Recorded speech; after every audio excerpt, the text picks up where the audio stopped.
Hey, friends, good morning, good afternoon, good evening. What's going on, chat? Welcome back to the stream.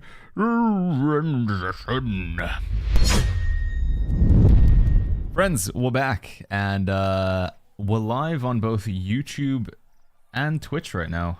This is the first time I think I've ever done a multi-stream. A long time ago, like we're talking 2017, I did go live on YouTube.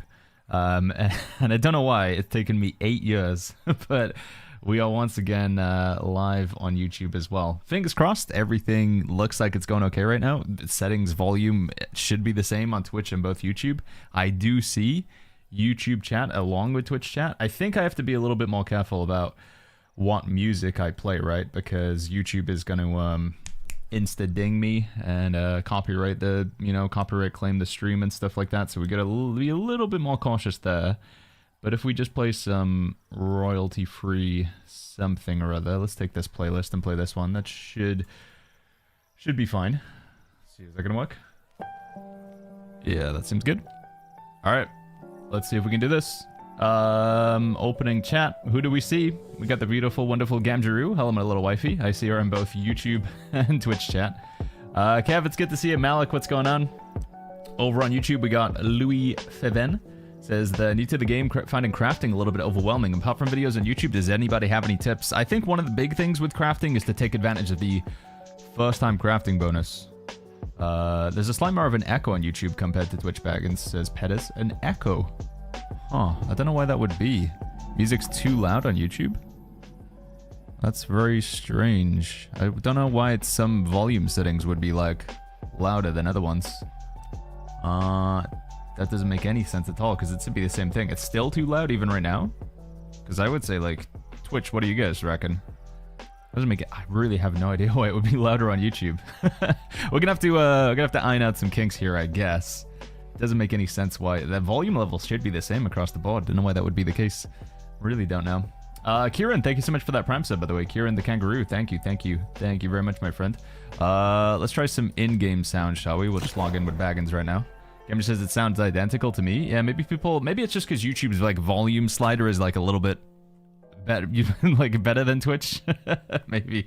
2D1, it's good to see you. Scrolling up to the top, I saw 2D1 over on YouTube. Grey Raven as well. Epileptic, Mean Maverick, Snow, and Pettis.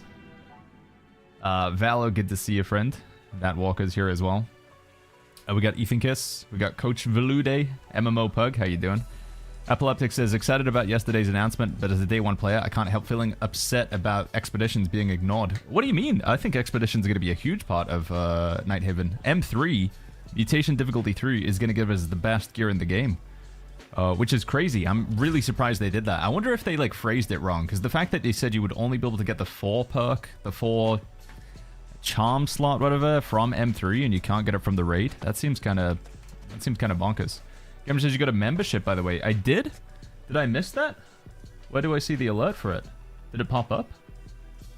I don't see anything. Oh yeah, there we go. 2D1 became a respected hobbit. Can I replay that?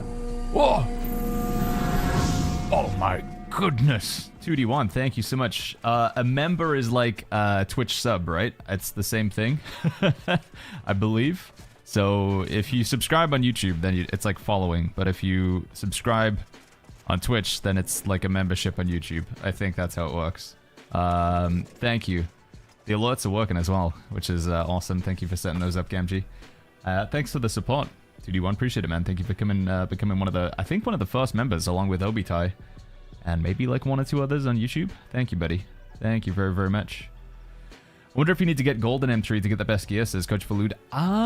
Typically the gear is not, like, how you do doesn't reflect the gear. Also, while we're in the topic of thanking subs, Tana did resub while I was just, I had to restart the stream because it wasn't going live to YouTube. So Tana, thank you so much for the 34 months. In fact, let's replay a couple of alerts because I think I missed them as well. Boo, 44, Bo. Big news, big hype, can't wait to see S10 play out. Thank you, Boo. Thank you very much for the 18 months with the Prime. Tanner with the 34 months as well. Thank you, guys. Oh my god, how do I say that? Abraham Linkus? Linkus. Abraham, thank you so much for the Prime sub. FDW, thank you for the Prime for the 2 months. And Foxhound, thank you for the tier 1 as well. Man, thank you guys so much. Holy flip. Hester says, prefer the sound on here if it's worth saying anything, Baggins. I think that's just going to be down to the individual platforms rather than my stream. Grey Raven, thank you so much for becoming a member as well. Like, some things that was a louder alert than, like, the normal stuff. But yeah, I think with YouTube, it's just going to be a case of, like, moving the slider around.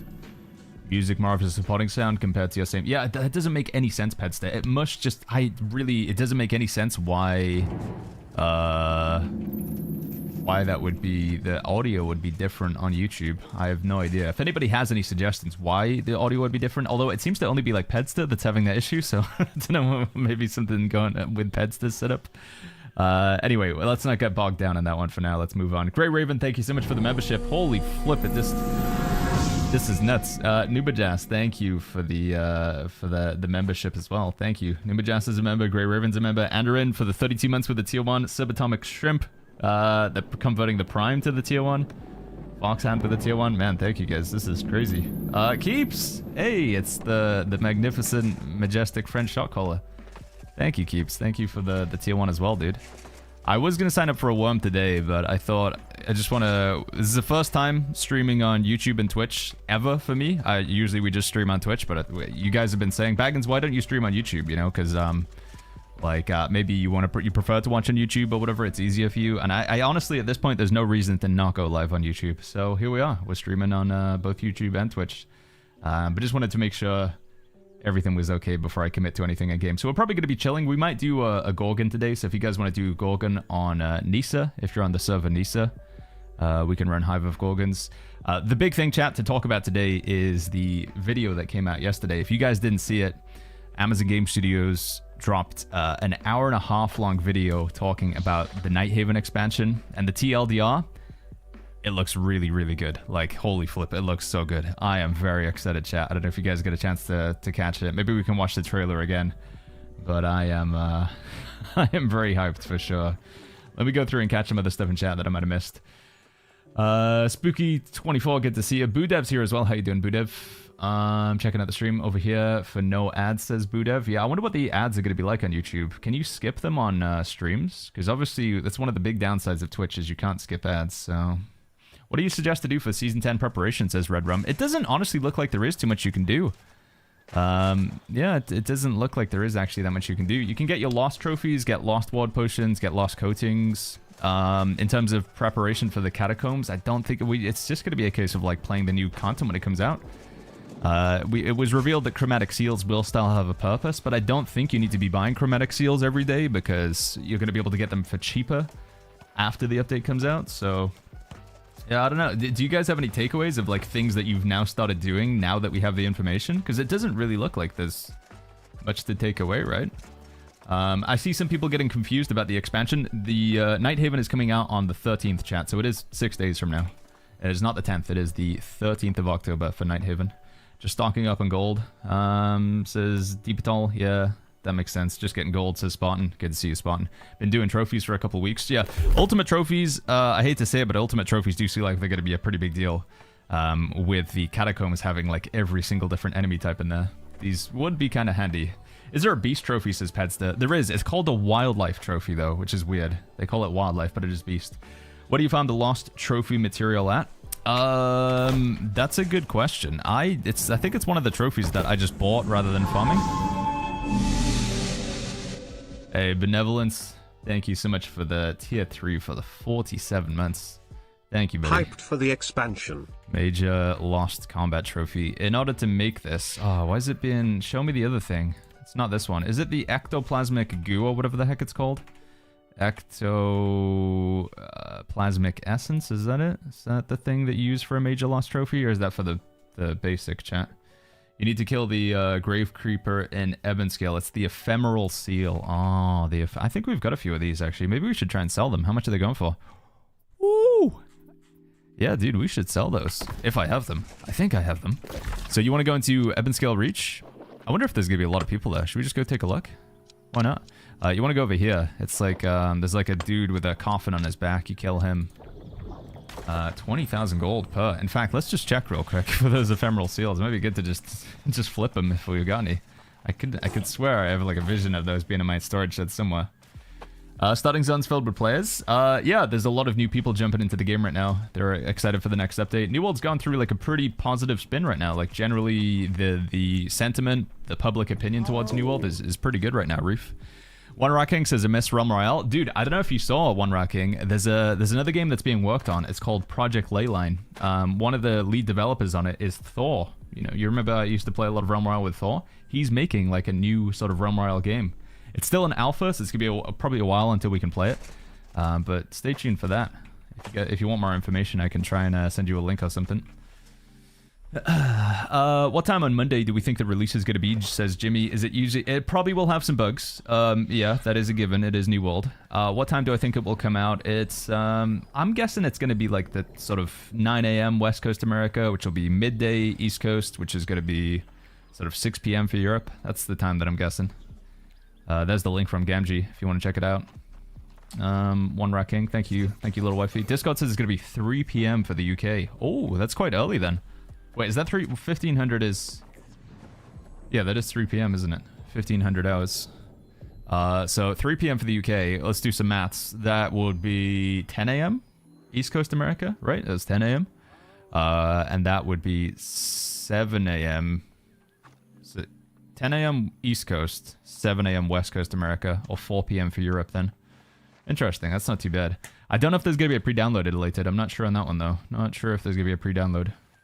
There are so many things to do in the game to optimize your character. I doubt even people do the trophies and stuff, says Wolfgang. No, I think also like, you know, when Amazon says that the catacombs, like the casual player will be able to get like to the second boss, like that's probably, you know, like 60% of the player base is not like, you know, rocking trophies and coatings and ward potions and all that stuff. That's probably like only like 10%.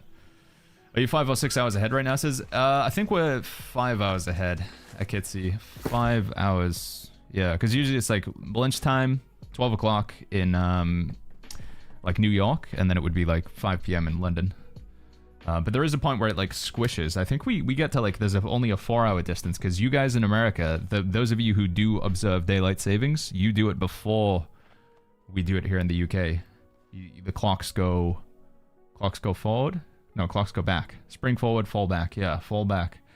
Nebcon says, I started playing, recently got to level 65. Love PvP, but felt a bit locked behind not having peak gear. Do you think Season 10 update will help balance that a bit? Yes, I think it's going to be a lot easier to get gear and play around it. And honestly, in Season 10, you're not going to feel like you're behind because everybody is going to be behind.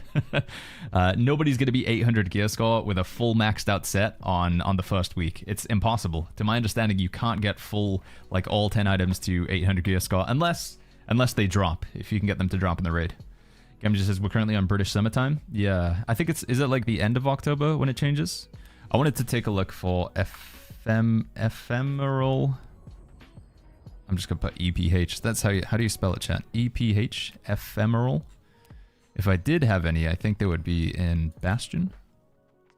Oh, I got excited then. I was like, I have 20 of them? Okay, maybe we don't have any. Unlucky. That's I guess that's what I was thinking of. You can take 100 of these, and you can make one of them, right? We do have a Tracker's Seal. Improve your skinning trophy with this one. Yeah. What are the mutations this week, says Marketing Bully? That's a good question. Let's take a look. What do we got? We have the Depths, Lazarus Instrumentality, and Barnacles and Black Powder. Okay. I mean, Laz is pretty easy. Barnacles if you want to get Void Dark Plate, Lazarus for the hammer, Depths for the amulet. So really, Barnacles good for tank stuff. You wanted to get, if you haven't got Void Dark Plate yet, very good artifact. What's the mutation type? It's fire. That doesn't really help too much. I guess the first boss in Barnacles with all these cannonballs, quite a lot of fire on the ground. That would help out. Ethanine says, do you know if there are any weapon balance changes or adjustments coming in Season 10? I believe there's going to be quite a lot, F9, but they haven't given us the patch notes yet. I do think there are going to be quite a lot of changes, though. Yeah. I mean, the new gearing system in general is going to change the balance quite dramatically, I would say. Oh, do we have a new event today, by the way, chat? Isn't the boss? Yeah, we got this thing. Manhantarem. Should we go get Manhantarem? Just to get some items? See what he drops? Why not? Why not? Might as well. Yeah, let's go kill the elephant. Tana says, do we know if M3s are going to be scaling up since everyone will be gear score 800? Yeah, I've got to imagine you have to be like 795 minimum gear score for M3. I'm guessing, Tana. So we're probably not going to be able to do them on the first week, actually. Because right now you have to be 695. Actually, no, because right now M3... I don't know. Yeah, I don't know what they're going to do there. Because the max is 725, but you only need to be 695 for M3. They'll probably scale it up, though. Make it like the most challenging content, Tana.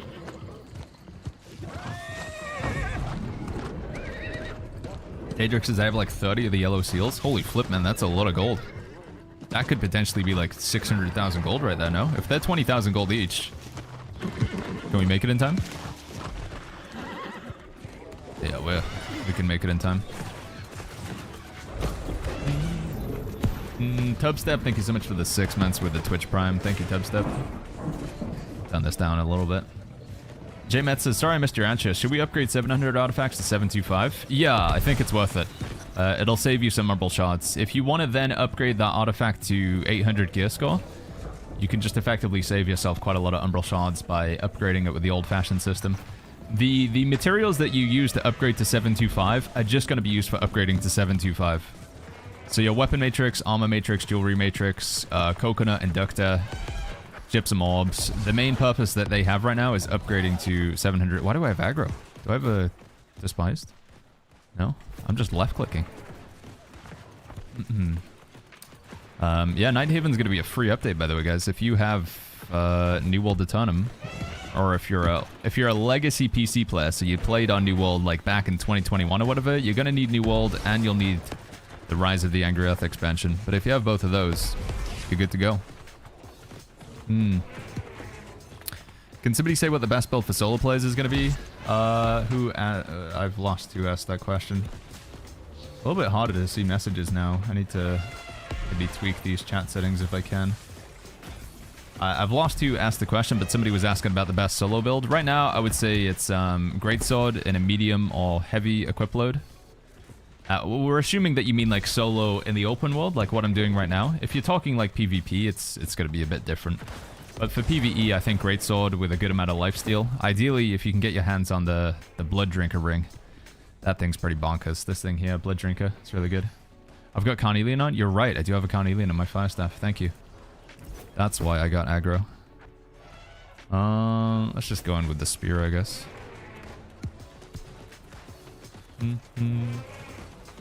Is this boss different in the raid? So what they've done is they now take the bosses, Migs. They take these bosses and they put them in the open world. They call this event Expeditions Unleashed. So 1 week of every month, a boss that you would normally only find in a dungeon or an expedition appears in the open world.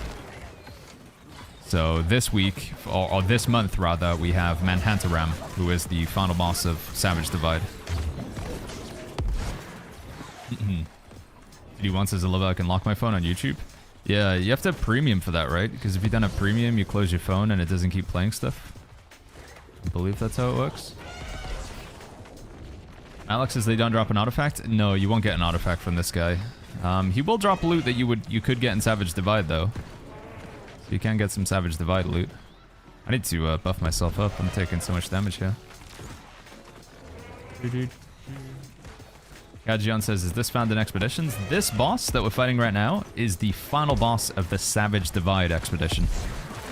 So you can still go do Savage Divide and fight Manhantaram if you want. But right now, this is Expeditions Unleashed. It's on the open world. Currently, he's in Brimstone, but on your server, if you're not on Nisa, it might be in a different location. I don't know if it's really worth doing. You can get a 725 gear score item off of the elephant, so I don't know what it is, but you can get a 1725 item. And I think there's also some skins that you can get. Did you watch the video put out yesterday on your stream, Says Gaming? I did, yeah. We watched the Big Dev video, like the hour-and-a-half long video. We did. I've made my own YouTube video sort of condensing the information. That should hopefully be live on YouTube later on today. So if you haven't seen the big news about the Nighthaven expansion, there's an hour-and-a-half long video on the official New World channel, but we're going to be putting our own video up to talk about it. Cypher says, does this boss spawn more than once? Yeah, he spawns, it just spawns over and over again. So you can find them in Brimstone Sands, or you can find them in Ebonscale. I think you can also find them in Weaver's Fen. We can actually see all the spawn locations right now, and I think Brightwood is another location. So you see this little skull icon with the crown on it? These are where the bosses are right now, and if it's flashing, it means it's currently in combat. So yeah, but you can find them for all of this week, chat. Just go around the map. You don't need to be in a group, just do some damage. You'll get 2 boxes of loot. You'll get a blue box called The Spoils of Manhantaram Unleashed. This is not going to be the most exciting act. Well, actually, 710 gear score spear. It's not too bad. It'd be pretty good for tanking, actually. Pretty good tank spear. And then the purple box is where the exciting thing should be. So we got a pair of legs with Elemental Aversion, Shirking Fortification, and Empowering Explosive Arrow. Dark Matter, Palladium Gypsum. You can get a 725 gear score item from that one. That one's only 3 times a day, though. The purple box, only 3 times a day. The blue box, as many times as you want. My recommendation is probably to only do it 3 times a day. Kajian says, do you get XP? Like, for your character? I guess so. I don't know. I've never killed it when I'm not max level, but I would assume you'd get a little bit. Yo, Samuel, good to see you. Samuel says, I'm interested in the new expansion coming out, but I haven't played for a good 6 to 9 months. I don't even know where to start when I boot the game back up. I'd honestly just say make a new character, Samuel Wallace. It's what I've been recommending to a lot of people over the past sort of month or so. If you're hopping back into New World after a reasonably long break, there's really no shame in making a new character. You don't have to delete your old character. You can have up to 6 characters even on the same server right now, but making a new character, it's a good way to just re-jog your memory, get yourself back into the game, get yourself reacquainted with it. It's been my recommendation. Could you save that box for the next season, says Johan? You could, actually. I don't know if it would be worthwhile, but you could do that. Might be, maybe I should do that. Maybe you're onto something. Kradzik says, I can't find anywhere. Did they announce times for launch? I think it's in their Discord, right? If we go here, and then we go to the official New World Discord, and then we go to events, they have Nighthaven launch day as an event in Discord. So it says Nighthaven is going to be launching on Monday, October 13th, and this is for my time zone, so this is 3 p.m. Although they do have a time, 3 p.m. to 8 p.m.? Does that mean this could be somewhere in that time? So 3 p.m. is, they say, where the earliest the servers would come up. Yeah.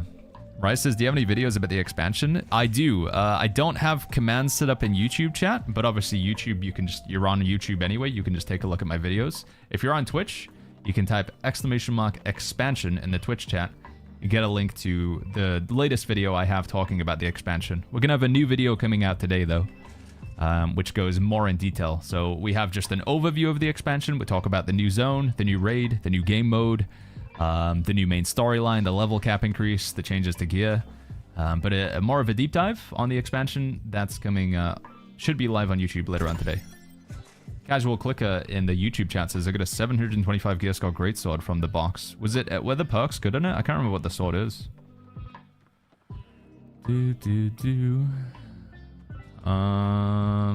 Rob West, is it worth buying the DLC before making a new character? Yeah, then you can get a mount when you hit level 20. Without the DLC, again, you might want to check. You might already have the DLC. I think some people do get a bit confused, because if you buy a copy of New World now, you just get everything included. New World Eternum is like, it's all in one sort of thing, if that makes sense. Oh, excuse me.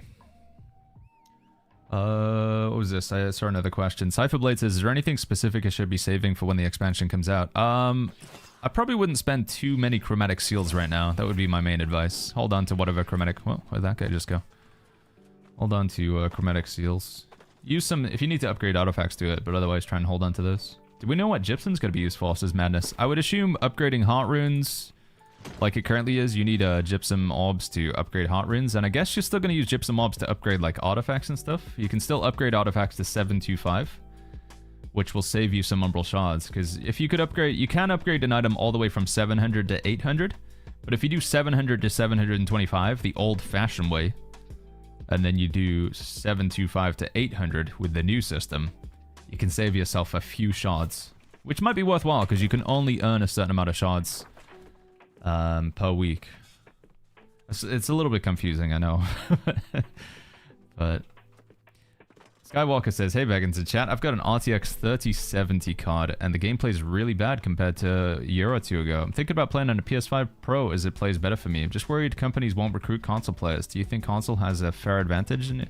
I think people vastly blow out of the water. I've seen some people that are like anti-console or whatever. They advertise like a raid and they say no console players, please. But I think they're just being jerks. I don't think it really makes that much of a difference whether you're playing on Xbox, PS5, or PC. You can be a bad player on PC, and you can be a good player on PS5. Good and bad players, your skill is not tied to which platform you play on. I truly believe that.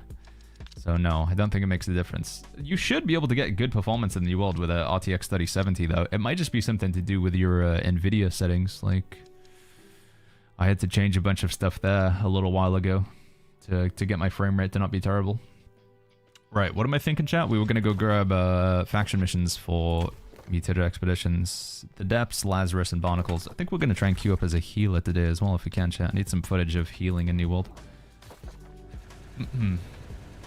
Yo, Shepsy, good to see you, man.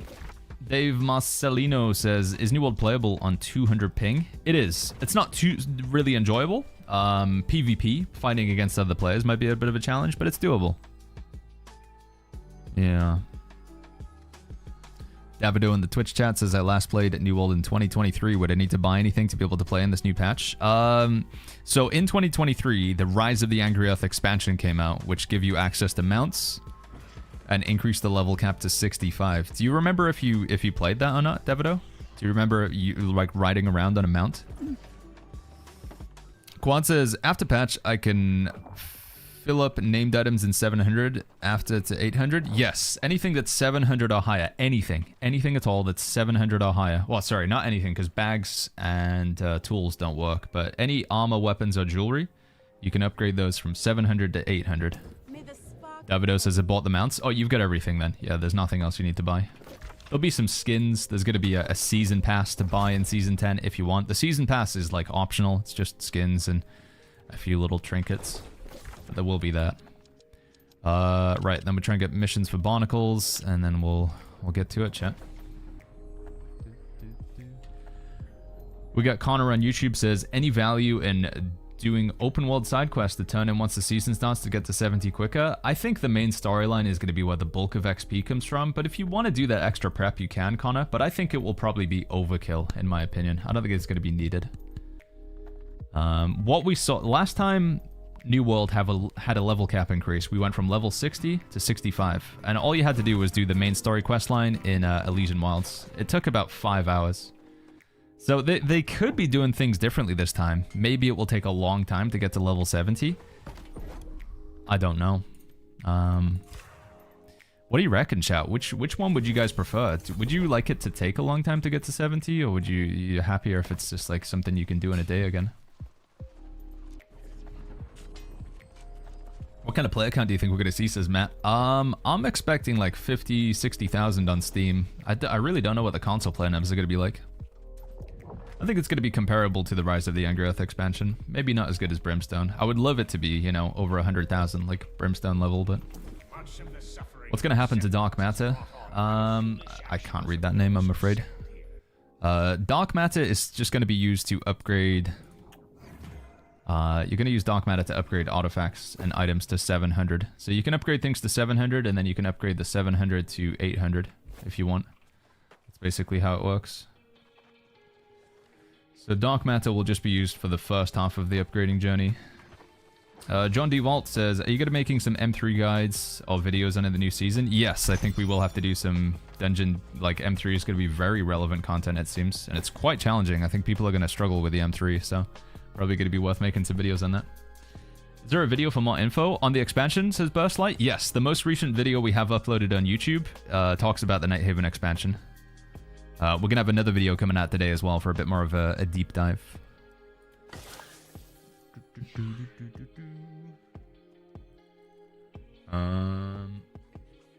Aren't the servers going to be overloaded, says Lord Mini? Well, they should. In theory, they'll be better at handling players these days. In theory.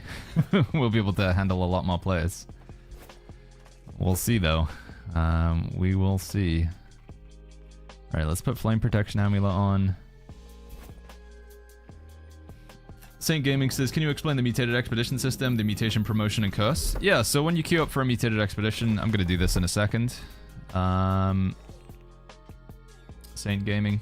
Excited for the next expansion. Great move by AGS to make it free for everyone. Yeah, it looks really good, doesn't it, Architect? I'm so glad they didn't charge for it as well like they did with the Rise of the Younger Earth. Not that I don't think it would be worth it. Honestly, I like looking at what's in the expansion, I'd absolutely buy it. I'm hyped for it. But I think there's a lot of people who are on the fence about spending more money on New World. And it would hurt the hype so much more. It just wouldn't be worth it. Even though, again, I think like Amazon's entirely justified to charge for expansions. It is the standard that you would do in an MMO. New World's in a situation where that like the reputation of this game's just, you know, it's not great. So yeah, the fact that they made it free is fantastic. YTech, thank you for the 11 months with the tier 1, and Architect once again, thank you for the 3 months with the Prime. So with Mutated Expeditions, you have a system where what you can do depends on your gear score. So this number here, I'm 718. This is an average of all of my items added up together. So I've got some very high gear score weapons, but then I have like this ring that's only 700 that's bringing it down a little bit. And these boots are only 686, so that's also bringing it down a little bit. So what that means, but because I'm 713 or 718 average, I can queue for all 3 difficulties. So if you want to do difficulty 1, you need to be at least 650. And then if you want to do difficulty 2, 675, difficulty 3, 695. So you got to take a look at this number here.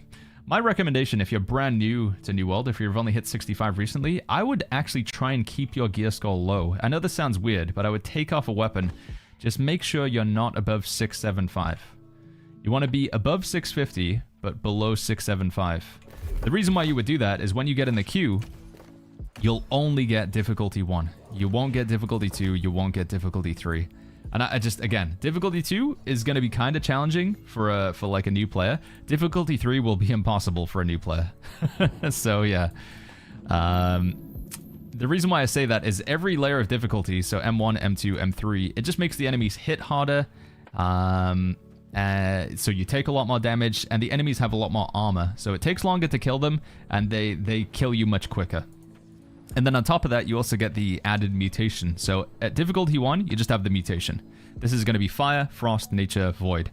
And it changes every week. Right now it's a Fire week, so all of the dungeons have the Fire mutation. And you can read what the Fire mutation does just by hovering over this. The one that like usually catches people out is when enemies die, they explode. That does quite a lot of damage. They also leave fire circles on the ground that you definitely don't want to stand in. Don't stand in the fire. Once you get to difficulty 2, you have the fire stuff, and then you have this thing on top. This is called a promotion, and then when you get difficulty 3, you have the fire thing, the promotion, and the curse. And the curse can, like, really suck. Some of the curses are really, really miserable.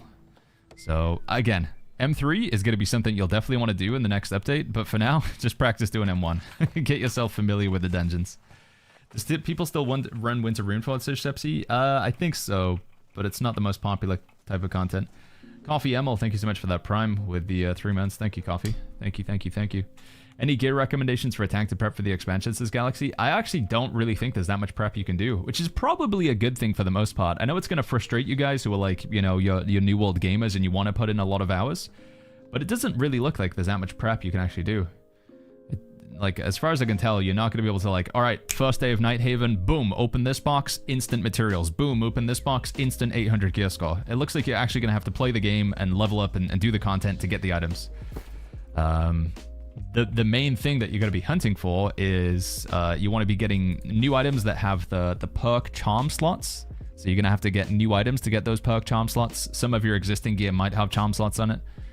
And then you want to be getting Umbral Shards. There's no way to get Umbral Shards right now. Is there no gathering level increases, Hippie? They didn't mention anything about it, no. They didn't mention anything. I took a break after they released the PvP Island, says Artix. What can I do to get back in? I'd say you can either... You've got 2 choices. Level up a new character, just as a way to reacquaint yourself with the game, or pick up where you left off. There's not too much that needs to be done right now. Just generally playing the game and just getting a feel for it. Maybe figuring out what build you want to do. That's I think this is going to be a big thing going into Nighthaven.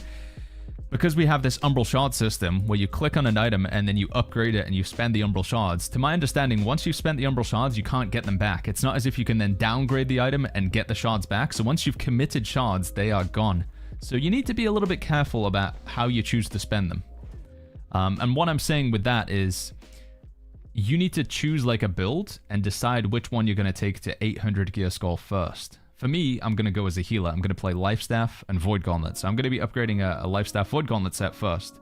So I think that's the most important thing you could do right now is figure out what sort of weapons, what sort of playstyle do you enjoy in New World, so that you can then probably take the concept of that build, because again, perks and stuff are maybe going to be changing, but you can take the concept of that build into Season 10. Yeah, you can salvage things that are under 700 gear score. That's a pretty safe bet. Do remember, though, that named items, so this, for example, 697, I could upgrade this to 700 gear score.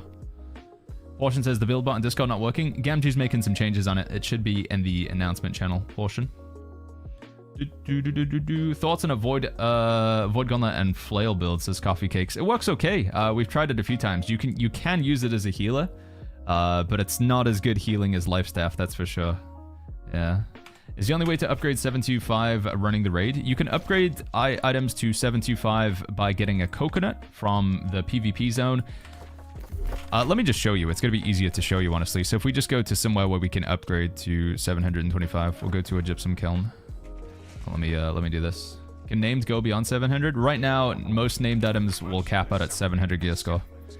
But anything that's 700 gear score or higher can go to 800 gear score in the next update. Oh, we can't get any for barnacles.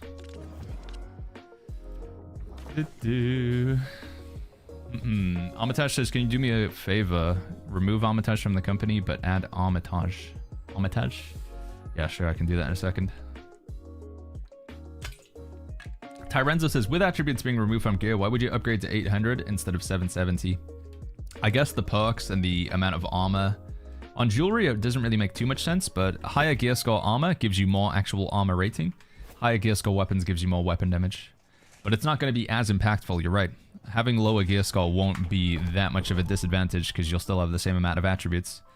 Unless your attributes are still like tied to your gear score in some way. Do we want to make this? I don't...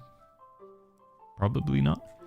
So, somebody was asking about how do I upgrade to 725. So first of all, there's only a very small number of items you can upgrade to 725 currently. Artifacts are probably the most straightforward ones. So artifacts come in at 700 gear score, and then you can upgrade them to 725 in the gypsum kiln. If you want to do that, you need one of two materials. Those two materials are either the coconut, which you get from the PvP zone. You can get these one a week. They're relatively straightforward to get. You just need to go into the Cursed Mists and then loot a big chest. Or you can get the Gorgonite Inductor. You have to run the Hive of Gorgons for this one. Alternatively, you can actually buy one Gorgonite Inductor each week from the faction store. But they're pretty expensive. I think it's like 25,000 gold or whatever. Cody says, what second attribute do you think the Life Staff is going to be getting? Yeah, that's a good question. Intelligence, I guess? Sounds like it's going to be kind of... Well, would it really be that broken for Life Staff, having it scale off of Intelligence and Focus? Because I assume its healing would still only scale off of Focus. But yeah, every weapon's going to have a dual attribute now. What do you reckon Warhammer will scale off of? Like strength and dexterity, I guess? I can't imagine they're going to let any weapon scale off of Constitution. That'd just be broken. But yeah, if you guys missed it, in the video yesterday, they said every weapon that scales off of one attribute is now scaling off of two attributes instead. So, like, Great Axe is only strength, Warhammer's only strength, Fire Staff's only intelligence. These are going to be like two different stats now, like every other weapon. So, you know, in the same way that the Rapier is dexterity and intelligence, everything's got to have like that dual stuff. Jay leaked a picture of Dex and int settings. Where's he getting these pictures from, dude? He's leaking some pickies? Is he playing a secret build? Edwin given examples as Mr. Kedge. Let me check this out. What is this? Oh yeah, look at that. Fire Staff is dexterity and intelligence. Interesting. What else is in here? Warhammer is dexterity. Great Axe? Great Axe isn't in that list. What does that mean? Is Great Axe strength and intelligence then? It's kind of bonkers. Intelligence. Life Staff's in there. Yeah, there's Life Staff. So life staff is intelligence. What is that weapon at the end there? Is that a spear? Is that one that's like going off the edge? Can I zoom out more on here? Oh wait, yeah, I can't. Okay, just was zoomed in way too much. Damage scales with intelligence S, dexterity E. Oh yeah, they got like this new tier system now, so it makes it kind of confusing. Okay, so dexterity will give the fire staff some points, but it's not going to be many points then. I guess that's what it means, right? It's got an E. Well, I don't know if I like the new system where they have like a tier rating. I feel like it was easier just to see it with numbers. Is Vengeance life staff worth to get to Cypher? It's kind of crappy in my opinion. I don't think it's like. I mean, if you see it pop up on the reward track, go for it. But I don't think it's like a must-have in my opinion. Right, I want to queue up and do a dungeon chat. That's what we want to do. We want to queue up and do some mutated dungeons as a healer. So let's actually do that because we're just kind of sitting here right now. I think we're gonna play life staff Void Gauntlet. Ability-wise, on the life staff, we're gonna go with Sacred Ground, of course. We'll go Splash of Light because we're probably going to get some Fire Staff players and some bows. And then final ability, we'll go with Orb of Protection. Take this, and then we'll also take... We'll go for that one.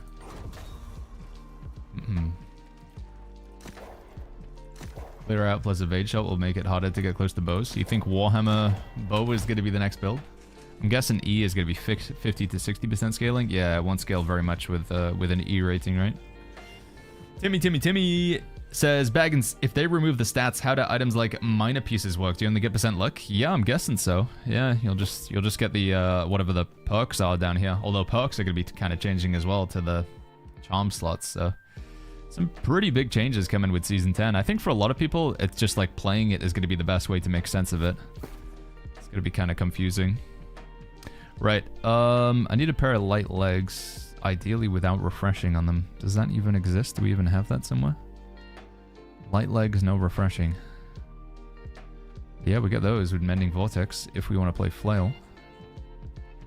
Should we do that? Gentle Blood Thrust Conditioning.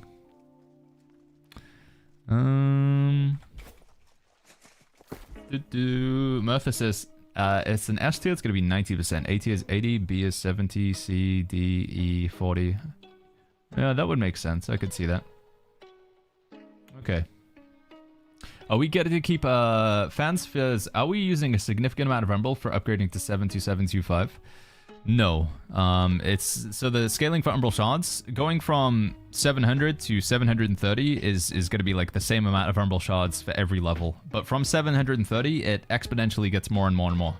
So going from 730 to 750 is not going to cost that much, but going from 750 to like the first sort of 20, 30 points, relatively cheap, and then, you know, it's going to get more and more and more. And like, so going from 795 to 800 is probably going to be as expensive as it would to be go from 730 to 750.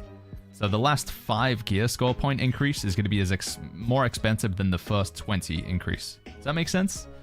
It's going to be get exponentially more from 730 onwards. That's how they describe the Umbral Shard system. So much of this is like people's brains are like, Baggins, you're hurting my head. Honestly, it's like playing the update is going to make sense. I know it sounds like it's kind of complicated, but it is actually really straightforward. It's just without having like a visual demonstration, it makes it a lot more harder to, you know, contextualize what we're saying. But as soon as we can actually play the update, I'll be making YouTube videos and sort of explaining and walking it through and trying to do some like, you know, very clear, this is how it's gonna work. Don't worry, chat. Don't worry. Some of you guys I think are like maybe stressing out. It's gonna be like overwhelming. I think it's gonna be pretty straightforward. Let's just take this pair with. We'll just take a 2-pack. Should be good enough. All right, I think we're good to go. Let's do this. That was a noise. What was that noise? It was Konzor becoming a respected hobbit. Hey, thank you, Konzor. Thank you for becoming a member over on YouTube. Way. Thank you, Mr. Konzor. We're gonna need a lot of Baggins TV YouTube videos, says Wolfings. I know, man. I wish this is the one thing where it's like, I get it, you know, I don't expect any special treatment, but so we've thankfully had the ability to play almost every update ahead of time. Like so with Brimstone Sands, we get a chance to play that before it came out. With the Rise of the Angry Earth expansion, did we get a chance to play that? I don't know if we did actually. With New World Eternum, I got a chance to play it before it came out. With this update, there's no opportunity to play it before it's live. So everything we just gotta go for it on day one. We just gotta figure out and get YouTube videos and get everything ready to go on day one.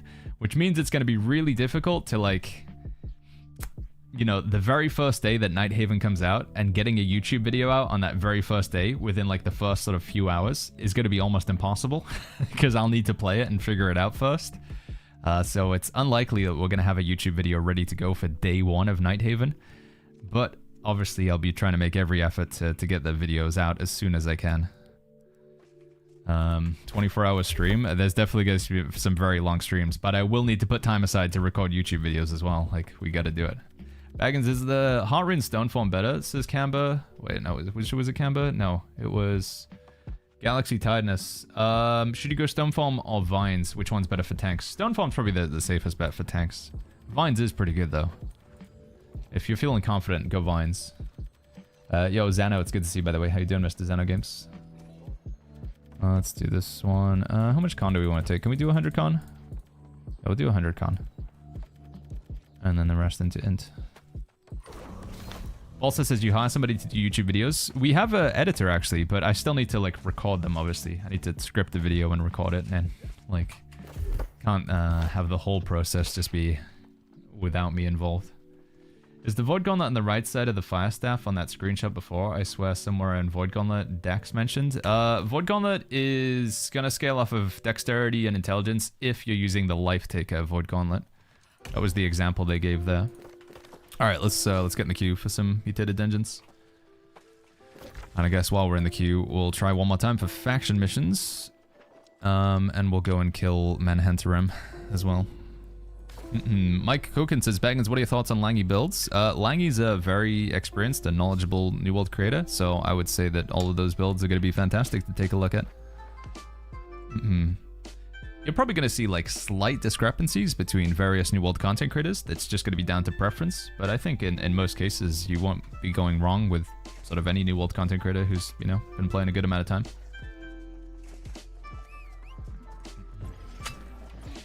Some creators in New World are very PvP focused. Some other ones are very PvE focused.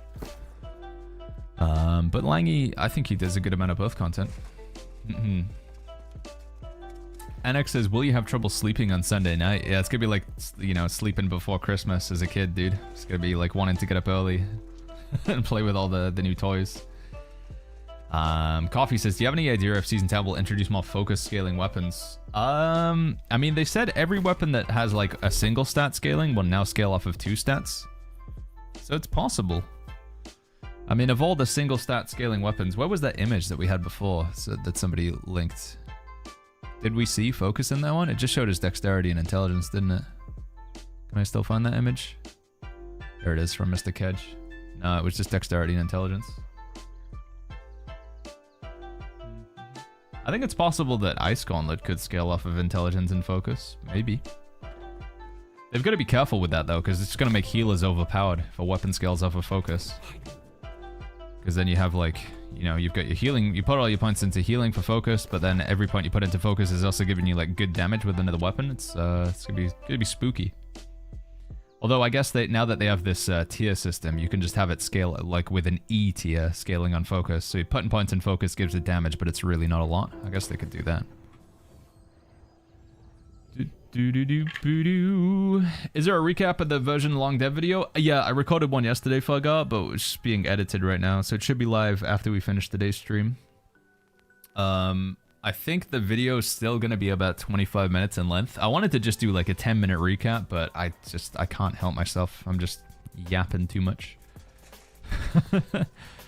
Palteris says, did they make it better to get the PvP rewards track? No mention of... They didn't really mention the PvP rewards track in the video. I'm imagining it's still the same as it is now. Maybe you'll get more PvP XP from Outpost Rush? I don't know. Or they make it easier to get artifacts. Set bonus gear is going to come from the PvP rewards track, so you'll be able to get set bonus gear.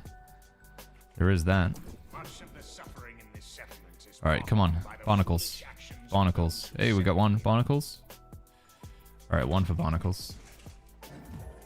Is it still worth to upgrade artifacts to 725, says Keji? K4? Yeah, if you upgrade to 725, upgrading to 725 will just like save you some umbral shards.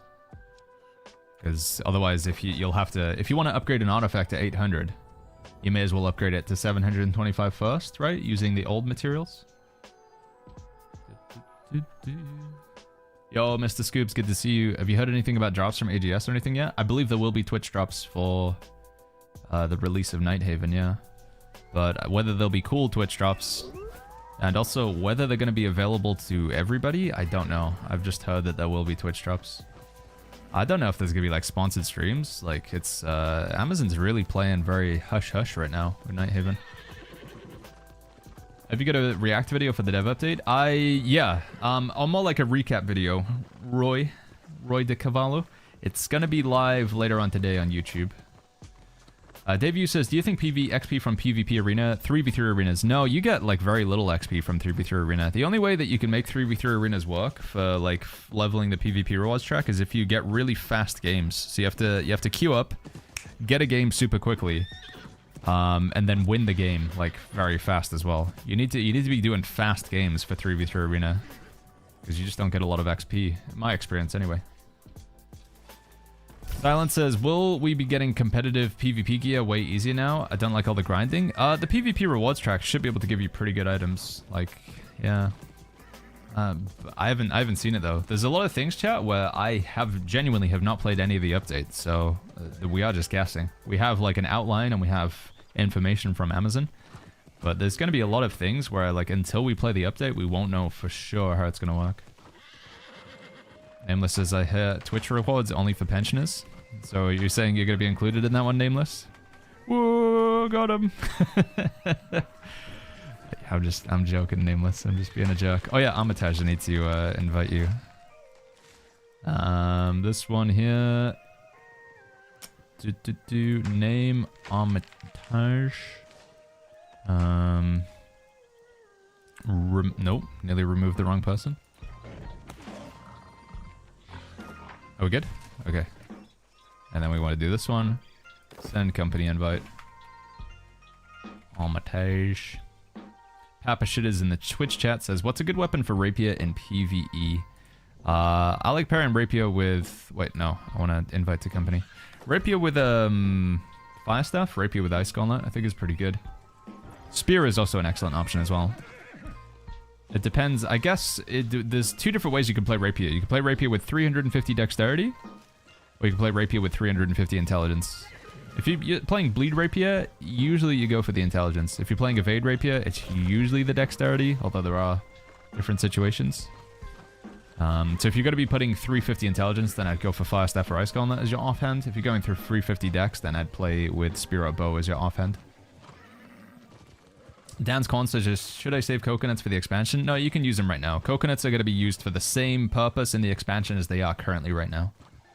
As far as we're aware, coconuts aren't getting any additional value, so you can use them to upgrade to 725 with artifacts. Musket is also good. That's true. Musket is also pretty good. Musket is actually very good because it's dexterity and intelligence as well. Alright, let's go try and do the world boss event while we're waiting for this queue to pop. 7 minutes in the queue as a healer, chat. Holy flip. If I queued up as a tank, it would be instant. But I want to play healer. I just want to play some heals. Oh.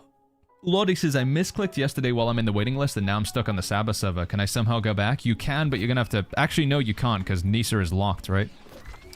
Yeah, I'm sorry, man. I think you can move to Bifrost if you want, but Nisa is an Ares that currently locked, I believe.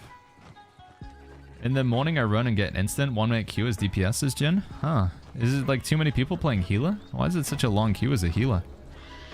Jungle Boogie says somebody on official Nisa said it's unlocked again. Is Nisa unlocked? Confirmation on that one? Oh, Baggins.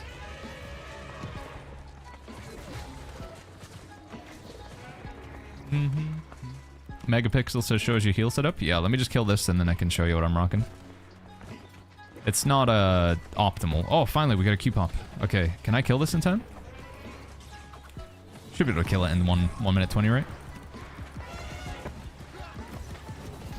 Oh, don't die. Don't die, Vegans. Don't die. Don't die, dude. Don't die.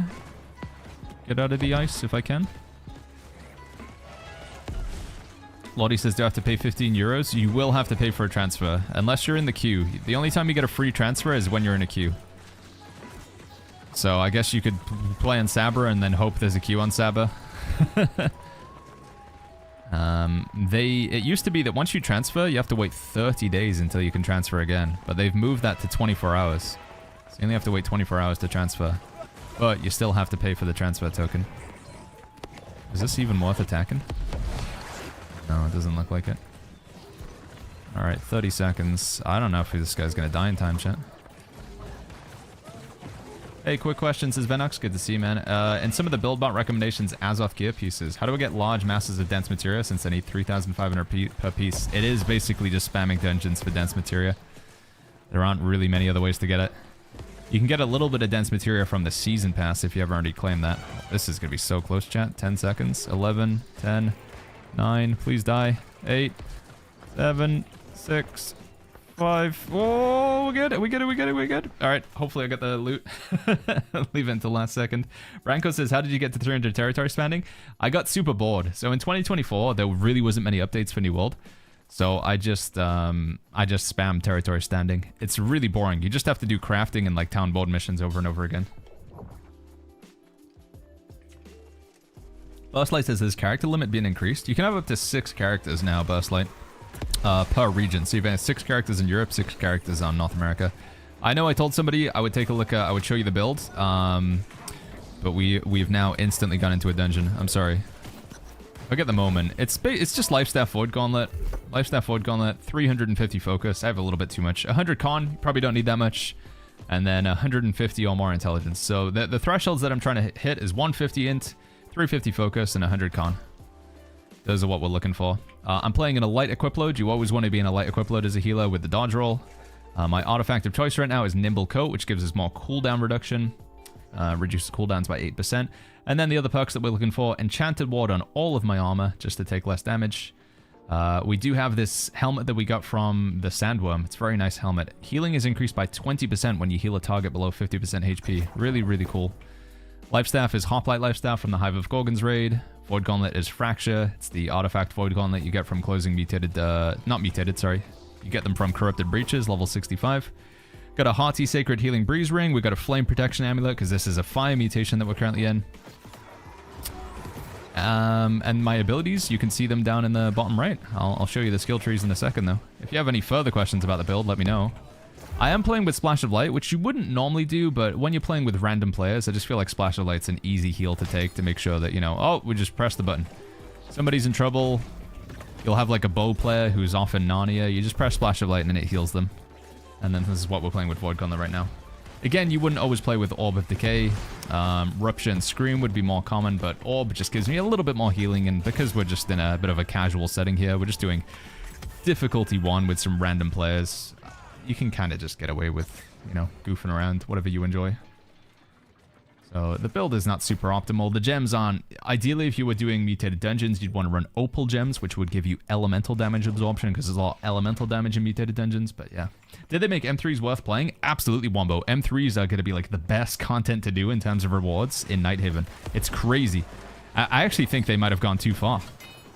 If M3s are the only way that you get 4 perk items, that sounds... I'm still kind of in disbelief that, like, M3 would get you better gear than the raid. That sounds kind of nuts. Yo, Jubby, good to see you, man. Jubby says, just downloaded again. Back to my yearly run of playing New World for the next 2 months. Hey, dude, it's a good 2 months, though, Jubby. New World till Christmas, it's a good time. And then the game's, you know, dead game until the next October. maybe it lasts a little bit longer this time, though. This next update does look really good. There's a lot of, like, stuff in the next update that is... It's gonna make the game kind of grindy, but hopefully in a fun way. Like, you'll be able to spend a lot more time working on your build. 4 sockets, not 4 perks. So the way I interpret it is you have 4 sockets and 1 gem socket. Charm sockets are basically perk slots now, I think. That sounds like how they were describing it. But it is going to be one of those things where we need to see it. Raid is 3 perk, but chance for set bonus. Yeah, maybe that's the thing with M3. You won't be able to get set bonus gear, I guess. Oh, I didn't think about that. I'm okay. I just did a big heal while all the mobs were right next to me. Shepsy says, do people still run Winter Runeforge? Not very often, I'm afraid, Shepsy. If you're on Nisa, we could maybe try and get a run going for you. Oh, somebody died up there. Well, we can't get to them. Sorry, bud. Another leak from Enwin, says Mr. Kedge. Ooh, what is this? Oh yeah, we saw this is like an idea of how like the new system's gonna work. I'll show this in a second when I'm not. Oh, that tank's playing with a blunderbuss. What a gamer, dude. Blunderbuss tank.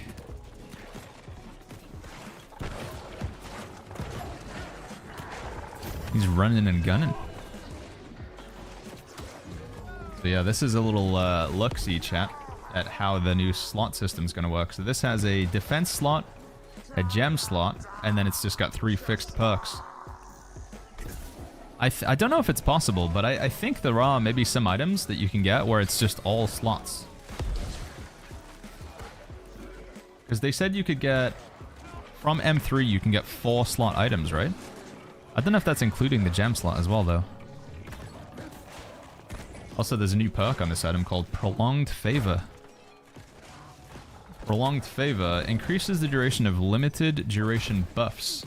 So like haste and fortify and stuff lasts longer by 8%. Stacks up to 5 times. So you could have 40% longer on your buffs. I wonder if Berserk counts as a limited duration buff. This is a 4 perk slot, but 1 gem slot. Yeah, it's a little bit confusing, the language that they use around it. It might be one of those cases where we are going to have to just like play it to make sense of it, but... It's got arcane conditioning. That's true actually, right? Does that mean we're getting arcane mutations? Because you can... Arcane conditioning would also imply you can get arcane attunement as well. Because you can only get flame conditioning, frost, void, nature conditioning, because they just come from mutated dungeons. I didn't even think about the significance of that console. Yo, Tanner says, yo, YouTube. Hello, YouTube. Hi. I don't know why it took me so long to go live on YouTube and Twitch at the same time. Do you have the expansion already, says Neo. Everybody right now has New World Aeternum Nighthaven, so like you don't have to pay for the Nighthaven expansion, but you can't play it right now. It doesn't go live until October 13th. So we'll be able to download the patch next Monday, chat.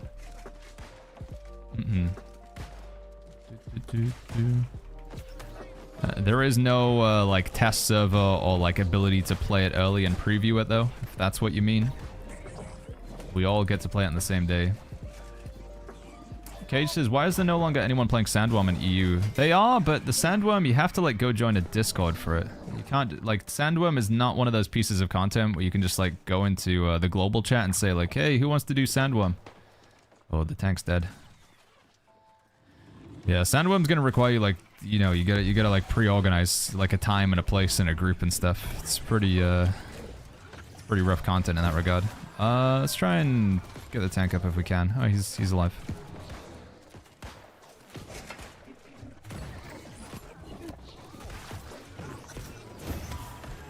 We're good.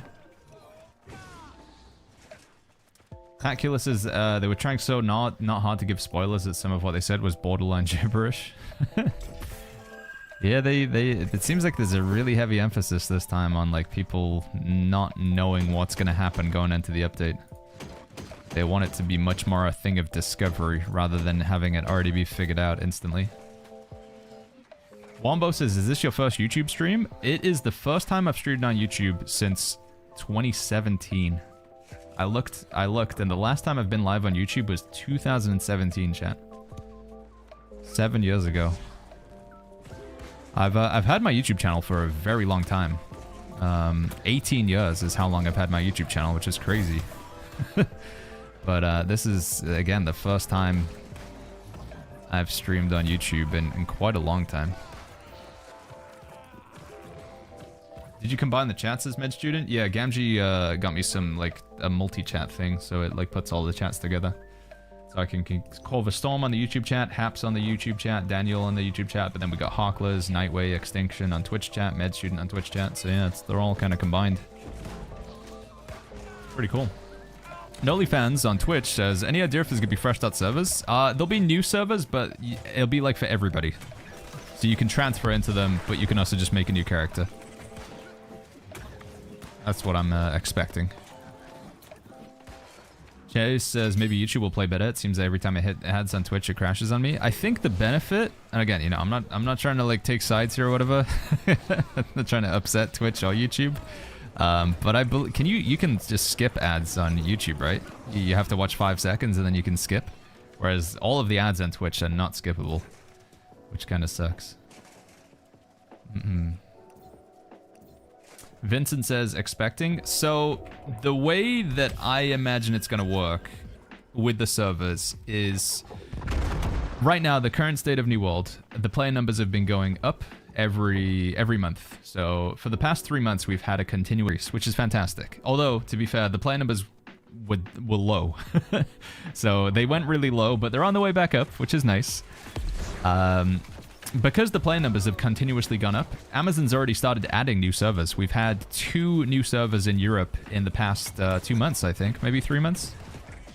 A couple months ago, we got a new server called Bifrost. And then just a couple days ago, we had a new server called Saba. S-A-B-A. And I imagine this trend is going to continue, chat. The player count is going to continue to go up because we have a pretty big update. You know, there is an expansion coming and people are excited for it. So as the player count increases, Amazon will need to add more servers to accommodate for those players. We only have 1 server on US West right now. If you're on West Coast America, you have 1 server you can choose from. That's El Dorado. So if the player count does increase, they'll have to make new servers to accommodate for those players. Because a server can hold up to 4,000 players these days. But yeah, as we're hitting that cap and we start getting queues, they make new servers. So what I'm saying is, chat, the player count will go up, fingers crossed, and we'll have new servers as a result. But they're not going to be fresh start servers. They're simply just going to be new servers, if that makes sense. Used to watch you on Twitch, but tired of Twitch in general, says Wombo. Hey, it's in whatever capacity you're here, it's good to have you here, friends. Good to have you here. Splash of light, splash of light.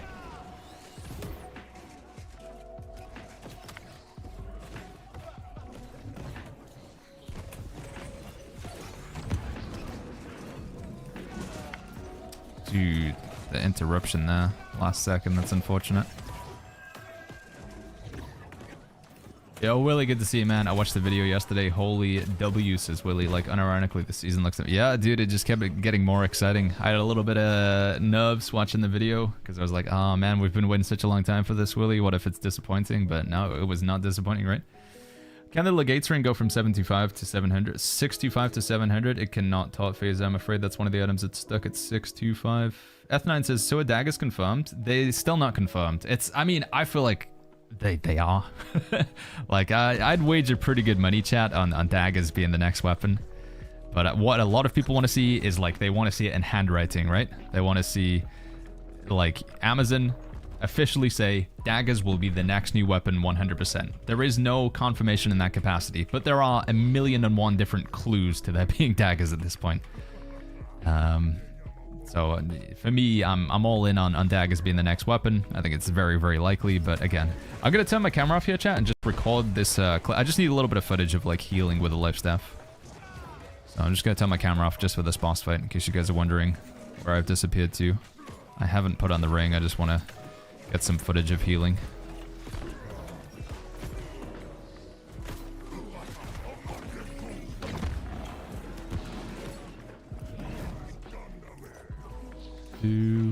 Is it hard to tank in this game, says Dilly, instead of trying to DPS? I don't think tanking's that difficult, but it can come down, Dilly, to your teammates.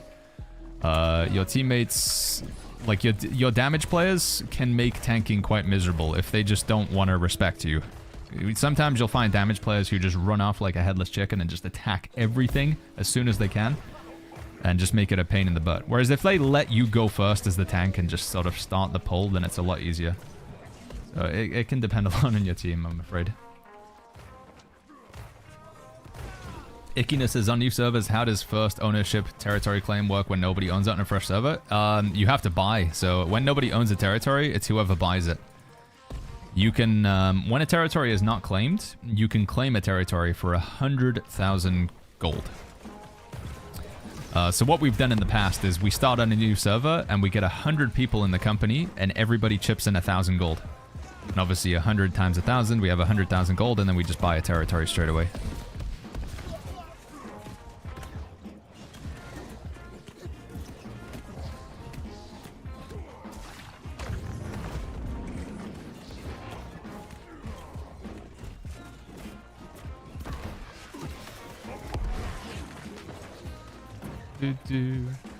Healing without keen beacons is optics. I'm just goofing around with stuff. Like I say, this is not a super meta optimal build.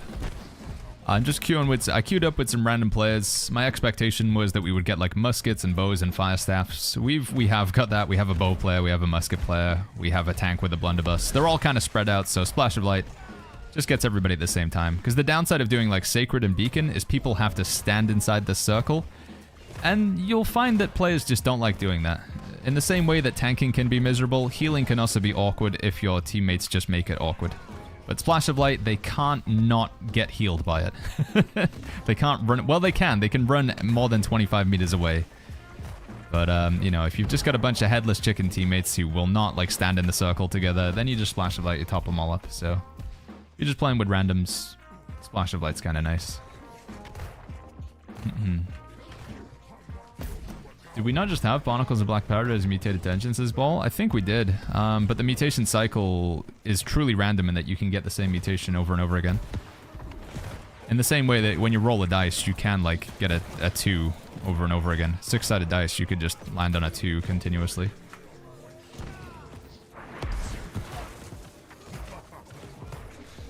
I guess in this case we're rolling a 12-sided dice or whatever, but...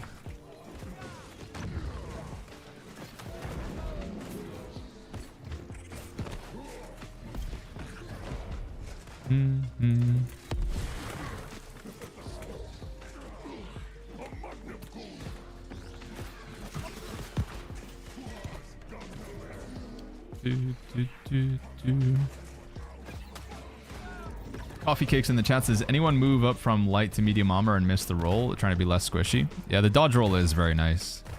I think it's one of those things that confuses a lot of new players as well. They don't immediately realize that, like, as you put on heavier armor, it changes your equip load, which changes your dodge. That's one of the sort of common new player questions we get is, Baggins, how comes I don't have a, like, I'm not doing a dodge roll anymore? What happened? To explain that, you know, heavier armor pieces way more and they affect your dodge. Ember says, no acknowledgement from the governor as always. What? Wait, what was I supposed to acknowledge? I'm sorry.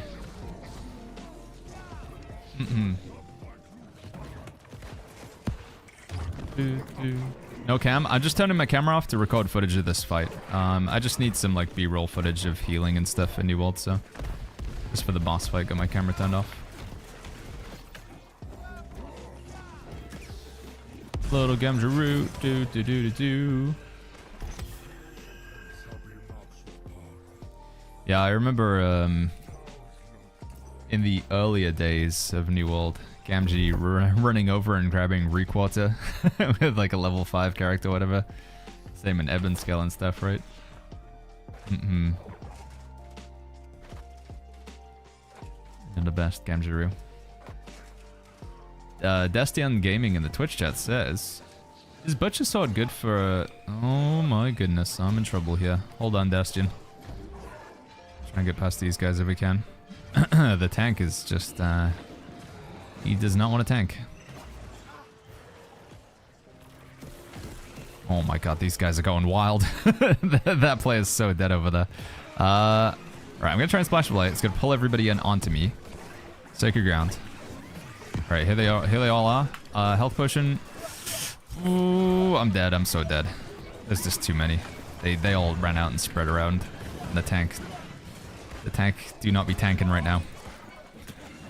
No, maybe we're okay. No! I can't, man. I'm trying. I think we killed enough though that they might make it still, hopefully. They really just like ran off in every direction there. How crazy do you think it's going to be having 2 shot callers in the raid, says Grey Raven? You might need to have like separate voice software, I guess. You like, if they split up into 2 groups, then maybe you have like 2 different Discord calls or something, or like some in TeamSpeak. In the same way that you, like Wars have it like figured out where they have like little mini raid leaders and then you have your overall shot caller and stuff. Might have to use that tech in the raid. Alright, we're good. Yo, Franco, what's going on? Says, hey, Baggins, good morning. How you doing, my friend? Amatash says, what perk would you put in Power Stone for a tank? I like to go for Powerful Eruption. What's one thing that Baggins would recommend players to do prior to the update? Powerful Eruption is what I like to go for, Amatash. The build channel and Discord, only the bot. The Gamgee is making some changes with the build channel for Season 10 coming up, Banksy. I think that's the case, right, little wife? So there might be some adjustments there in the meantime. Eric McKenzie, thank you so much for the 32 months with the Prime. It's not one thing you would recommend players to do prior to the update. If you haven't already, finish the main storyline. I think that's honestly the only really impactful thing. Finish the main storyline so you can pick up the new storyline in Nighthaven. I should be able to get that after this, Shepsy, if you remind me. Corrupted Totem Farm is completely packed right now. I want to go take a look at the Lost Ephemeral Farm as well. Gaskin says, what a good offhands for the musket. Rapier or Void Gauntlet. Specifically with Void Gauntlet, you want to be using the artifact Void Gauntlet called Life Taker. It's pretty good. Jebby says, how do we know if we finish the main story quest line? You won't see any quests on the map, Jebby. Yeah, just look around for the icons, and if you don't see any in the map, then you're good. They're like sort of crossed glowy hatchets. Got you, buddy. He's good. Got this guy. Left clicking. Look at me go. Did he make it? I think he made it. Galaxy says Void Darkplate's still Void Darkplate's still meta for tanking PvE. Yeah, although Unmoved might be the play in the next update. Unmoved's getting the buff that Unmoved's getting sounds really good. Which reminds me, I need to finish the quest on that thing. Dimmy says, when they're fresh at servers, is it even worth to start over? I don't think next update is an update that you want to start over in. I mean, you have the choice, chat.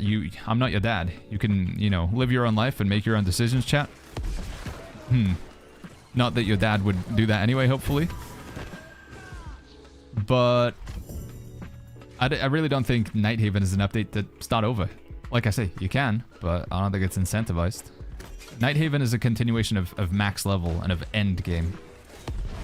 It's an opportunity to catch up because, again, people have concerns that if they start now, they're going to be behind everybody. But with that being like a brand new max level and brand new gear score and brand new items that we don't currently have, your opportunity to get those items is the same as everybody else. As long as you can hit the current finish line, which in my opinion, is just having a level 65 character, weapon mastery, you know, with the weapons you enjoy, and you finish the main storyline. I think that's all the stuff that you really need to go into the next update. The players need the Rise of the Angry Earth expansion to play the new content, says Moondog. Yeah, so if you're a legacy PC player, Moondog, if you like bought New World in 2021 or 2022 and you didn't bother with that Rise of the Angry Earth expansion that came out in 2023, I'm assuming you're still going to need it. Because without the Rise of the Angry Earth expansion, you're stuck at level 60. Because you're stuck at level 60, you won't be able to get to level 70, which is the level cap in Nighthaven. So yeah, if you want to play Nighthaven, you'll want to start at level 65 to go to 70, and to get to level 70, you first need to get to 65. To get to 65, you need the Rise of the Angry Earth.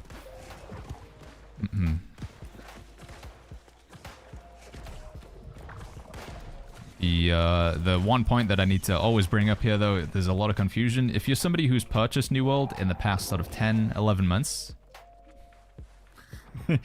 Get him, Tank! You got it, buddy! You get him, Dross! He's got this, dude. There he goes.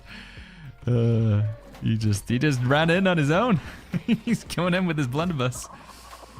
All right, man. What a run this has been. Todd says, man, Outpost Rush is horrible right now. One game was 1,000 to 10, and the other game is 1,950. Most games are bad. What do you think is... Yeah, no, Outpost Rush is... yeah, they just need better matchmaking. They tried to do some adjustments with healing, but I think it still needs more. Did you see the 726 Geoscope boots that were posted? I did, ACJ, yeah. Give us a little bit more context. It does look... The system looks like how I imagined it would be, so that's good. Destin says I missed the advice with the Butcher. So Butcher is okay for a tank, but I don't think it's like it's a must-have weapon. It's pretty good, like all of the bleeds that Butcher applies. So if you play Butcher with Whirling Blade, you apply a lot of bleed. And with that bleed, you get a lot of Heart Rune charge. So if you want to keep your Heart Rune online all the time, so you can have like permanent stone form, which is pretty handy as a tank. And then Butcher's okay. My main reservation with playing Butcher as a tank is you can't have Refreshing Move on it. Or you can, rather, but if you put Refreshing Move as the upgrade in the Gypsum Kiln, then you can't put a gem slot in it. The Butcher doesn't have a gem slot. So... And usually you want to have a gem slot in a weapon because the gem slot allows you to have a Carnelian gem. And the Carnelian gem is almost mandatory as a tank, right? Because that's what enables you to tank. Without a Carnelian gem, you can't taunt. Unless you run Lost Stopwatch. So yeah, for me, the Butcher just, it's kind of awkward. There's a lot of workarounds that you have to, if you want to make it work. So I like Refreshing Move on my sword. There's a compromise where if you put Refreshing Move, you need Lost Stopwatch. If you go with the Carnelian gem, then you gotta get Refreshing Move on your shield, and that's awkward. So, as much as I think Butcher is like a good sword, I just think like the compromises you have to make usually aren't worth it, in my opinion.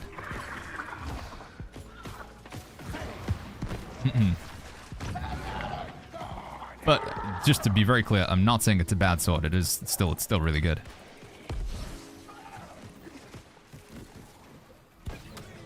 And I wouldn't bat an eyelid if I saw somebody using it in their tank build.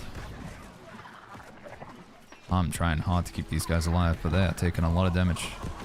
Also, I've got 8 stacks, 9 stacks. That's rough.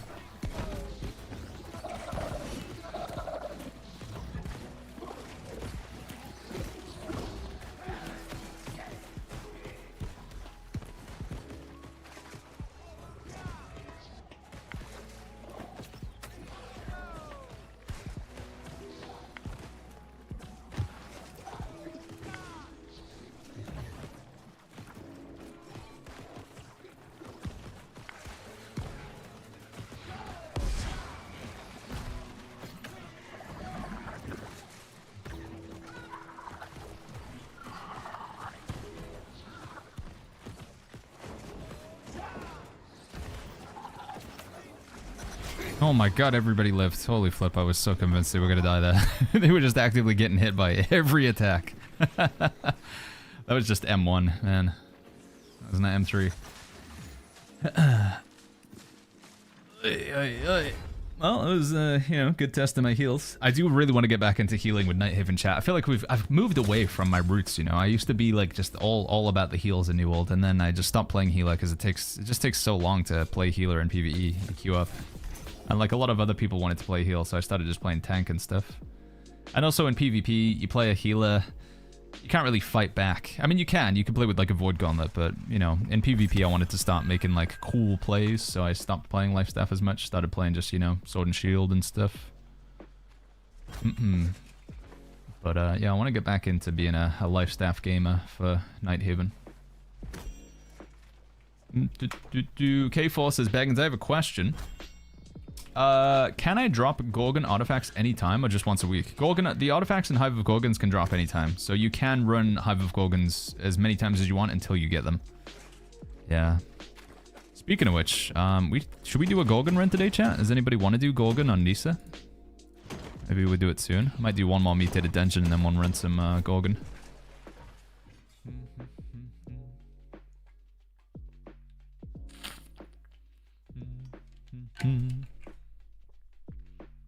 Dravenus Lee says, sorry for repeating. No, it's okay. I apologize. Some things might slip through the cracks. Now that we have Twitch and YouTube chat like combined, it's a little bit more to keep up on top of. So I'm trying my best to catch everything. Dravenus Lee in the Twitch chat says, is there any need to know if you can take a piece of gear past 725 in the next expansion? Yeah, I mean, it's a really straightforward system. The way they have it is the only criteria to upgrade something to 800 is it has to be 700 or higher. That's it. Nothing else. It doesn't matter if it's a named item, a crafted item, a random drop, something you bought off the trading post. The only indication is whether it's 700. So for example, all of these items here, these are all below 700, so none of these would be upgradable. But everything that's above 700, so once we hit this threshold here, 700, 700. By the way, people ask about this. You can sort by gear score just by selecting this option here. It's usually set by time, but you sort by gear score with this toggle here. Everything that's below 700, not upgradable. But everything that's above 700 or exactly at 700 is upgradable. It is worth mentioning, items like this, you can upgrade to 700 and then subsequently you can then upgrade to 800. So you can do like a two-step process. Apollo's good to see you, man. Andreas in the YouTube chat says, thing I don't like about Gorgon is it feels really empty without the normal drops, only boss drops. Yeah, I agree. I'm really glad to hear that they're changing it in Nighthaven where you can get drops every single time you do it. It's gonna be good. Abbas says Eternium needs Turkish language support. Yeah, it's kind of crazy it doesn't have that. I know there's actually a pretty big Turkish community playing this game from day one. We've I remember there was a big Turkish company on our server. Salvage everything that's under 700? Probably Welsh, yeah. Unless it's a named item and you think it might be good. You could probably just salvage it. Sean says, Baggins, you lied to me. Why are you not running Beacon? Listen, alright, you guys always get really fixated on the abilities that I'm using. I like to just play with different heals from time to time. You can use what is objectively, you know, the best, but New World is a game where there are different scenarios, and because the game changes from like content to content, sometimes you want to run different abilities. So your standard healer setup will be like this. Boop, boop, boop. And then let's say we take that, and we'll take that one. You can maybe go glowing focus as well. This is going to be a standard setup, right? But the problem with this setup is it's all based on putting circles on the ground like this. And what will happen is when you go to do activities and you mutated expeditions and you randomly queue up, you'll get a bunch of players who will not stand inside the circle. You'll have like a bow player, you'll have a fire staff player, you'll have a blunderbuss player, and you'll put a healing circle down on the ground, and they'll do this. Whoop! Whoop! They'll just actively run away from it. So what you can do is you can play Splash of Light, or Divine Embrace, or Light's Embrace, and then they can't not get healed. Holy flip, that was cool. Sandworm, did it just kill everybody? No, it looked like it did. So, like I say, this is your standard healer setup. Just because I'm not playing a certain set of abilities that I talked about in a YouTube video doesn't mean those abilities are trash. I just change things depending on what I expect is going to happen. And that's, honestly, it's a really good mindset to be in a New World. Don't just think that you always have to use the exact same abilities and the exact same build every time.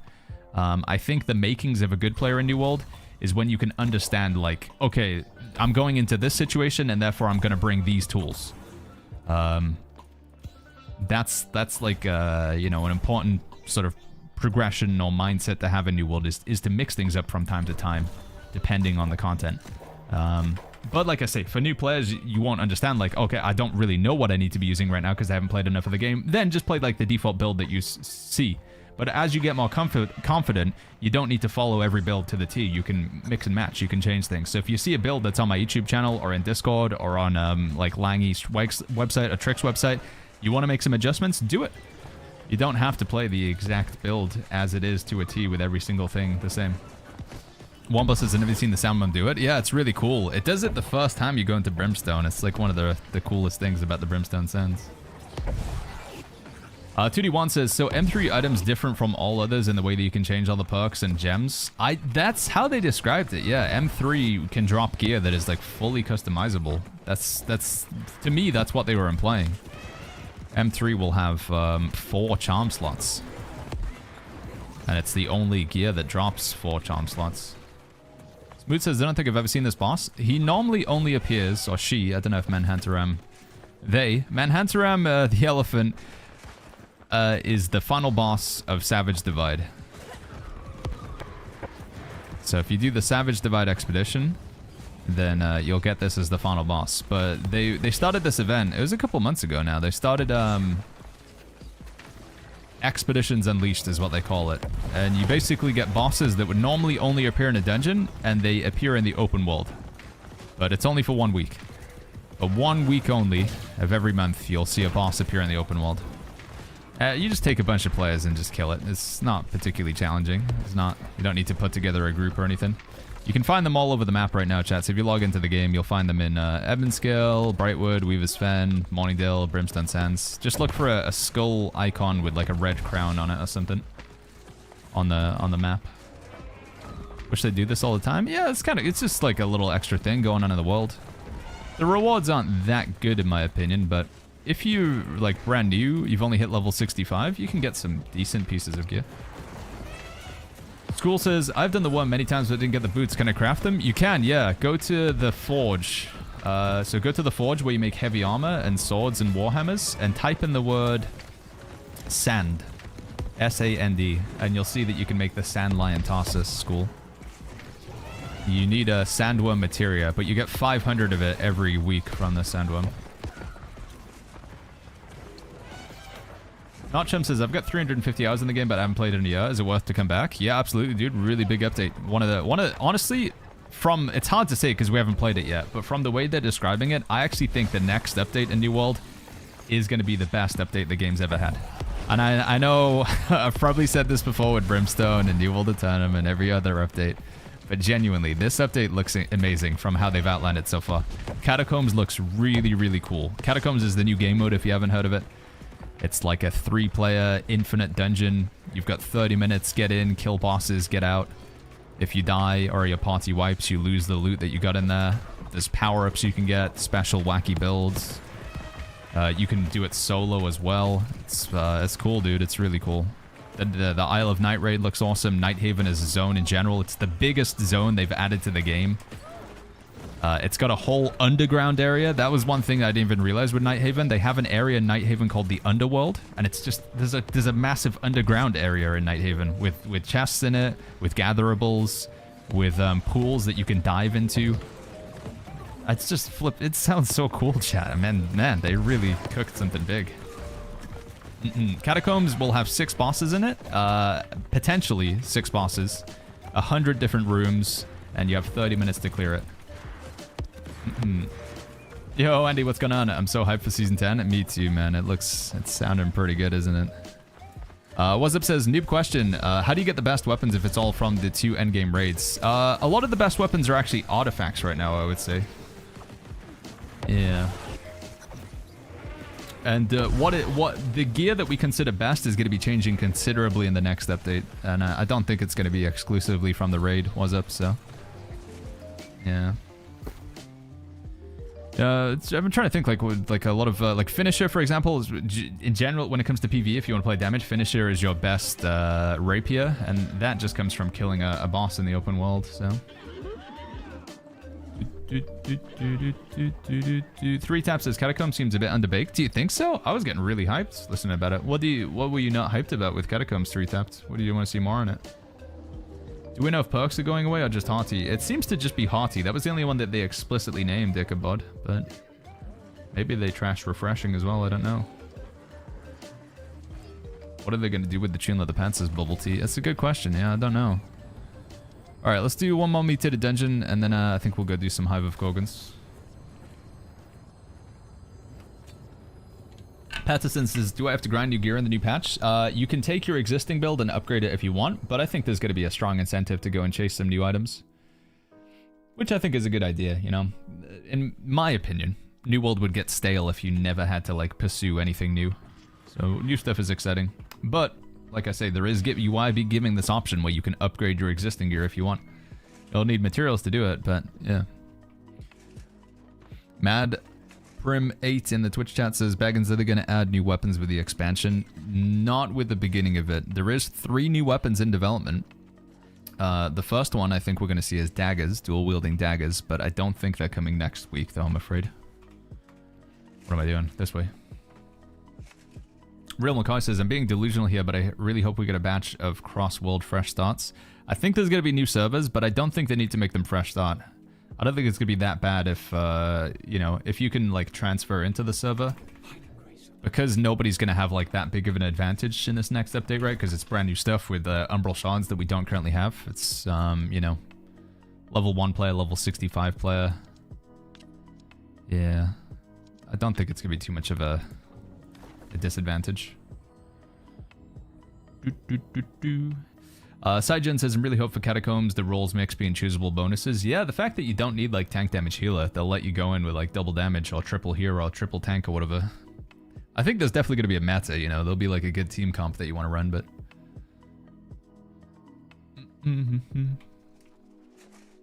Wazip says, how do the 3 animations and 3 abilities feel compared to the classic 10 plus abilities other games have? So I actually prefer this. This is something that gets talked about fairly frequently, Wazip in the YouTube chat.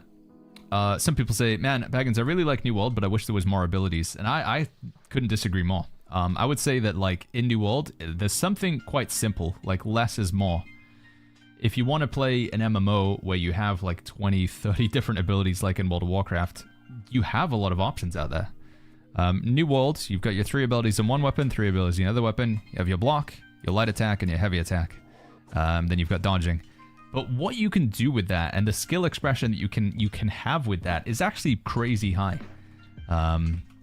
Especially from a PvP standpoint. Like, you know, good players can really, like, do a lot. And then we're also not mentioning that there is, like, a lot of customization in that there's different elements of your build that can be represented just with your perks. For example, drinking a potion when you have Endless Thirst or whatever will do a lot more for you than as opposed to running shirking heals with Ankh. That would different ways that you can heal yourself and sustain. But I do think that truly, like, I would hate to see New World or Amazon ever cave in to the people who say that they should add more abilities. I genuinely, even though somebody who traditionally plays a lot of Lord of the Rings Online and likes the sort of more traditional MMO format, I've grown to really appreciate that New World is good as it is. The combat in this game does not really need, like, a massive overhaul. They don't need to add a lot more abilities and stuff. It's like, it's good. Just work with what they have. It's unique in that regard. It would just become like every other MMO if they just added tons of different abilities. Braveheart, thank you so much for the 18 months with the Prime. Thank you, Braveheart. Thank you, buddy. Alright, faction missions. That was it. Drax in the chat says, I'm a new player here. Is there any benefit to playing alts in New World? Kind of, yeah. So, I'll give you one example right now, Drax. So, I'm about to hand in a faction mission here. Boom. When I do that, my daily bonuses went from 2 out of 3. It went from 3 out of 3 down to 2 out of 3. So the first 3 faction missions you do per day, you get 5 times multiplier on the rewards. Gold. You get 5 times more gold. So that's one example. And then once I've done that, I have to wait until next day to get that 5 times multiplier. But if I log in another character, I can do that again, because that character hasn't done the dailies yet. Another, like, really straightforward example is in the middle of every town right now. This is going away next week because it's part of the Summer Medley Fair event. You have these opulent bestowments. You can interact with them. You get a basket. You open up the basket. You get some gold. Again, you can only do that once a day. Resets at 5 a.m. server time. But if you do that on a different character, you can do that twice a day on that second character. You can do that 3 times a day on that third character. And then collectively, you can pool all that gold and dump it into your company's treasury. So let's say that I've made like 3,000 gold on this character, so we go ahead and put 3,000 gold in there. Then I log in on my other character who I've done the dailies, I deposit another 3,000 gold, and then I go over to my main character and I withdraw 6,000 gold. So you can effectively move gold from characters one to the other. They do have to all be on the same server and they have to all be in the same company, but that's relatively easy to do. In fact, it's not relative, it's incredibly easy. Like, there's really not much to it. At some point, like very far down the line, I think we will have like a count progression where you can share items between multiple characters. But right now, it's the main benefit is gold. And you can do that. Lucky says, sorry man, I asked to do what should we do after the main story?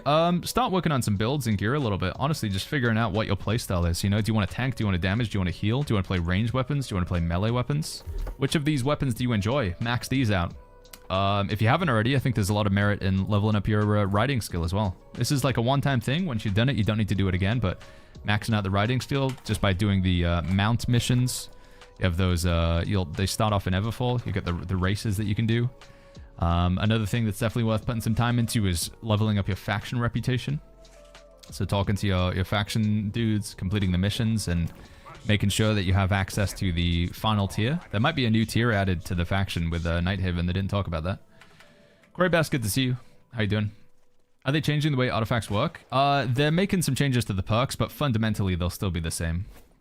So like only superficial changes, not like mechanically that they're still the same. You can only have one piece. Guab.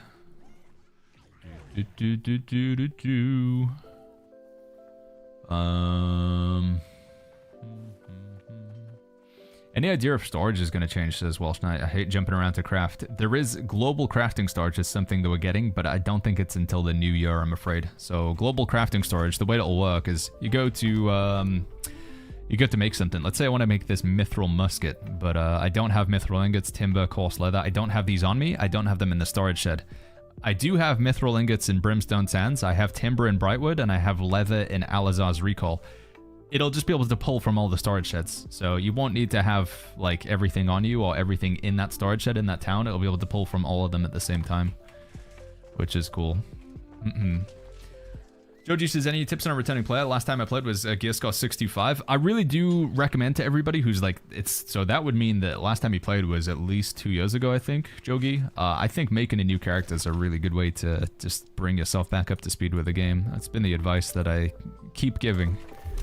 You don't have to delete your old character. You can have up to 6 characters on the same server now, but making a new character is just a really good way to get reacquainted. Shed deposit is coming live in 1 week. No. That's like a long-term future. That's not going to be until like next year at the earliest, I'm afraid, Pudzo. Yeah, you can deposit gold right now, though. Like treasury, using a shared treasury for gold is, you can do that together. Right, I need to pee real quick, chat. I'll be right back like 2-3 minutes, okay? I guess we'll go to this AFK screen that I made. Be right back, 1 sec, guys. Yo, Kumaz, good to see you. Connor, how you doing? Company vault in season 10? No, I'm afraid not. I'd love to have a company vault or even a company house, chat. Imagine being able to share a house with your company members and then like, you know, giving items to them and stuff. That would be so cool. But anyway, be right back real quick, guys.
All right, guys.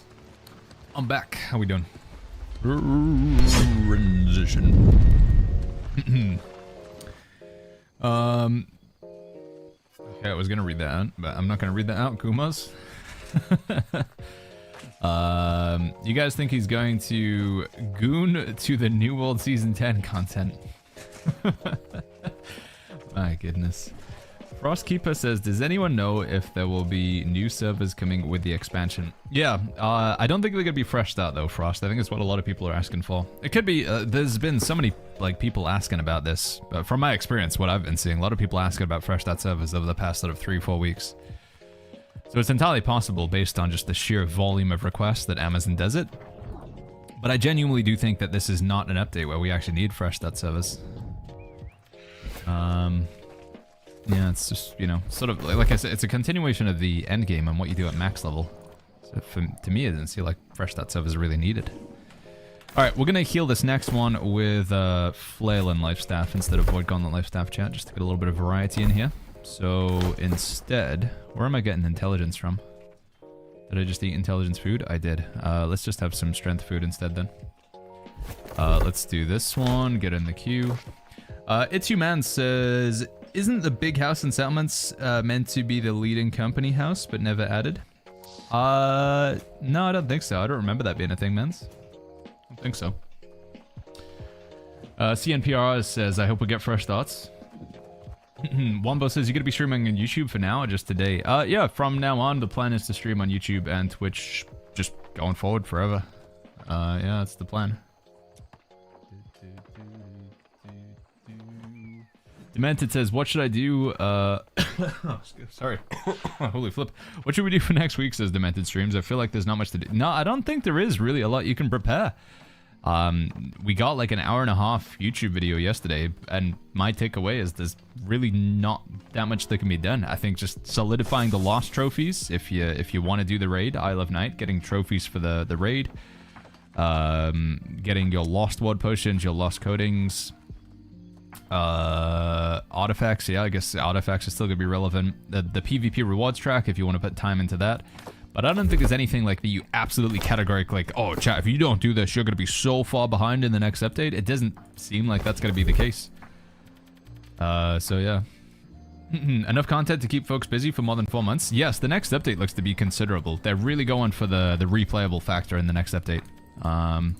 The gear grinds, I think some people are gonna like, it's too much. I think it's one of those things where we can't have our cake and eat it too. So next update is presenting itself as quite a grindy update. Like getting gear and stuff it's going to be more of a time investment than it currently is right now. Or rather, getting gear isn't going to be that difficult, but it's like upgrading different sets because there's so many moving pieces now with the set bonuses and the infixes and the artifacts and the perk charm slots. Expression with your build is going to be just off the charts. Like, build customization is going to be better than it's ever been. But there's going to be so many different builds that you can play as a result. That if you are somebody who likes playing lots of different builds, I think there's going to be a lot to do in the next update. A lot. Also, the next zone, they said it's the biggest zone they've added to the game to date. So there's if somebody who likes exploring open world and finding secrets, there's going to be tons of stuff to do. The Catacombs is like an infinitely replayable game mode where it's new. It's a different map every single time. So that's obviously, yeah, I would say if ever there was a point in New World's history where like the game just has like a lot of replayability, it's the next update. In the future, it's possible that it continues to get better, but this is, in terms of Endgame, this is going to be the best version of New World that we've seen so far. That's my take anyway. Maybe it's a wild take. I don't think it is though, from what they're outlining. We got Damien in the chat says, hot tips to prepare. You should get to gold cap, stockpile highest end resources in case the level cap for refining is upped, and stockpile normal stuff you need for gear upgrades like gems and perks, max riding, cap your faction currency. Yeah, that's just like the general, honestly, the general day-to-day stuff, but Chris says, glad to see you multi-streaming, don't want to support Twitch, kick next. I think we're just going to keep this stream into Twitch and YouTube. I worry my head is going to explode trying to have like 3 or 4 different chats going on at the same time. Zero says, is there a way to remove the opacity when opening the map? It makes the map extremely laggy for me. Map opacity. I don't think there is a filter for that, is there? No, I don't believe so. Are we gonna get a new tier of faction, says Damn? I don't think so. They haven't made any mention about that, so don't believe so. Alright, let's go do the world boss one more time while we wait for this Q pop. I think we can do it one more time, right? It's flashing up here, so oh, no, never mind. Average Echo says the best preparation is take a week break from New World so you're fresh for the update.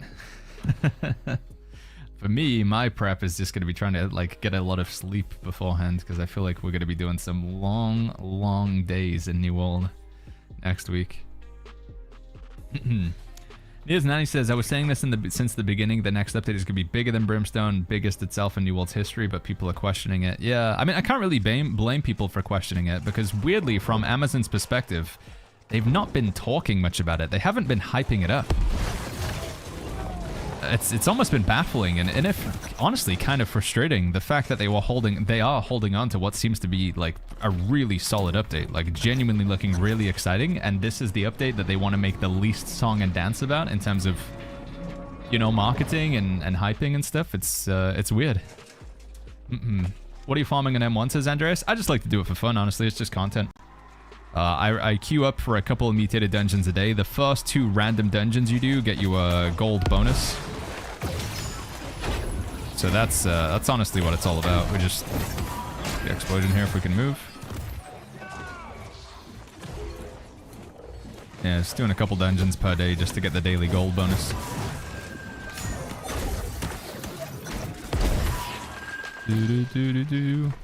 And also that we're gonna have to start doing M3 once we get back into it. Am I the only? Oh my god, I'm the only. Oh no, this guy's got a bow. I was gonna say I'm the only one with a ranged weapon.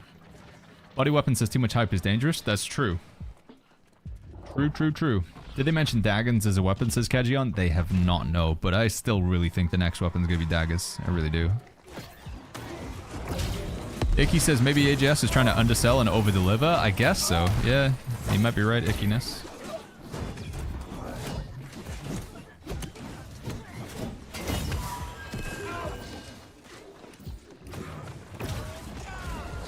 Oh god, is the new update going to be only for fresh servers? No, the update will be for all existing servers. I don't think they're going to do fresh start servers this time around. There'll probably be new servers just because there's going to be a good amount of players. They'll have to make new servers so everybody can play the game, but... Are they going to pay a bunch of New World non-streamers to come over? Says Tom KC. I don't know, man. I haven't heard any mention of sponsored streams. I'm sure it's possible.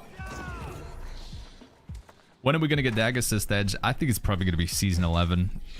My 2 predictions, we either get daggers like just before Christmas, so they do like a mid-Season 10 update, or we have to wait for daggers in Season 11, which I think is going to be on like the 7th of January or something. Oh, spines. Are we killing these? Okay.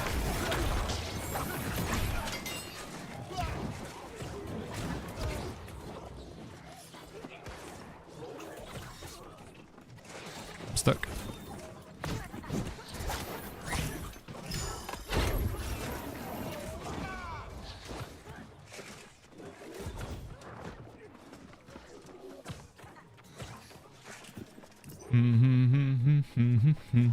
This update is season 11. Oh my god, Relic says update is season 10. Nighthaven daggers will be 11, maybe. Yeah, I think that's probably it. Shadow says, what do you think of the 2 other weapons in development? I think I heard of a pistol. I think the 3 new weapons, one of them's daggers. That's, for me, no doubt in my mind. 100%. If they've got 3 weapons in development, one of them is going to be the dual-wield daggers. I would bet so many biscuits on it, chat. And I think it's the next new weapon as well. I really do think the dagger pair is the next new weapon we get in the game.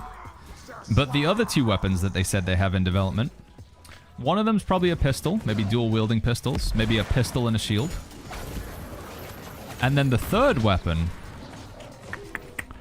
I don't know, like a lightning mage weapon, a lightning staff, a lightning gauntlet, some sort of lightning-based weapon. Because lightning isn't really represented as like a default weapon you can start with. Like, you know, you make a character on the starting beach. Can you do any of the weapons do lightning off the rip? Because obviously there's Boltcaster, but that's max level. We're talking like as you level up, level 20, what weapon can you use with lightning? There isn't really anything.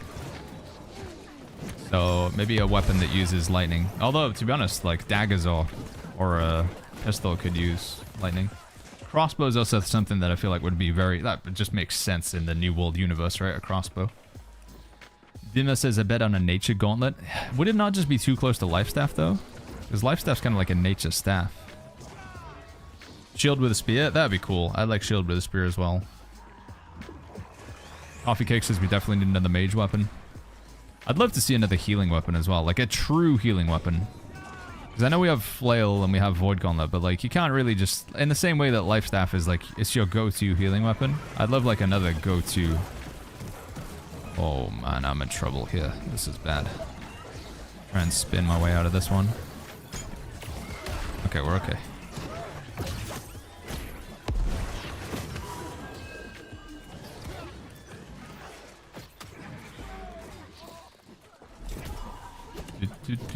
Daniel says daggers just makes sense. Yeah, it's, people have been asking for daggers for like 400 years, so Amazon's just gonna give it to them. Probably be the first weapon we see with stealth in New World as well, which that's gonna be kind of wild. A stealth weapon. Don't really have anything like that currently. Scythe would be a cool healing weapon, says Damien. You heal by doing damage, reaping souls from enemies. Yeah. Like in Rift. I think it was called the Kabbalist or something. I remember playing Rift and like the Chloromancer and the... I think it was called the Kabbalist. But they were cool healing styles. I guess it's a bit like Shadow Priest in World of Warcraft or something. Something with a holy symbol, new healing weapon, says Welsh Knight. Yeah, like a spell tome, like a grimoire, a book. A book of holy magic.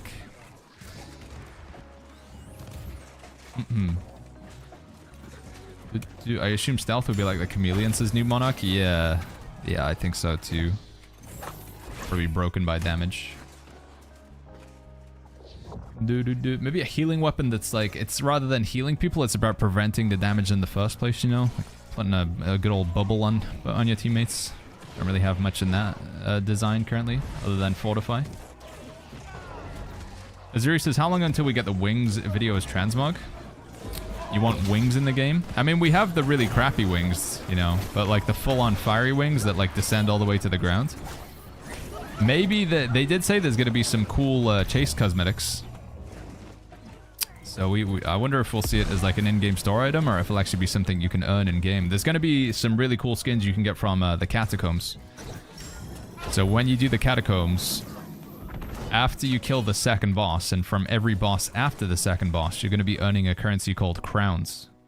So every boss kill from the second boss onwards in the catacombs, which is the new 3-man dungeon crawler game mode, you'll get a currency and you can spend that currency to buy special skins, which is really cool. Again, that's like something that I've complained we don't have anything like that in New World, and now we do. Big Pog. Well, I guess we kind of have that with the Summer Medley Fair, right? You can buy skins from the Summer Medley Fair, but... How excited are we about the new expansions, Alex? Very excited, dude. I don't know, dangerously excited.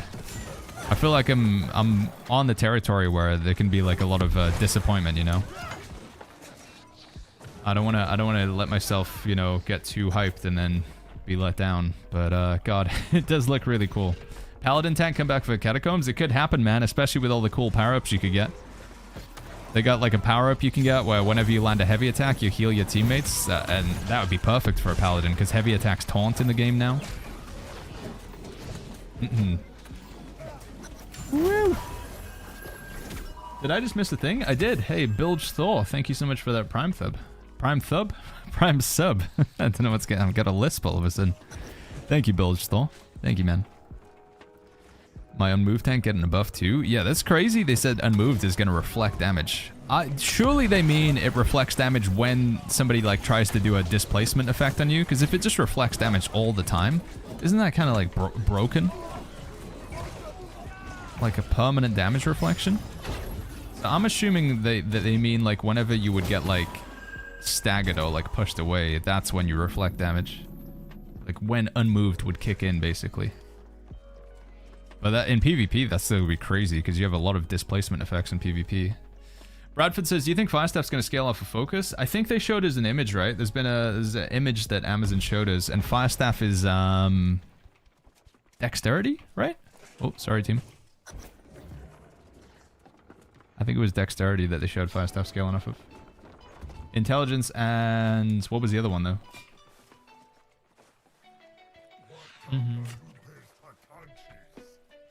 Medium or light tank sound for Catacomb sounds bis, says Chris Clayton. The main thing you gotta worry, like they said, the Catacombs, the final boss is gonna hit really, really hard. So you might need to be a full-on tanky boy for the final boss. So you just don't get one shot. Dagos says, is it worth coming back and convincing friends to come to you? I think this next update looks really good, Dagos. I think this is gonna be a huge milestone event in New World.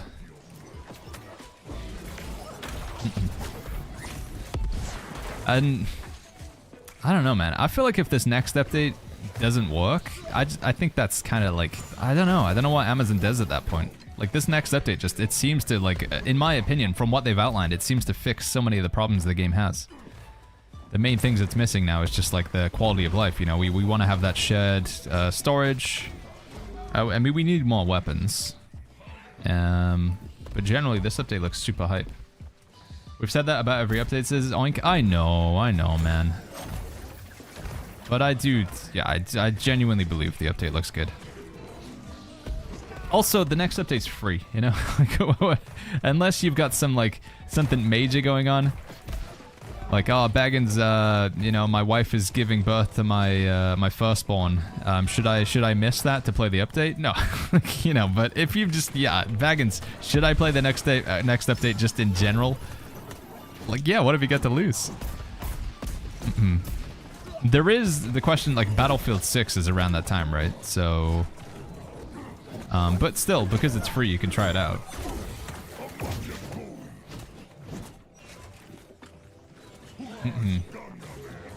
Thoughts on the update will affect crafting and prismatics? I think it's mainly going to be the same. I don't think crafting is changing too much. If it is, they haven't really told us much about it. Arc rate is at the end of the month, yeah. But you'll get like a good couple weeks to play New World and figure out whether you like it or not, so.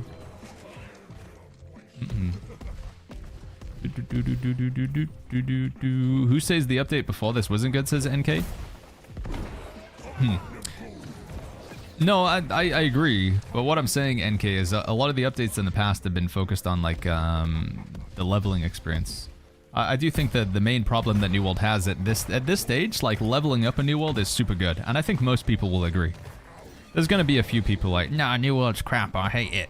But most people will agree. You play New World, you level up a new character, it's like a good time. I mean, it has been from the start, but it's really, really good now. New World's a very easy game to get into, a very easy game to enjoy for like the first 100, 200 hours. And then, it kind of falls off a little bit. The end game just doesn't have the same spark, the same magic.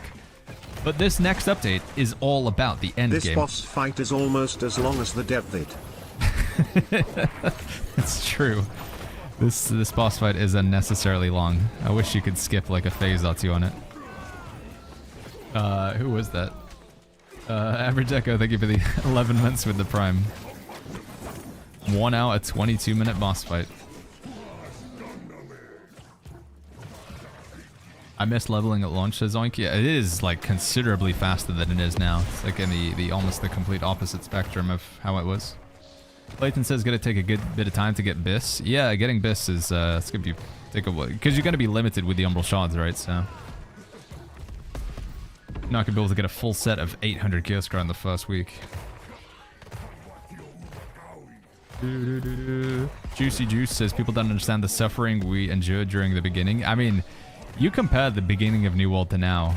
I kind of want to make that YouTube video just to give the context of like, here's what New World was like in September of 2021. And then just go through every little detail. So this is what character creation was like. This is what getting onto a server was like.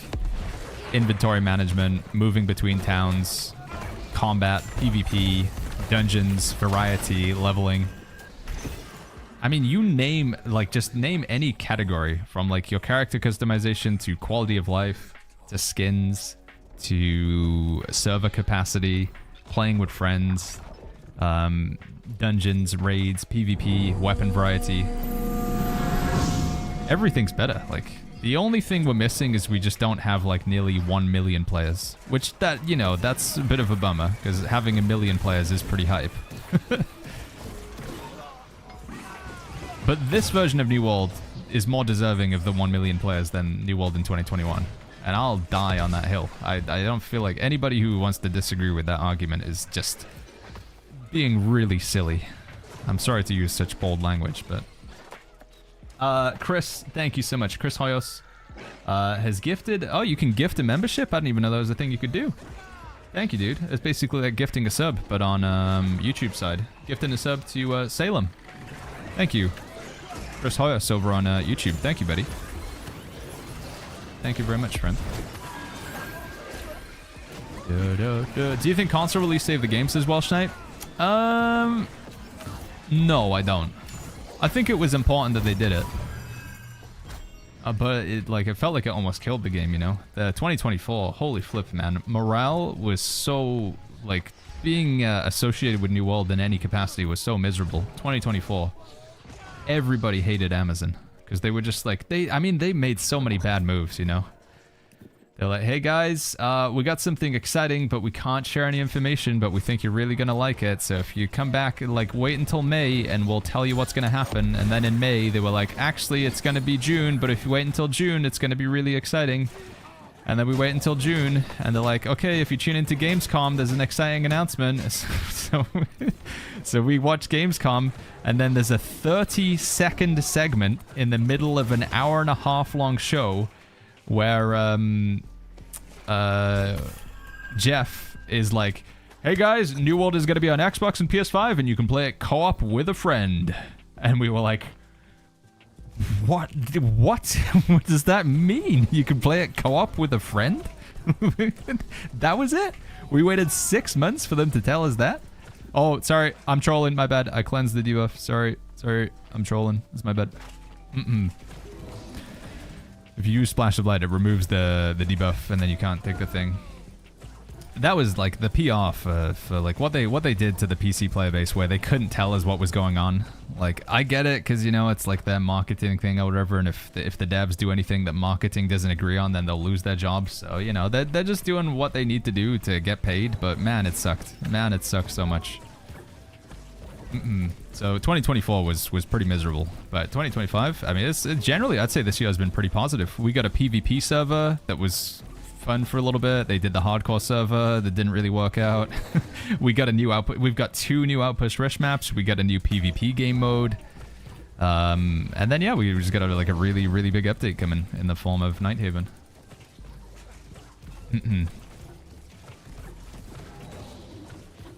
Baggins, when are you gonna tour the United States, says Captain Wookie? I don't know, man. I wouldn't be able to play New World at the same time unless I was in like a big, you know, truck or something with like a van with a PC in the back of it.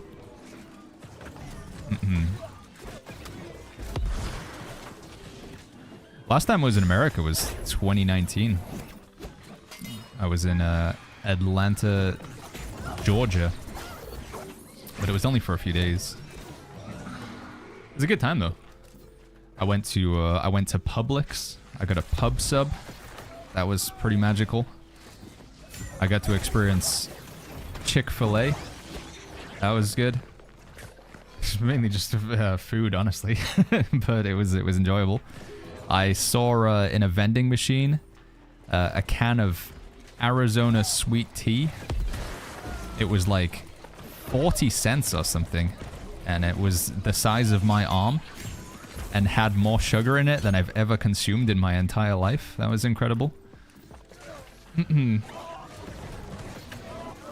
lot of crazy food you guys gotta go over there.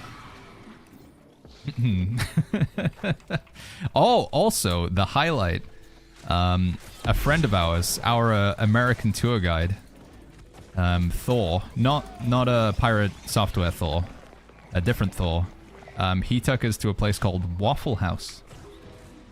At like 2 in the morning. That was interesting.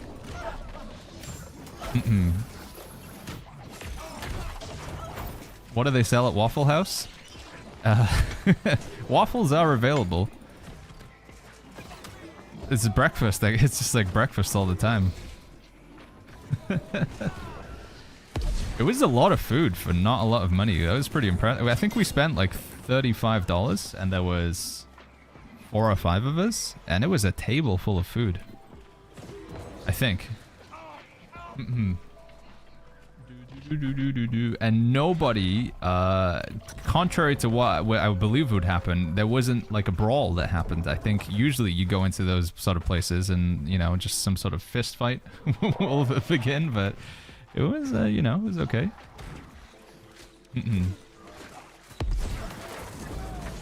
I have a Waffle House in G8 at 2 a.m., the only part of US you can experience what most of us are trying to avoid.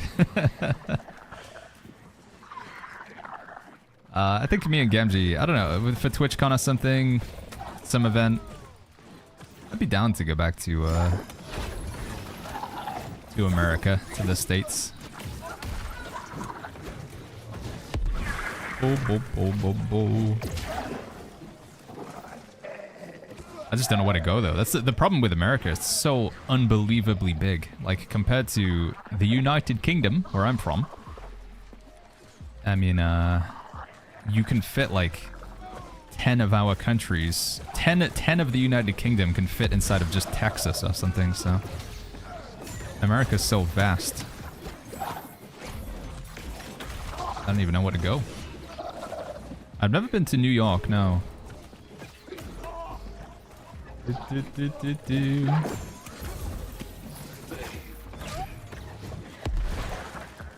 Shrap says, sorry if this guys was answered. I was in the stream these days. Any of the builds in Discord are going to be valid in the next season?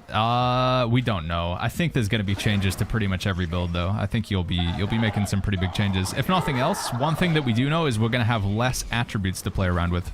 They're kind of given as a what do we call it? Like a shrink. There's going to be a squish on attributes. Because right now we have quite a lot of points to play around with. I can put 350 here, 100 here, 170 there. We're going to have a few less attributes to play around with when they squish them down. So I think at most you'll be able to do like 350 and then 200 or something like that. You might not even be able to do 350 strength, 200 con. I think you're going to have to be a bit more selective with your attributes. So that's going to be a fairly big change to builds as well.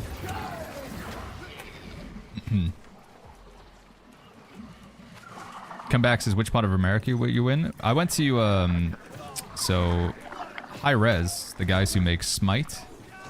They invited me to attend High Res Expo, HRX, which was in Atlanta, Georgia, where they do like the Smite World Championships and stuff like that. So I was in Atlanta for like, I think it was only 3 days, 4 days or something like that.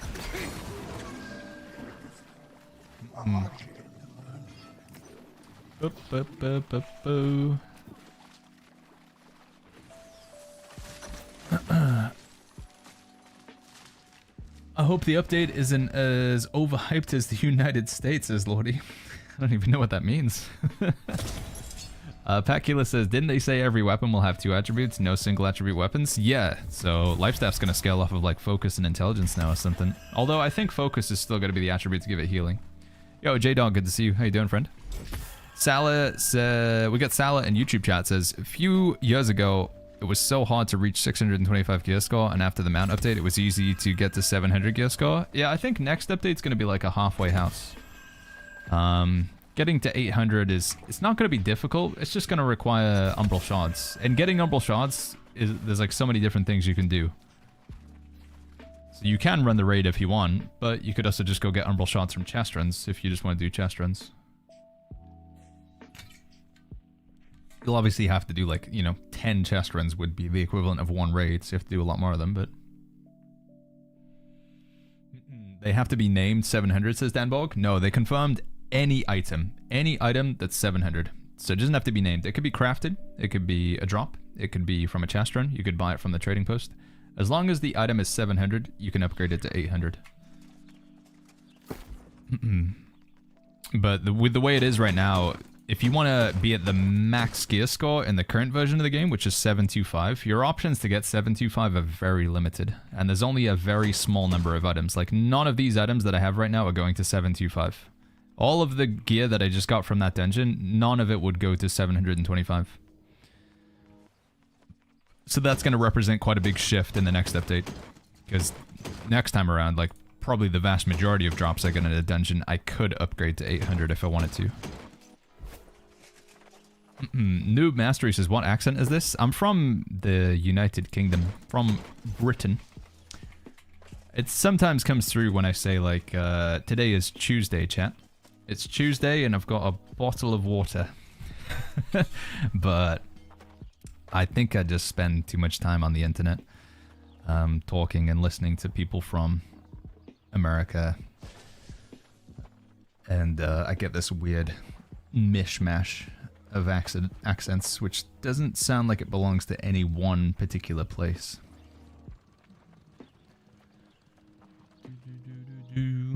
Shepsy says, can I get an invite to the company? Yeah, what's your in-game name again, Shepsy? Sorry? It's Tuesday. Hive of Gorgon's Day. Sheppy boy. Sheppy boy.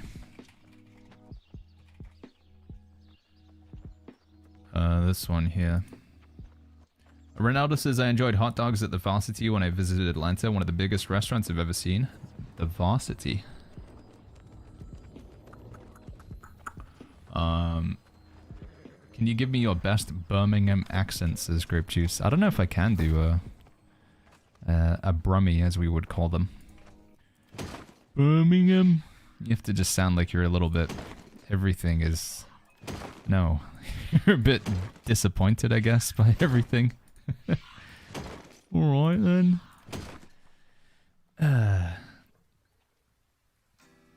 Dan Borg in the YouTube chat says, server is going to be a problem with like all updates we've had in the past 11 hours to get back into Nisa. Back when I played Barry, we only had 6 hours. I would be surprised if it's not the case. One advantage that we do have now, which is only a fairly recent implementation. I invited you to party rather than to the company. I'm dumb, sorry. There we go. One advantage we have now, which has only been a fairly recent development, is when you're waiting in a long queue, Dan, it'll offer you a free transfer. So if you're in like a 1,000 queue, or even like if you're in a 300 player queue, you can just transfer to another server. It's not ideal if you, obviously you want to be on that same server with your friends or whatever, unless you're all in the queue. But there is that.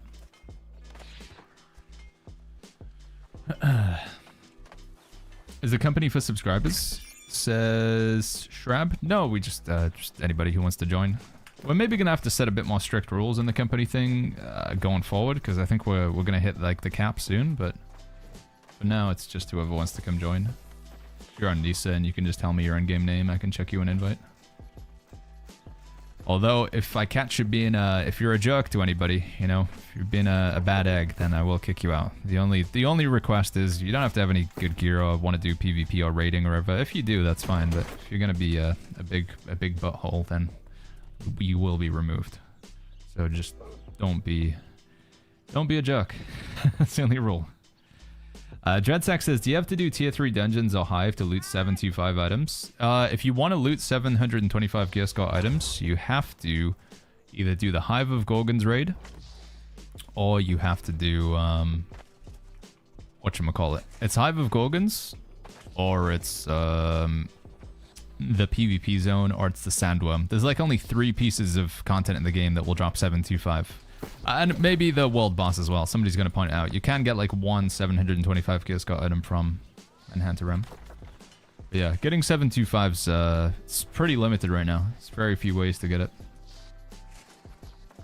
Alright. Let's hand in this faction mission, and then yeah, maybe we'll get ready for old Hive of Gorgons.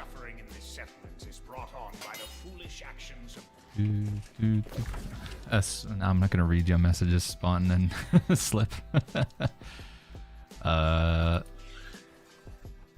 Alright, what do I feel like I'm forgetting something? Is there something else I wanted to do before we do Hive of Gorgons? I want to check consumables and stuff.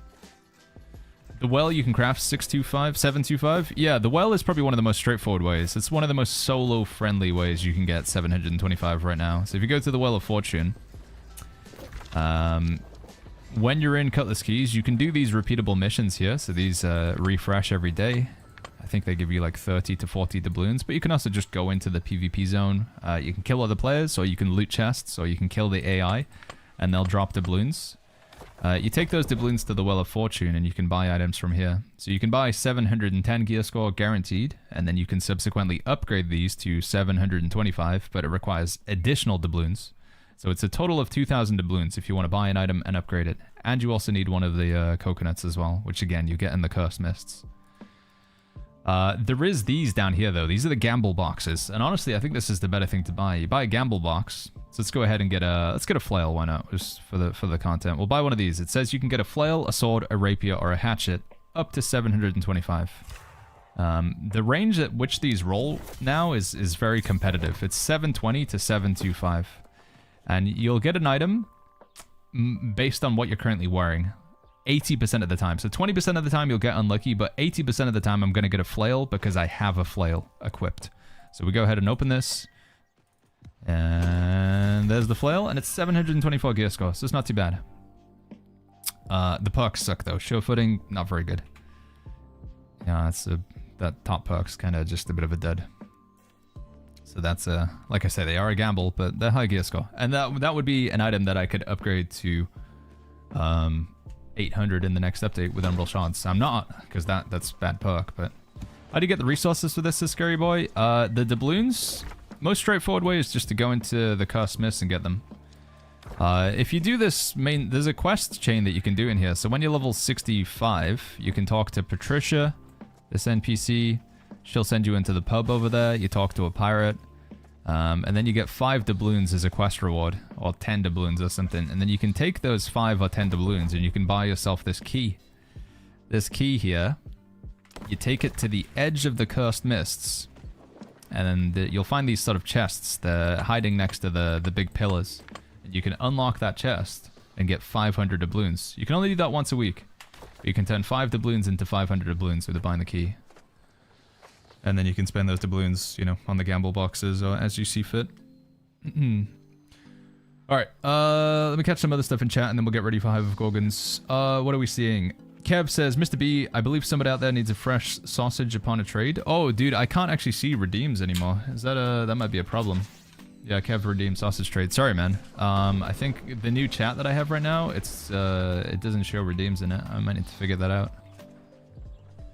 Ultimate Trophy is going to stay the same, says Stacy Von Horn. I think they are, yeah. I think they are, Stacy. I don't think we have to... So Ultimate Trophies still seem like a really good investment. Let's try and trade this guy if we can. Wait, do I have sausages on me? They're in a gear set somewhere, aren't they? There they are. 4,599 sausages. Real Frungle says that the trade skill is going to be going up. I don't think so, Real. They haven't made any mention of it. I don't think so. I need to find somebody to trade. No, everybody's moving. What about this player here? Trying to get this guy.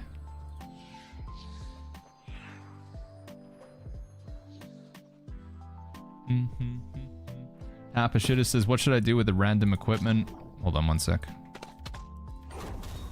Here we go. Trade cancelled. Rip. That didn't count, chat. We gotta find somebody to actually accept the trade. Hold on, let me take half of these sausages. That's not what I wanted to do. And I just remember that was how you used to trade back in the... That's another thing from 2021. Like, if you wanted to trade back in the day, chat, you just drop things on the ground. It's kind of wild. I forgot that was a thing.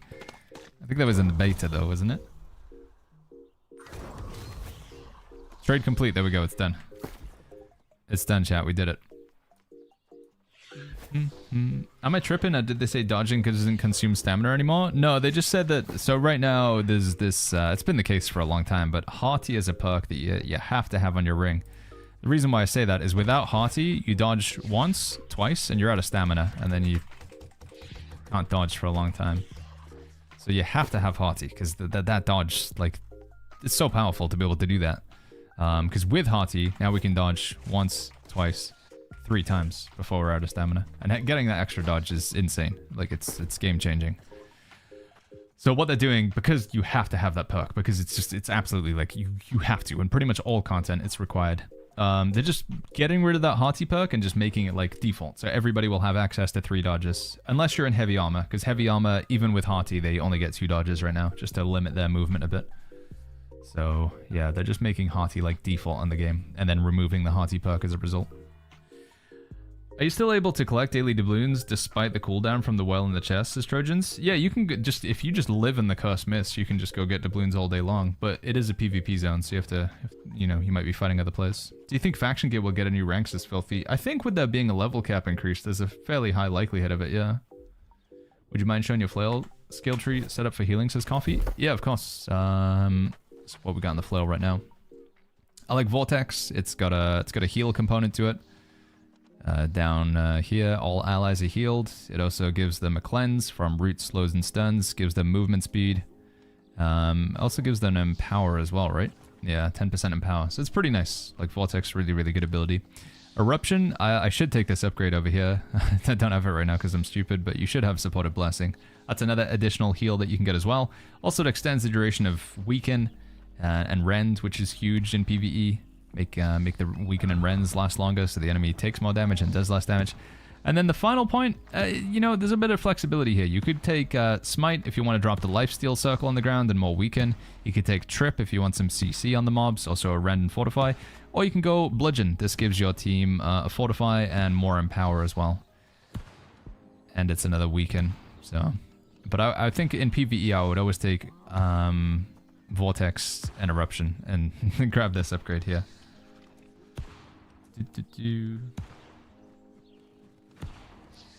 Job says, what house have you got? I have tier 4 house, so we got the max tier house. So we got one on this character. It's in Windsward, Everfall, and Brimstone Sands. If we still can only get 3 houses in the next update, if we can't get a 4th house, if they still limit us to 3 houses, I'll probably drop my Brimstone Sands house and buy one in Nighthaven, because I think I really want to get a Nighthaven house. Seems a lot of fun.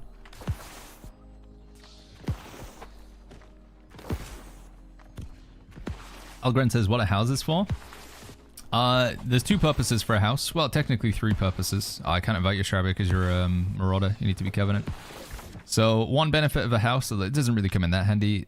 Depends. You can recall to house. So, wherever you are in the world, you can recall to house. So, if you're in the middle of, like, you know, the desert and Brimstone Sands, you just want to quickly go back to town. You can also obviously use recall to inn. The downside of recall to inn is it does go on, like, a 10-15 minute cooldown. Whereas recall to house, you can use an infinite number of times. Technically. Because you spend Azoth. So, if I recall to house, I can then reset the cooldown and go again by spending Azoth. So that's kind of handy. Just being able to... It effectively means you can fast travel from anywhere. Even if you've got like a cooldown. Because now it'll say like, oh, you can't recall back to your house again because it's going to be on cooldown. But you can pay a very small amount of Azoth. Like here we go. So if I go back here and then I go recall to house, it says you can't do it for another 2 hours, but I have to pay 19 Azoth and then I can do it again. And Azoth is, I don't know if it's going to be changing in Nighthaven, but right now it's like Azoth is, it's nothing. Like it doesn't matter. So that's a benefit. Another benefit of the house is you can put trophies down. This is probably the most tangible benefit. But in your house, you can put these things on the wall. These are trophies. This one here is a luck trophy. This here is an armoring trophy. These here are ultimate trophies. So this one's pretty cool. In my Windsward house, I have an ultimate combat trophy. It says I do 5% bonus damage to ancients, angry earth, beasts, corrupted, lost, and human. Basically all of the AI in New World. Ancients are the skeletons, angry earth are the tree people, beasts is wolves and bears. You get the idea. So I do 5% extra damage all the time. Just permanently, I'm doing 5% damage. As long as I have this trophy on the wall and I've paid for my housing tax, 5% extra damage. And you can put only one of those in your house, but you can put it in 3 different houses. So you would buy all 3 houses, if that makes sense. So that's pretty huge. Getting those and you only can use these trophies if you have a house to put them in.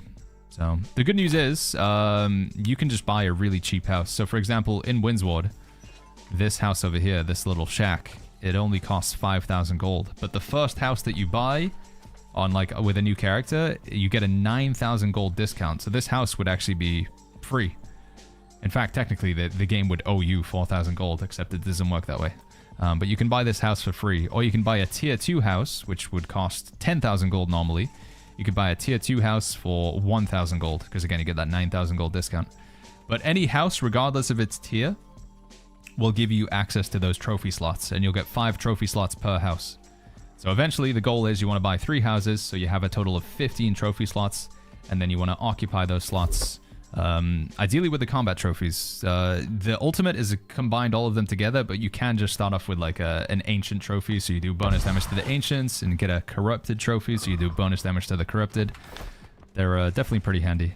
There's like crafting trophies, which will allow you to craft higher gear score items. There's luck trophies, which will very, very marginally increase your chances to get better items when you loot chests. Yeah, the housing's definitely worth it for the trophy. And then the other thing, the natural question is, what's the point in buying a higher tier house? Because every house gets the trophies, so why would you want to spend like 20,000 gold on a tier 4 house? The tier of the house is the amount of storage space you get. So you buy a higher tier house, you get more storage space. So I'll go back into my Windsward house here. Tier 4 means 4 storage chests. Tier 3 is 3 storage chests. Tier 2, 2 storage chests. Tier 1, you get the idea. So I've got 1, 2, 3, 4 storage chests. Each one of these is increasing my storage capacity by 1,000. Technically, these are 1,050. So what that means is when I open up my Windsward storage shed, I've got 5,700 storage capacity, which is pretty awesome. Because I like to hoard a lot of junk. I mean, just look at my storage sheds. They are just an absolute nightmare. So if you have a hoarding problem like I do, buying a high tier house, big, huge. But if you don't have a lot of stuff, then you can just buy like cheap houses. Oh, there's a dog here. All right.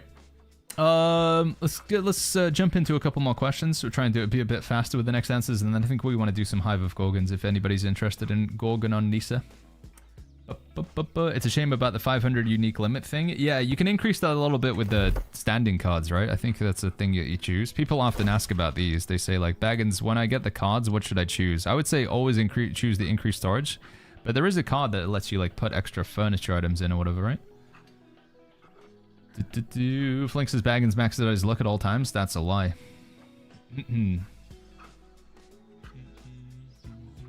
Keto says I logged in for the first time in a year. I was so overwhelmed with loot and stuff. Yeah, Keto, making a new character, man, it's definitely I think it's the way to get back in. Do you have a test DPS build for season 10 in raid or zone?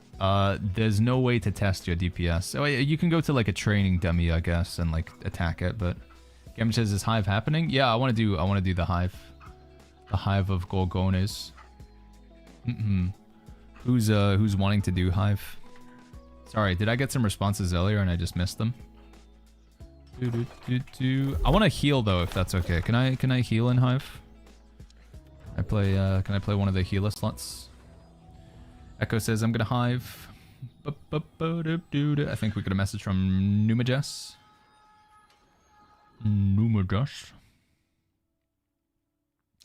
Gamjabroot, Bubble Tea says, I was thinking about the Cutlass Keys PvP zone.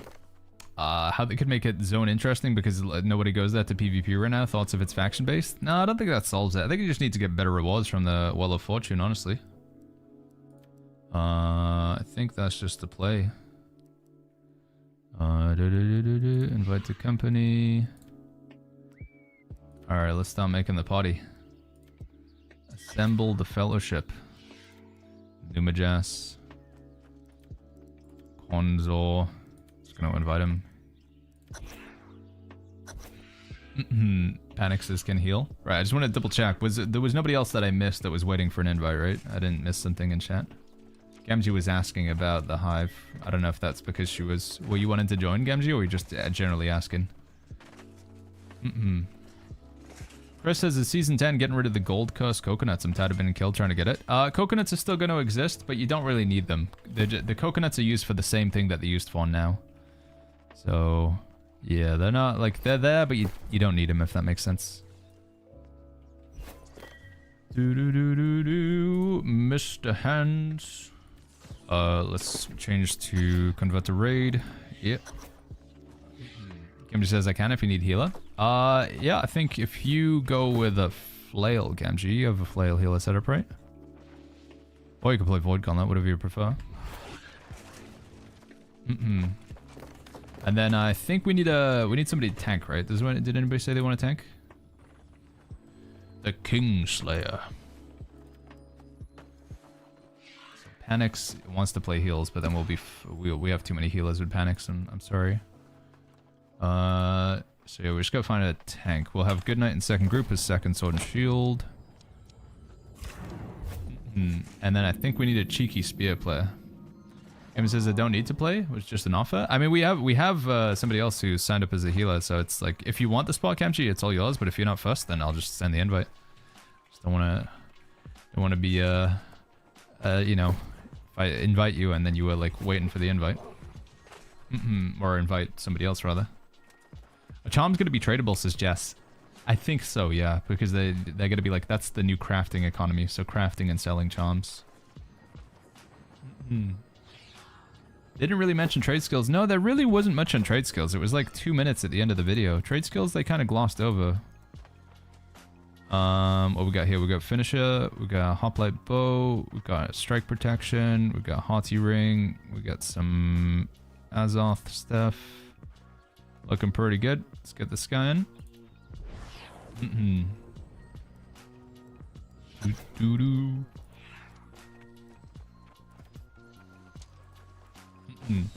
ON327 says, why are you so handsome? Is this Konzar on an alt? It's Konzar, isn't it? He's logged into another account. This guy, dude.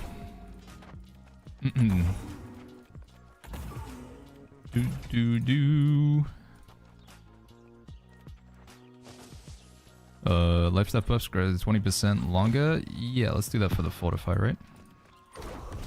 Alright, we need the tank gamer for Nisa on, well, Hive of Gorgon's Nisa.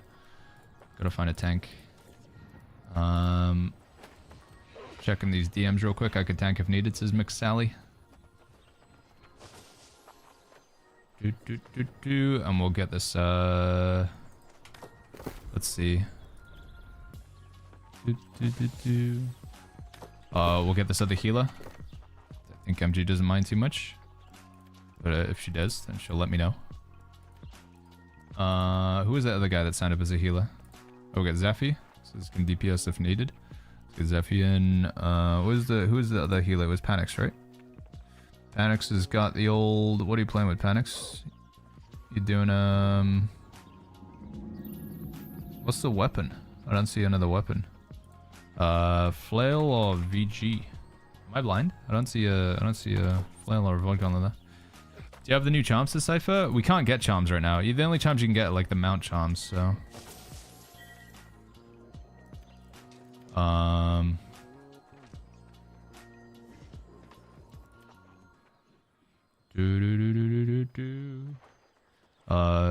Invite to raid. Do I want to play flail or do I want to play void gauntlet, chat?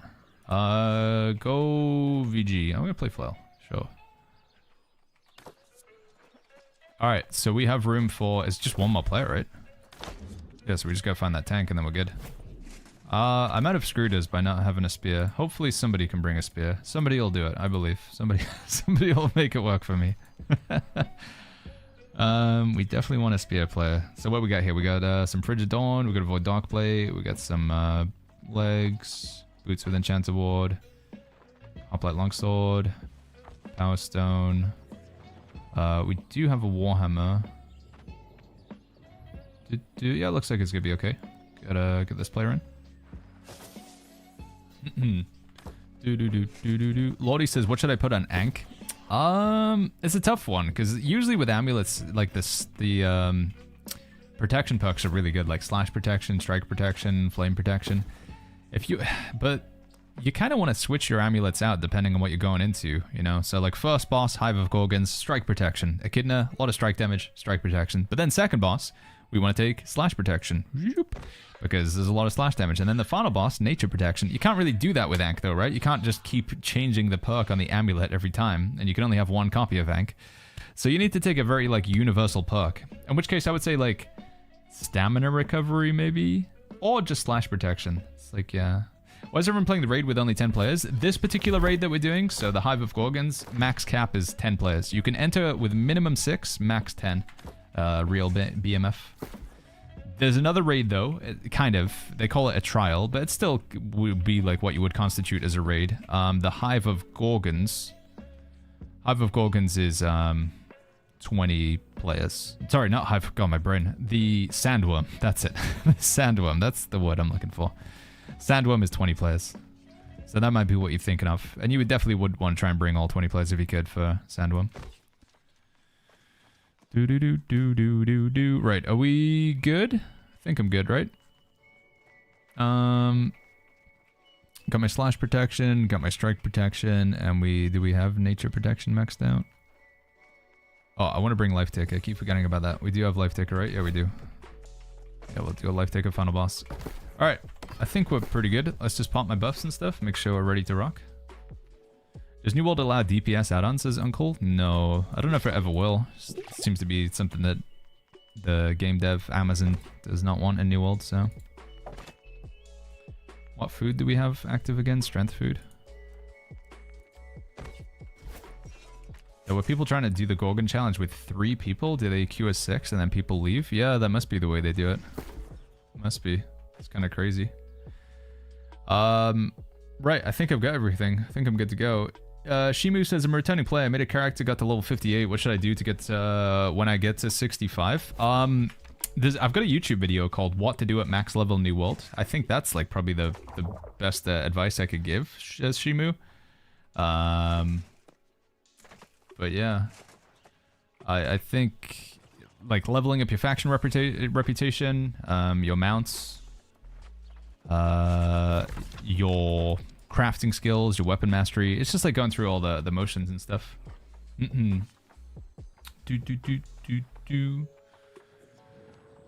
Dualities, while I can all I can say is I can apologize for that stuff. I agree, I was in the wrong. If there's anything I can do to make amends with you, but ultimately, you know, you can come in and leave set smashes and then just disappear. I don't really know what else I can do to help you out, Dualities. Everything like that. Like I say, can only say that it's yeah, it was naive of me. Is Whip better than Hoplite Longsword? No, I think Hoplite Longsword is as good as it gets, Pharos. Right, let's get in there, shall we? Let's go with the old Hive of Gorgons. This one here. Jim says good, add-ons are bad. What I would like to see with New World is like some way to track your damage. It doesn't have to be like when you're in the middle of a dungeon, but I would love it if it was like a training dummy. You know, if there was a training dummy where you could just like try and do some like damage passes just to see what sort of numbers you can put out. Nothing else, just to test, you know, like rotations and builds. Skel says the trailer from yesterday made me really excited. Yeah, it did look super hype. Very excited for that one, Skel. Esraf says, is Season 10 adding things that warrant starting a new character? No, Season 10 or Nighthaven, the expansion, it's more about a continuation of the max level, the end game. So when you hit 65 going to 70, and then once you've finished the sort of character progression journey, what is the replayable nature? What keeps you logging in to play New World day after day, month after month? That's what Nighthaven is about, rather than what gets you into the game in the very first place. I mean, it is, you know, if you want to start during Nighthaven, it's going to be a fantastic time, because I think there's going to be a lot of players and a good amount of excitement. But I would say, is there an advantage? Like, should you start over with this update? No, it's like compared to like New World Eternum, where there was fresh out servers and they redid all the storyline, or even Brimstone Sands, where they changed parts of the leveling experience. This time around, it's much more on the end game. Is it a paid expansion, says Mold? No, it's free as well, which is fantastic. Yeah, don't have to pay for this one. Did they get rid of the training dummies? You still have those, Chris, but they don't, like, you can see numbers, but you don't really have a way to still pass, like, how much damage you're doing. I guess if you added up every single number and, like, recorded it, you might be able to get an idea, but... Right, are we good? Duration of dots, strength for the flail. That's all good. Oh, I need to put the tanks in the same party, like this. There we go. Boom, boom.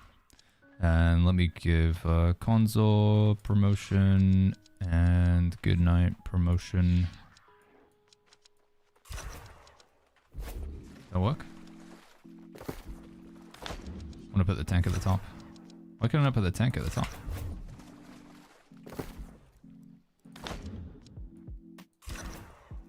What?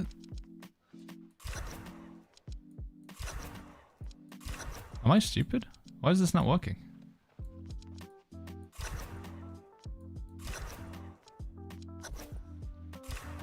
One at tank second slot? I guess that works.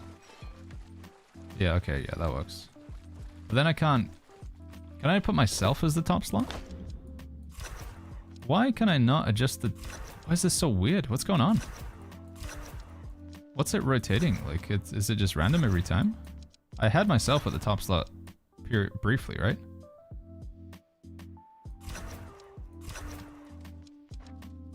I don't know what's going on here. This is so strange. It's a visual error? Wait, so... No, that is still going to that player, though. He is going to the top sometimes. You have to pull everyone out of the group. That's... Wow, that's strange. Very strange. Can you use these groups over here in this? Interesting. And then I do that. Does that work? Oh my god. I'm just gonna relog. Let me just hopefully relogging will fix it. Ay, ay, ay. Mm-mm. Do do do do do do do do do do do.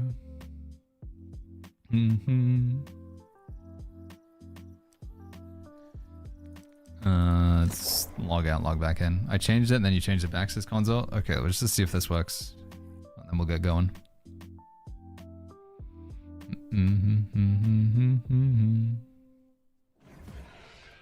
Alright, whatever. It'll do. I mean, I don't really even need to target people. It's easier like to have the healer in spot 1, so then I can target every member, but whatever. I want myself in spot 1, but it doesn't work. Alright, we ready? Slash raid.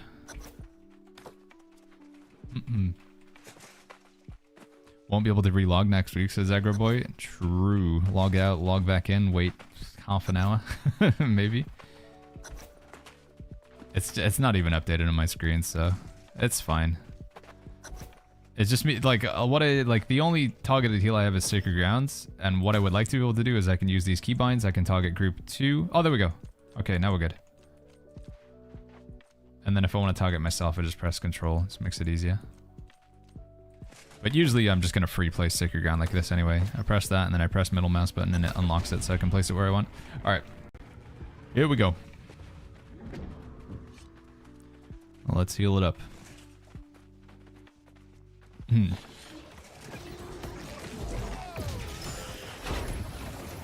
Go ahead and pull these guys in.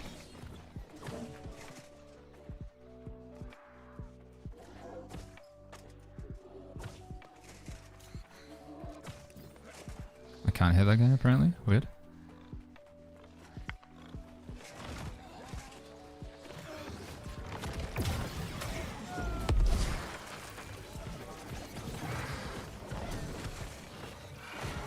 Sorry, I was trying to make this pull easier, but I think I've just made it more awkward. Thought I could just get everything like down in this corridor, but does not seem to have had that effect.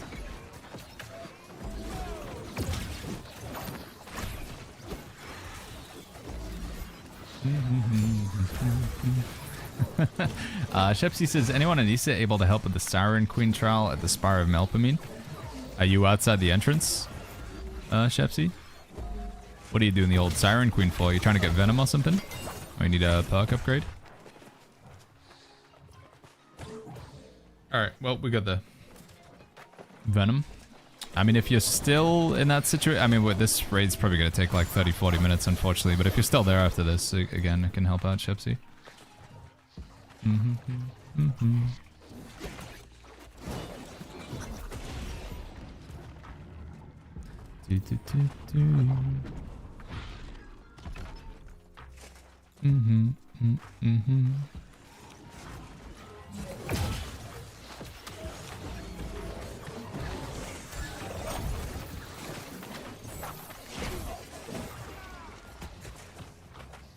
Gypsy says, it'll be around if you don't mind. Realized I didn't have the Siren tuning up. I think I've got like 20 on me or something. Oh. We can make some.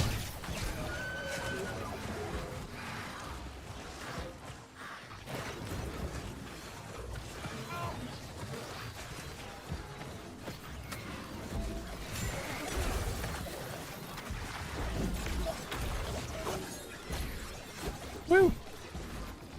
Jack says you're a paladin healer today? Yeah, we're playing Flail and Lifestaff. A bunch of you guys have been asking for more healing content, and I agree. I want to play more heals. I think especially going into Nighthaven chat, we're going to try and move back to having healer be the sort of, you know, main role. Hopefully there'll be a lot of cool, fun healing builds we can play in Nighthaven. I'm hoping there's going to be like some set bonus gear that's based around healing. By the way, I think I missed a couple of subs. I'm sorry about this. Checkers and Pogo. Thank you so much. Let me try and replay these. Checkers and Pogo, thank you so much for the 44 months with the Prime. Thank you, buddy. Thank you, Checkers. And Dry Life, thank you for the 21 months with the tier 1 as well. Thank you, Checkers. Thank you, Dry Life. Thank you very much, friends.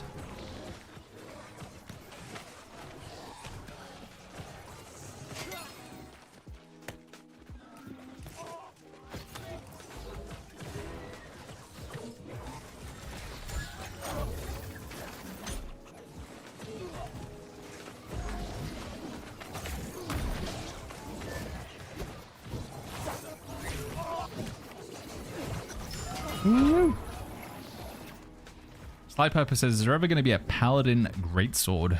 What would how would you make a Paladin Greatsword? Like, because it might already exist. It depends what that would look like to you. You mean a Greatsword that heals people, or?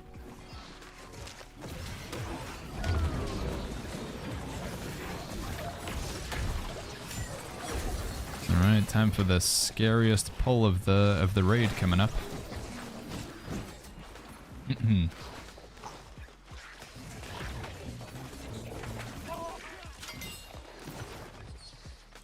Fly Pepper says maybe a greatsword that scales with focus. You can kind of do it right now. If you put an amber gem into your greatsword, you can have a greatsword scale 65% off of focus. The scary thing about making a weapon scale entirely off of focus is it gives healers access to insanely good healing, right? Because you put 350 points in focus and your life staff absolutely pumps heals, but then you have a weapon that is also scaling entirely off of focus, and that weapon's going to hit ridiculously hard as a result. So you have a build which has insane healing and insane damage, which is just going to be unbelievably broken. So there's a... It would have to be some sort of artifact or item where, like, it scales off of focus, but it reduces your outgoing healing by, like, 100% or something. Or, like, well, not by 100%, but pretty drastically, just to balance things out.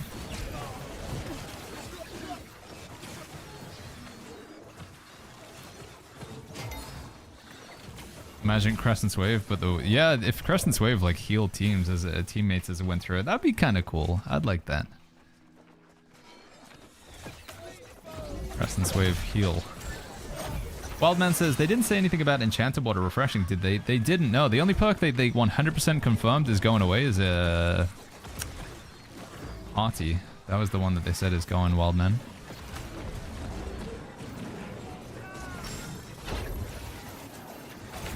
That would be hell and out push rush. Just healers with Crescent Waves, just spamming heals by using the wave.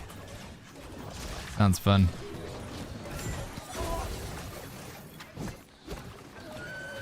Alright, that wasn't too bad actually. Usually this pull's kind of spooky.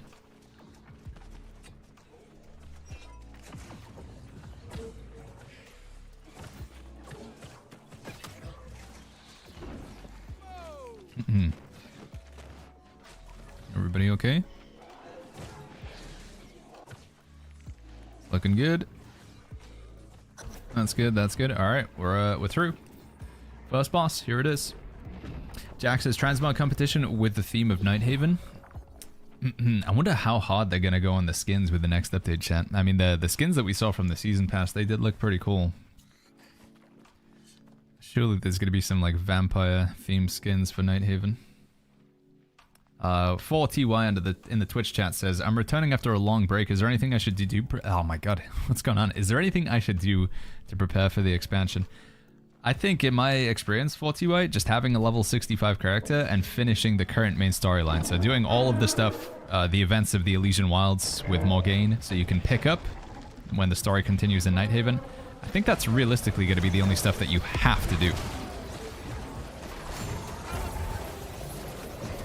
Maybe do exclamation mark prep. Yeah, it's I think that it's just the thing is, like, people want very clear, tangible, like, you have to do this stuff or whatever, but it seems to be that it is an update where if you haven't played in a while, you're not going to be at a disadvantage. It's an update for the endgame, so it is max level, but as long as you got a max level character, you're basically good to go, so...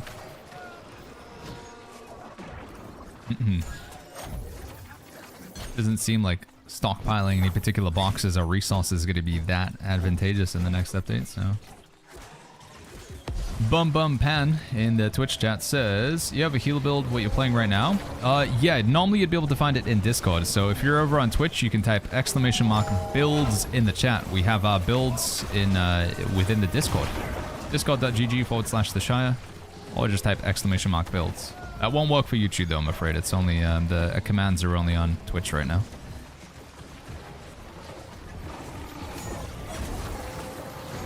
Yo, Lord Soth on YouTube says, I'm new to the game, only been playing for 4 days. Hold on 1 second, Lord Soth. Just want to make sure I don't balls this up. Looks like we're good. It's gonna go down in a second. Oh, he's down. Right, Lord Soth says, I'm new to the game, I've only been playing for 4 days. With Sword and Shield, do you use regular longsword or should you use Rapier? Sword and Shield, just go with the longsword. Yeah, you can play Rapier as your secondary weapon if you want, Lord Soth. Sword and Shield Rapier. It's not a very common build, but they both do scale off of dexterity. My favorite pairing with Sword and Shield recently has been Sword and Shield Flail and Shield. I like just using the double shield, because both of those weapons you can use shield as your offhand. Only the sword and only the longsword allow you to actually equip a shield. Rapier does not allow you to actually take advantage of the shield. Man, I keep forgetting. I think he has a hitbox when that happens. That's my bad. I'm gonna get hit as I go. Oh, God.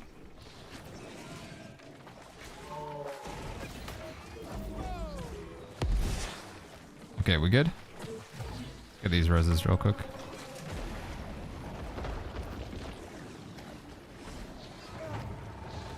Gen X says, best update for all players is working on rounding your character out, gathering and crafting skills. Yeah, I think the most important things with the Nighthaven expansion is just working on this, like, the permanent upgrades you can make in your character. So we're talking, like, weapon mastery. You know, when I say permanent, like, you do it once, you don't need to do it again. So you do your weapon mastery, get those to 20 on your weapons, you max out your faction reputation, you level up your trading skills, your riding skill, etc. Like, once you've done those, they're done, kind of thing.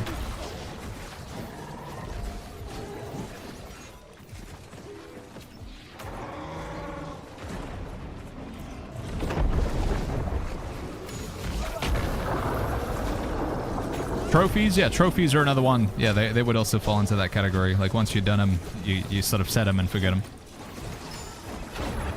Vox in the Twitch chat says, chat, is world boss loot good? The Manhantaram thing, they're okay. Nothing that's best in slot, in my opinion. No, like, super insane items.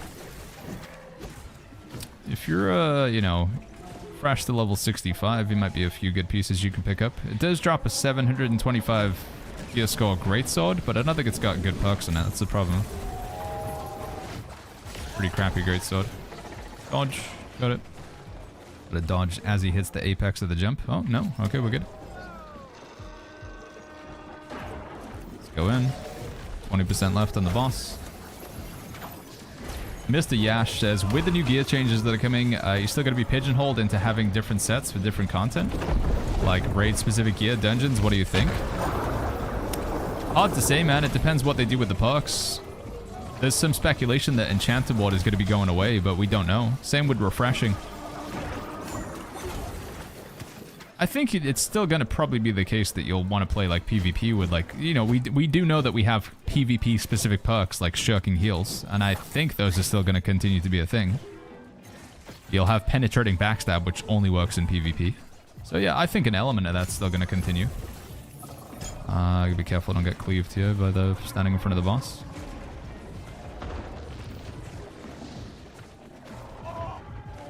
Are we good? Here we go, jumps and dodge. Try and get this.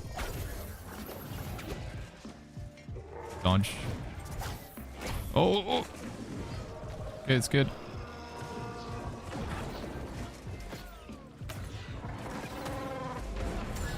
We're getting there. Slowly but surely. 10% left on the boss. Niv Bendabi Niv in the YouTube chat says, I'm doing sword and shield, flail and shield. Is there a balanced build for survival and damage? Yeah, if you put like 350 points in strength, that sword and shield, flail and shield will do some good damage. You play it maybe in like a medium equip load, so a few pieces of armor are going to be heavy, but not full heavy. With a round shield, you get some pretty good damage out of that build, I would say. Niv. Good lord, we're in trouble. Are we dead? Trying to get Konzer up, but where did he go? I think we wiped. This doesn't look good at all. I don't know what's been. Is it me? Is it my fault? I need to pay more attention. Oh, the tank's dead.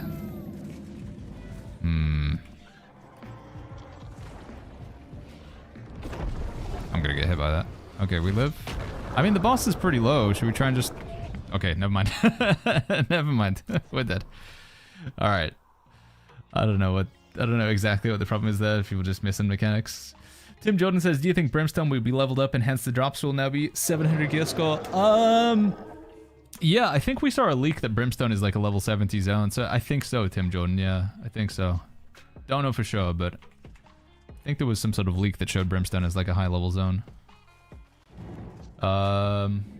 Lolly Touch, thank you so much for the tier 1.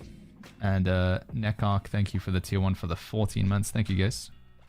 Any specific skills you'd recommend in the skill trees? If you're trying to balance like damage and survival with the sword and shield, something like this is okay. If you want more damage, you would switch the shield rush to Whirling Blade. Or if you wanted to PvP and fight other players, Leaping Strike is fantastic. I guess the criteria that I would want to know here, Niv, is whether you're interested in fighting other players or you're just interested in like fighting against the AI and doing dungeons and stuff. There's certain abilities that lend themselves more towards certain types of content. Stasis says, what do you think the rare mount from the last drop might be? They said it was going to be like one of the silly mounts, so I guess it's going to be like the turkey. So it's going to be like another bird or a special type of mount, you know, like a unique mount, I guess is what they call them.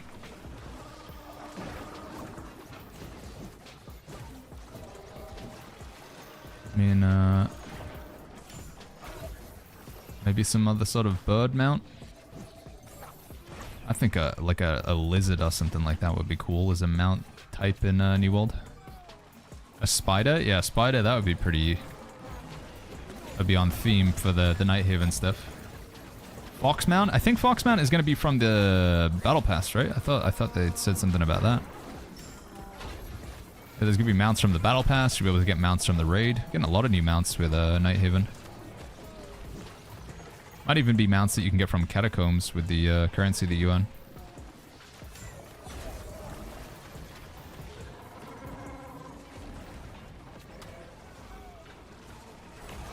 Ah, it's unfortunate. Boss is going to go down here.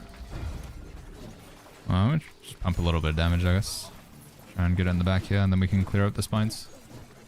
An alligator mount, says Dave. That'd be cool. A platypus, says Chaos Dawn. Do you have a Greatsword DPS guide video? I don't think we have DPS for Greatsword. We have a tank guide for Greatsword. The DPS, I don't think so, Zach. We will be doing a lot more build guides, playstyle guides for the next update within with New World Eternum Nighthaven. So stay tuned for those on YouTube. But we do have a yeah, tank guide with the Greatsword. Joined the stream, recently started playing XP. I got a question. I reckon I cannot reset territory standing, and the fact that I did not pick storage at all, how much space will I be missing out on? I'm 20 in territory standing. Oh, you're not missing out on that much.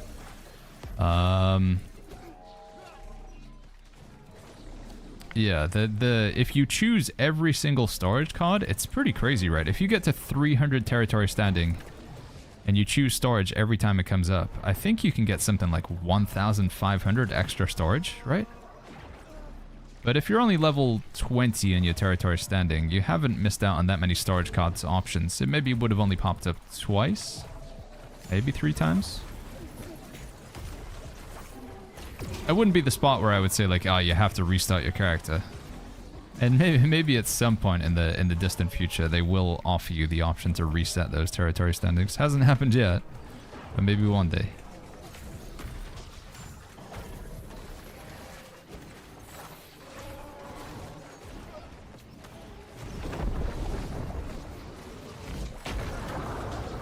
Greatsword Spear viable for DPS, is Ham? Yeah, Greatsword Spear is fantastic. Use Spear to apply debuffs.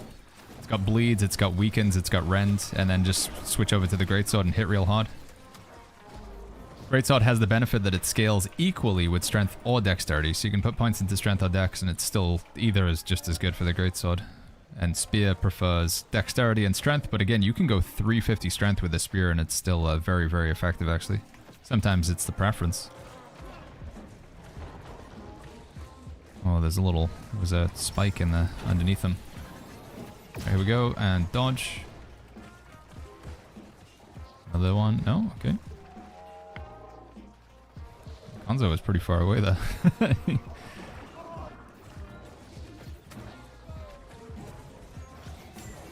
Oh, another tail swipe.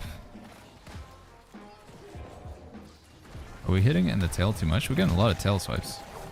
Is there a cap on territory reputations is broken? There is. You can get a total of 300 levels. So those cards that pop up when you get a territory level increase, they can happen 300 times. So it's quite a lot. But it does eventually stop. Reflection in the chat says, how is New World now, guys? I haven't played it since a few months after launch. It's better in almost every way, in my opinion, Reflection. Considerably better. Right now, we're doing a raid.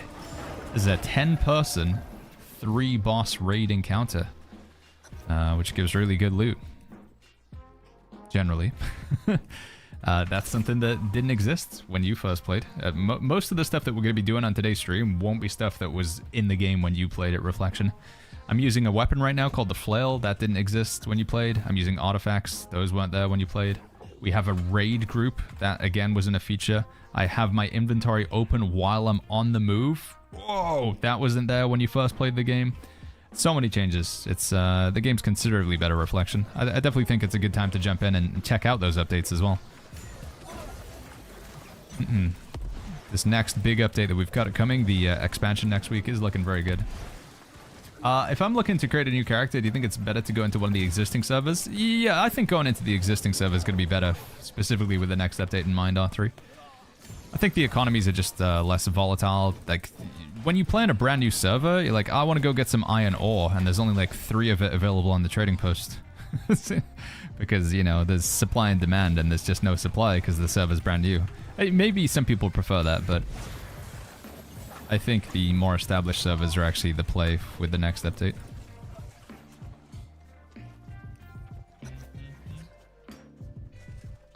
Lordy says, is Venom plus Greatsword good? Yeah, Venom makes every heavy attack apply poison, and that definitely benefits the Greatsword. Greatsword loves doing heavy attacks.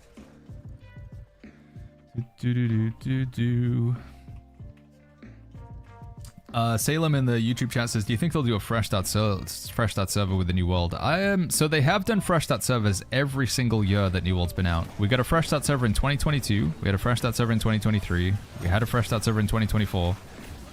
So you could say that, like, well, we're going to have one in 2025 then. But I do think that, again, with the parameters of the next update being that it's about the max level, you know, it's a continuation of the end game. It's not about starting over again. It's about hitting level 65 and then continuing the journey. And to that extent, starting over again doesn't really make a whole lot of sense.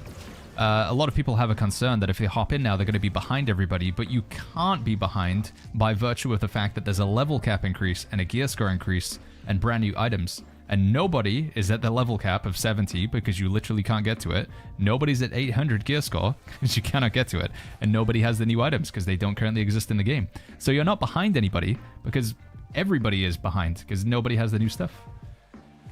Does that make sense?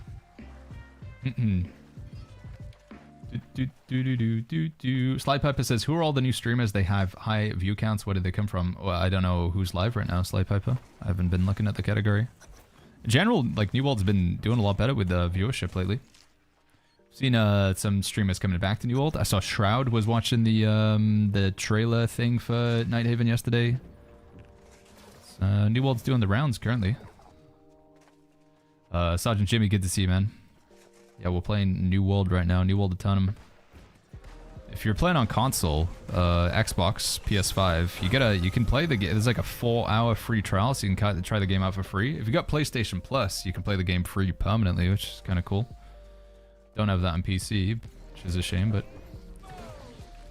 Sorry, question. Yo, Alternate, good to see you. I'm so happy to see you on YouTube. Less ads and more manageable second window when I play. Yeah, it's, I don't know why it's taken me so long to, you know, just get the stream over on YouTube. I've had my YouTube channel for longer than I've had my Twitch channel. But, yeah. We're live on Twitch and YouTube, and going forward, this is the plan. Aren't they behind in the sense of currency? No, the main currency that's going to be important in Nighthaven is Umbral Shards, and you can't currently get those right now, Vigilante. Oh, yeah, Vigilante, Vince. I also don't think gold is really going to have that much buying power in Nighthaven. I think gold is going to be, like, its least valuable in Nighthaven. Because it doesn't seem like they're going down the method where, like, crafted gear, or at least crafted gear that you can sell, that's not going to be, like, your best gear.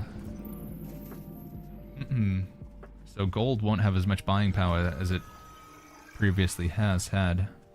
It's going to be for charms. Yeah, it's just going to get you... Prime people. Gold's going to get you, like, perks on your gear, but the actual gear itself, obviously, like, the main thing. That is not purchasable. You have to earn it from the content. I Refine, thank you so much for the Prime sub, dude.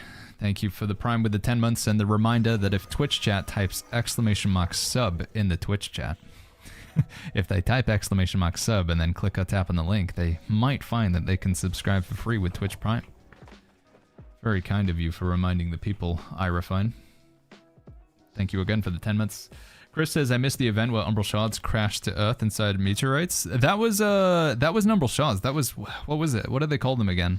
I know what you're talking, Gleamites. The Gleamite meteors during the Christmas event. Yeah, that comes around every year, Chris. Really cool event. I still think the Gleamite meteor stuff's my, like, favorite thing in the game. We go slash protection amulet here if we can. There we go. They said we can craft 3 charm slots though, so people can craft them up to 800. Yeah, will they be bind and pick up though? That's the question. Echo. If it's gonna be like how it was with Eternum, where you bind and pick up is like most of the gear for the first half of the update. E-Man did it says dimension attributes are no longer tied to gear. It's only tied to character level. Yeah, so you won't be getting attributes on your gear, which means like I think that kind of takes away from the power of like having a high gear score item doesn't mean as much if attributes aren't tied to it. It'll still give you more weapon damage and the perks will be stronger, but attributes I guess are going to be the same regardless of your gear score. Is the new world open world boss worth doing, says Steve? I think you can get a decent earring from it, but probably not. It doesn't take much effort though, right? You just rock up, there's a bunch of people there, you get a tag on it, and then you can even just go AFK, so it's relatively low effort. Martin says this is the update, it's free. I don't see why people don't go free to play, to be honest. More of the battle pass style. I mean, I do think that New World free to play could be at some point in its future. The problem with New World going free to play is obviously like it would introduce more bots and stuff like that, which people aren't keen on. And there is the question of like, if New World was free to play, would they make enough money off of skins and stuff to make up for, you know, people not buying the game? Where's the bud? Rip. Tried to root him in place, didn't work. Let's put a heal in the tank, beacon. Get these spiders just so they don't kill the healers, which is me. Wolf. We got them all? We got them all.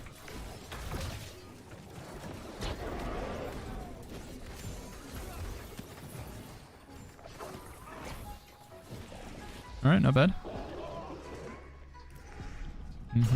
Does he still leap? No, he doesn't. Okay. What's the new total attributes point number, says Hansi? I think they said like 530 or something, which is not a lot. So you can't even do like 350, 300.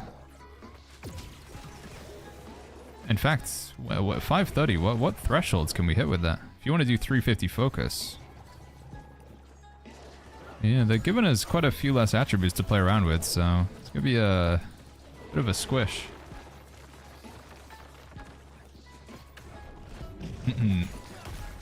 Conqueror says, what time does the update go live? From the Discord, Conqueror, they say it's going to be If you're in the UK, like me, it's gonna be 3 p.m. For Europe, 4 p.m., which you guys are 1 hour ahead. West Coast America... Oh god, I gotta do maths. I think it's... Is it 7 a.m. West Coast America, and then 10 a.m. East Coast America? Yeah, I think that's right. Oh, red circles, move. Okay, we're good.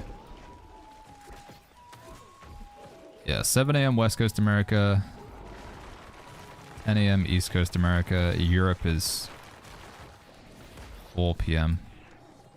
Obviously, other time zones do exist, but I'm sorry, like Australia and stuff, I don't know. I don't know what time it is right now. Geldar says, didn't they say they were adding more attribute points when you level to account for them? Yes, but overall there's still a reduction. There's still a squish. That was what I took away from the video anyway. It's going to be one of those cases that we won't... I don't think we're going to truly know until we actually play the update chat, but...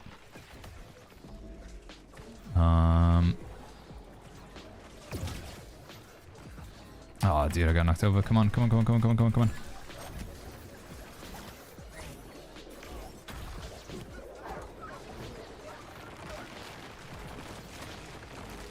Is he dead? We got them all. Nice.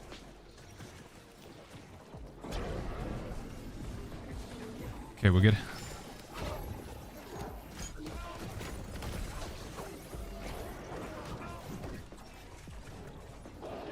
Okay, final phase. Todd says we don't bother with time in Australia. That's fair enough, right?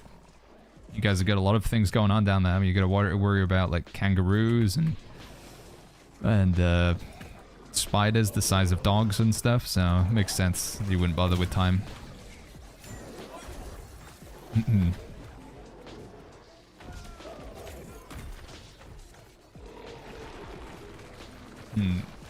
Dingoes eating babies? Yeah. Is it Australia where you can get that bird that has like the talons on its feet that it, like if it kicks you it can like disembowel you or whatever? The cassowary or something like that? Is that in Australia? Probably is.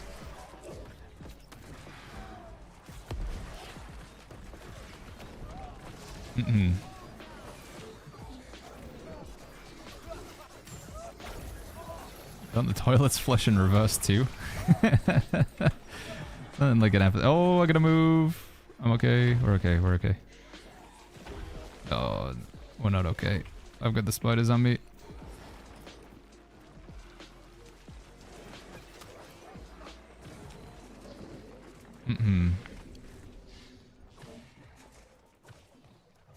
Okay, heals out. It's me. Try and hide behind the pillar so we don't get leaped on and die. Boom, boom. The build bot, so Aka's site in the Twitch chat's asking about the build bot. If you guys haven't seen, in our Discord, discord.gg/BagginsTV, we have builds, a lot of different builds you can check around for Season 9, and we will have builds for Nighthaven as well, with all the gear set bonuses and everything else. Right now the build bot is under maintenance. Gamgee, my wonderful wife, who's been responsible for like doing the whole setup with it, everything, it's all because of Gamgee. She is, we're taking it down and moving the server or the database that it's hosted on. I'm gonna get the specifics wrong here. But yeah, the TLDR is if you can't get into the build bot, it's not on your end, don't worry. Gamgee says there's an update and both announcements on the build bot page. So yeah, discord.gg, holy flip Gamgee, I just saw what you sent me on Discord, that looks so cool.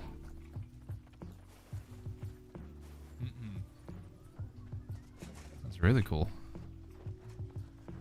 New update on Monday, says FKN Big. Yeah, Monday the 13th. Monday the 13th, very big update coming to New World. I don't know, again, I know we've probably said this in the past, but I think it's the biggest update so far, chat. It's big. It's a big one.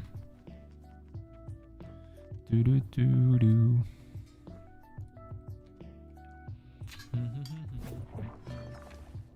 Dan Borg in the YouTube says storage itself has been a problem. You go buy all with the same bags, unique item limitation. Yeah, the global crafting storage will hopefully help out a bit, but that's not good. I don't think it's like until the new year, I'm afraid, Dan Borg. But we do have global storage eventually come into the game. King's Work says there are 7 times more kangaroos in Australia than people in Uruguay. Uruguay, which means roos invaded them. Each person would have to defeat 7 kangaroos. I don't think that's capable for like the normal person, right? Australians, I think they can do it. I watched a guy, there was like a kangaroo and it had his dog in like a headlock. So the guy went over and he just punched the kangaroo. It was like the most Australian video I've ever seen. And the kangaroo was just like staring at him in disbelief. But I don't know, man. I think I would, like, sounds scary. I think you do have to be pretty Australian to just punch a kangaroo. Oh, again, it was justified because it had his dog, you know. His dog was in danger. How many gigabytes is the update going to be, Sibs Comps? I don't know, but I'm guessing I mean, it's a big zone with a lot of content. I'm guessing like 30 plus gigabytes, I'm guessing. It's a big one. Poem with You says, are we going to lose 200 attributes with Season 10? I think so. Like, they said, I think, we'll take a look after we finish the stream, but I think we're going to be looking at like 530 or something like that.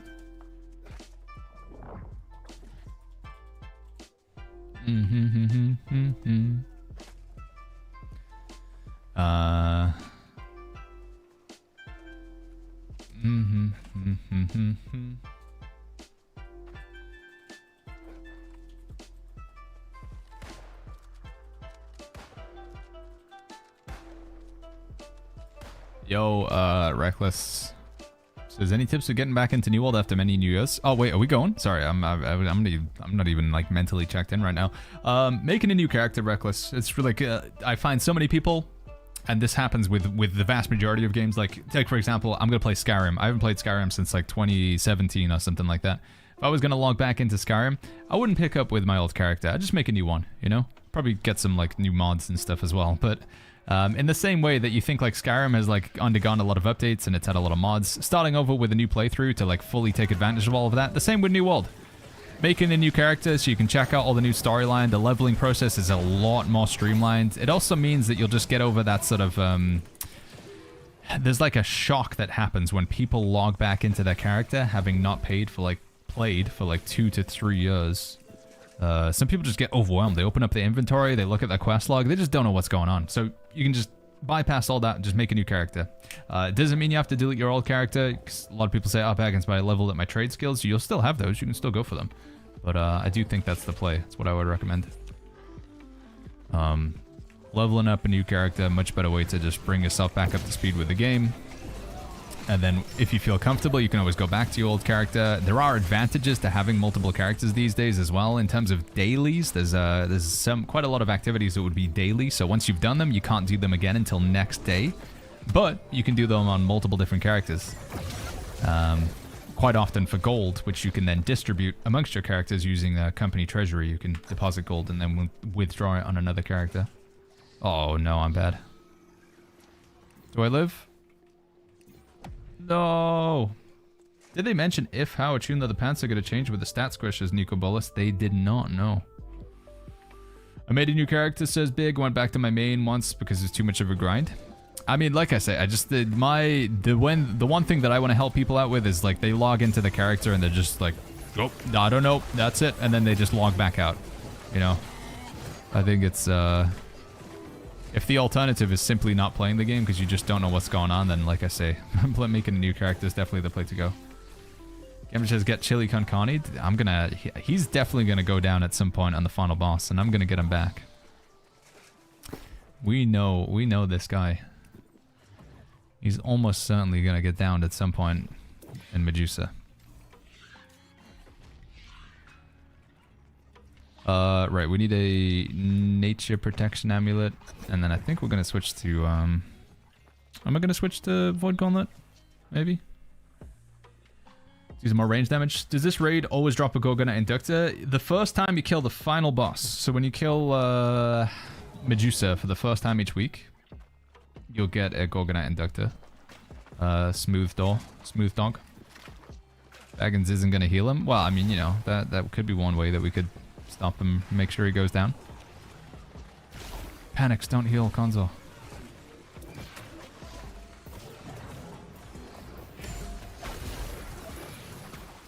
Do one of those.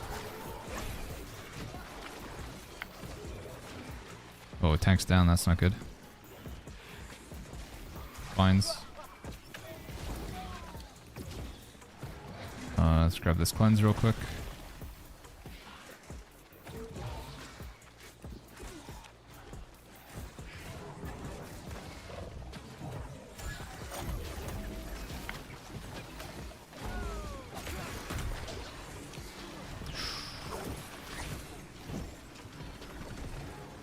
Are we okay here?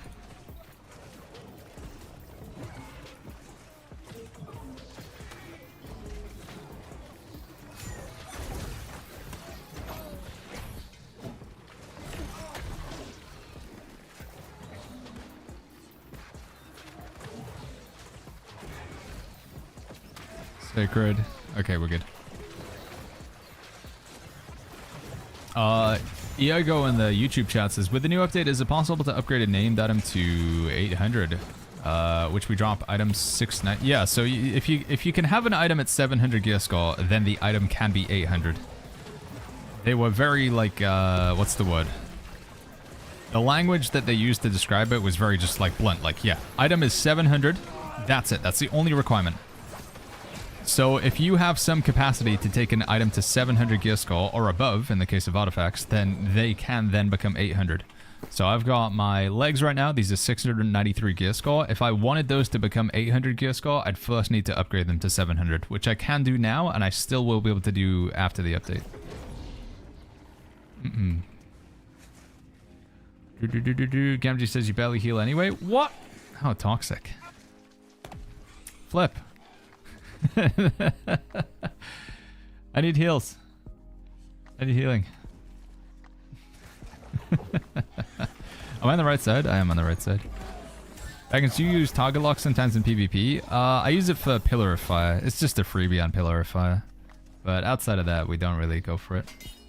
I'm playing Fire Staff, like, it just guarantees Pillar of Fire lands. I know it's lame. And I'd be fully in, like, I'd 100% support them, like, removing it from PvP. But as long as it's there, I'll use it to confirm Pillar of Fire. Real BMF says after the update, it's better because the chromatic shields are cheaper. Yeah, so you can use what existing chromatic shields you have now, but buying new ones, be cautious on that because you'll be able to buy them for a lot cheaper after the update. Slide Purpose says, why didn't you flip your camera? Because then if we want to show something to the camera, everything is reversed. So if we want to like show some text on the screen, it's the other way around. Let me change this real quick. Should we go Void Gauntlet for like range damage? Nah, we'll stay with the flow. We'll go 100 con. We should be okay. Are these guys gonna die? Probably. Do that real quick. Do that real quick. Can you only upgrade named sub 700 to 700?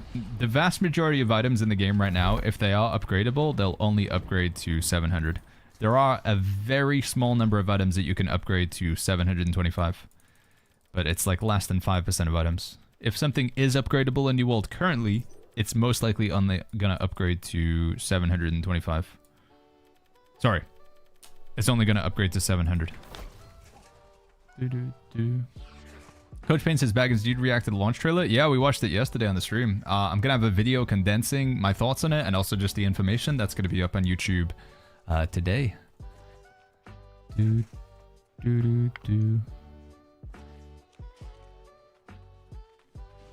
Sorry, team. I'm sorry. I'm yapping at chat. You know what it's like. Stream a mutation. Blah, blah, blah, blah, blah. Dethala says, any suggestions on magical weapons with DPS type of build, if possible? Magical weapons with DPS is mainly a thing when you're fighting other players. So if you're like engaged in PvP, player versus player, Fire Staff, Ice Gauntlet is excellent. If you're doing PvE like what we're doing right now, the standout magical weapon would either be Life Staff for healing or a Void Gauntlet. But Void Gauntlet is usually played in accompaniment to the Life Staff. it's sadly the case right now that like the way the meta works, you know, like what is deemed to be like the most popular builds, magical weapons just aren't really used for true damage. They're like support weapons or offhands. But if you're just goofing around and having fun, you know, if that's the main sort of, oh my god, if that's the main goal of what you're trying to achieve, sorry, like, dude, it's because I'm trying to like play the game and I'm getting, all right, I'm just gonna take that. I'm not even gonna give him the satisfaction. It's because I can't think and play sometimes, chat, all right? I can play the game. If I talk to chat, then my gameplay potential goes down. If I focus on the game, then my interaction with chat goes down. I've never been able to like fully be the perfect gamer and also like perfect yapper. What was I saying? I've completely lost my train of thought. Magic weapons, PvE, DPS. You could play Fire Staff and Void Gauntlet if you really wanted to make it work. Fire Staff with the artifact Void Gauntlet. But it just, again, like, in terms of potential, it's not going to be able to out-damage melee weapons as it currently stands. We can talk a bit more about that later on. It might change in Nighthaven, by the way. Things might change quite dramatically with the next update. Yo, Kata, what's going on? When are you gonna go back to Shot Calling and Wars? I don't know, dude. I don't know if I can. I think I'm just gonna... I would like to play some more Wars, but I just want to sit in the back and, you know, say sacred on you. Sacred ground. Especially, Nighthaven's gonna be pretty bonkers. We're gonna be streaming, and then when we're not streaming, we're gonna be making YouTube videos. I don't think I could stream and Shot Call a War at the same time. My head would just explode. I wouldn't be able to do it. Would you recommend Bow Ice Gauntlet or Bow Void Gauntlet? I think Bow Void Gauntlet's going to be a lot better voodoo. Especially, again, there's an artifact of Void Gauntlet you can get called Life Taker. It just makes all range weapons like just do a lot more damage. This negative energy perk, it's fantastic when you combine it with any range weapons. Chris says, based on the dev update of Firestaff might be good for PvE and Nighthaven. Yeah, I mean, the Nighthaven represents a lot of changes that we don't know yet, so magical weapons could be a lot better in the next update. One thing I'll say, though, and this is, we've often talked about, chat, the risk versus reward. You go on with a melee weapon, so a weapon that can only hit the enemy from this far away. Is that a player over there? Yeah, it is. The risk of doing this, so like, if this little rock is the enemy, this pillar... I am closer to the enemy, and therefore I'm more likely to take damage because I'm right next to them. So any melee attacks they do, any cleave, I'm going to get hit by it. If I'm all the way over here, I'm not going to get hit by any of the melee attacks.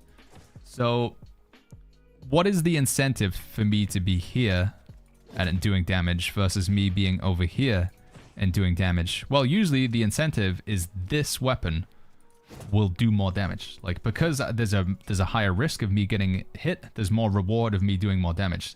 The second you take that away, the second that this weapon over here does as much or more damage than this weapon over here, why would you then ever want to play in this particular playstyle, right? So, yeah. There's still somebody missing. We've still got Kingslayer back there. So there is that trade-off, right, chat? You gotta have that risk versus reward. And that risk is, in PvP, it doesn't matter too much because in PvP, players will run away from each other. Whereas in PvE, when you're fighting against the AI, it's very rare that the AI will run away from you. They'll just stand next to you and let you hit them. So in a scenario where the enemy just stands there and lets you hit them, you may as well play a melee weapon to maximize damage. Melee attacks can hit multiple targets, that's true, yeah. Whereas, like, getting... Musket does have bullet penetration, so it does go through multiple targets, but... Yeah. Alright, here we go. Final boss. I got 7 minutes on my buff, so let's one-shot this. Here we go. Big gaming. Any point in upgrading artifacts to 725, says Skybound? Yeah. It's definitely worth doing. It'll save you Umbral Shards. Because you can upgrade those artifacts with Umbral Shards, but you may as well save your Umbral Shards and just upgrade to 725. You can just wait. You can do the same. You can still upgrade to 725 after Nighthaven, I believe. And then you go from 725 to 800 with the Umbrals, so... This is a boss fight though, chat, where that risk versus reward that we're talking about, the risk is so high on this boss Because it just sucks to be in melee next to this thing, because she leaves these little stinky volcanoes on the ground. And if you stand in the stinky volcanoes, you just get, like, lots of damage over time. It's like I say, the risk is so high on this boss that you may as well just play ranged. I think this is a boss fight where ranged absolutely makes sense. Can I do this? Okay.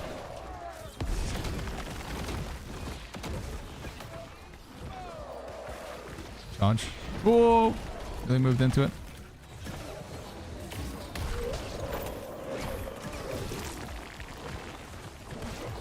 Eggs. Egg.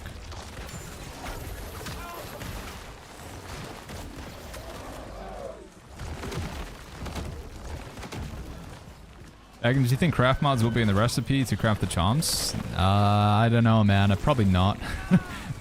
They said the things that you use to make charms are going to come from like different types of content, right? So I don't know what they're going to do with craft mods. They're probably just going to continue to be just an annoyance that fills up your inventory. I'm getting the vibe that crafting in Nighthaven is not going to be too important outside of just perk charms.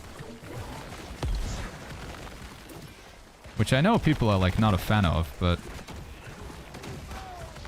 I think what Amazon's trying to achieve is making sure that, you know, just like right now with the current state the game is, and it's been like this for a long time, is if you have gold, you kind of just like, just buy whatever you want, you know? You got gold, just go buy some bisque gear off the trading post that somebody crafted. And they kind of want to move away from that, so like just, you know, having gold isn't just like a massive advantage that you can just leverage over everybody. And I get, you know, yeah, it makes sense.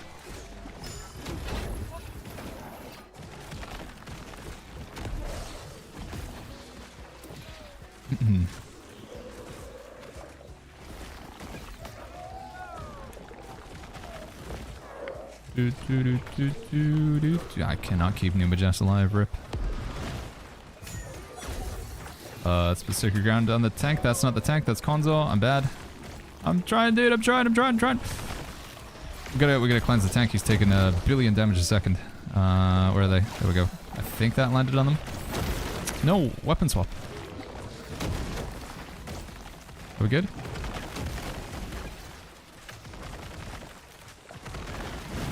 Kingslayer's low. No, Kingslayer's back.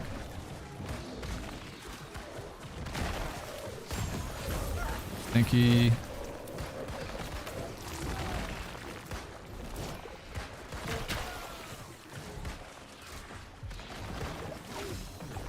That work? No, I think we missed.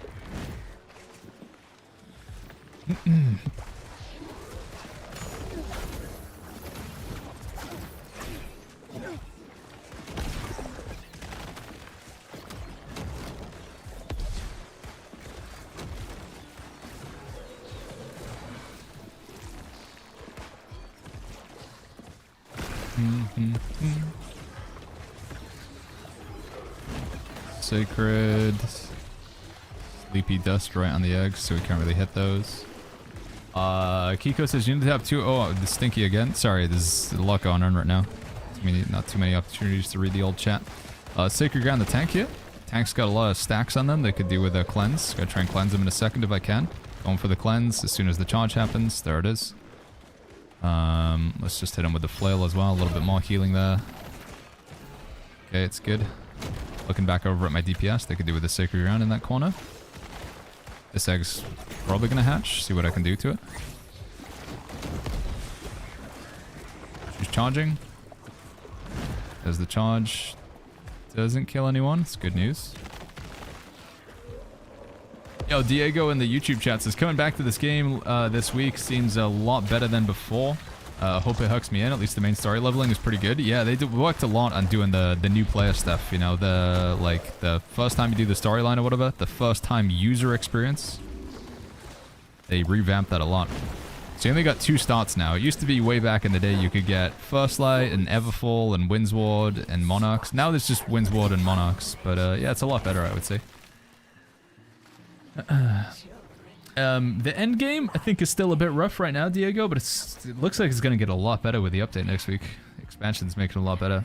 We're not in Night Haven right now, Throwing. No, we got 1 week to go. Actually, less than 1 week. 6 days until Night Haven.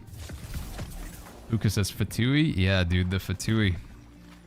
The Fatui is ripping, as Dave V would say. All right, GG. We got him. What do we get here? Blast, Shirking Abyss, Fortifying Sacred Ground.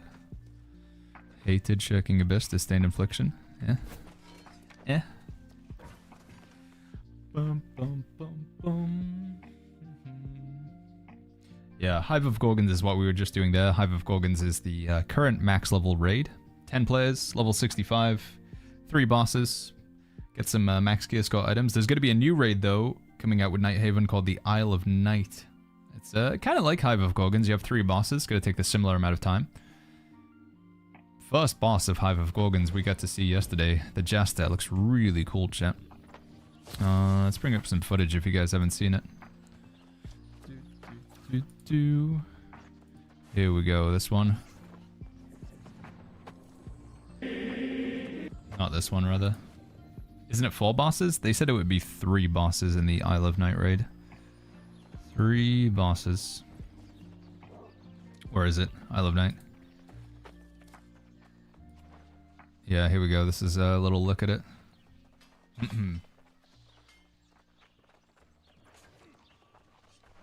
The arenas, like the places that you fight in, look massive as well. Pug says, love Blood Rapier. Really hope I get a DPS shift on Border Rapier. Yeah, I think we could do with a bit of meta shift as well. I think it's likely going to happen. Camo says, Shirking Heal still viable? Yeah, absolutely. You kind of want to run it with Ankh, though. There's an amulet that increases your incoming healing. Shirking Heals with Ankh, pretty popular. And getting Healing Breeze on your ring has a pretty good interaction with Shirking Heals as well. So the combo to really make it work is Shirking Heals on the armor, Ankh as the amulet, and then Healing Breeze on the ring. Max gear score this raid drops? We don't know. I don't think there's going to be really many items that drop at 800. I think like 790 might be the highest we see drops, and then you have to use Umbral Shards to upgrade things. 3 taps says this raid is the thing I'm most excited for. I think I'm most excited for the Catacombs, actually. Catacombs looks really cool. So where the 4 bosses are, this is the 3 bosses in the Isle of Night. They said there would be 4 bosses for the main story questline. So as you're doing the main story questline, there's going to be 4 bosses there, Kiko. And then they said there'd be 4 open world bosses as well. Like challenge bosses is what they described them as. And yeah, and the Catacombs could have potentially 6 bosses in it. And those are just going to be bosses that you'll see like all across New World. Diego says there won't. You'll have to use Umbrals from Water Red to level up to 800. Yeah, I don't think we're really going to see anything dropping at 800. Meep, I'm a sheep says video when baggins. Today, hopefully. Just waiting on Editor Jack. You know, not to put the pressure on him. But once Editor Jack's got the edit ready, we can set it live. What happens to all the named items that drop sub 700 right now? So you can upgrade items to 700 if you want to, using the current system, which is like chromatic seals, gypsum orbs, weapon matrix, armor matrix, jewelry matrix. So you can use the upgrade system to move things to 700, and then you'll use the Umbral Shard system for everything 700 and beyond. If that makes sense. So I think the old upgrade system, the one that we have right now, is still going to exist, but obviously the cap for that is 700 for most items and 725 for the artifacts and stuff like that.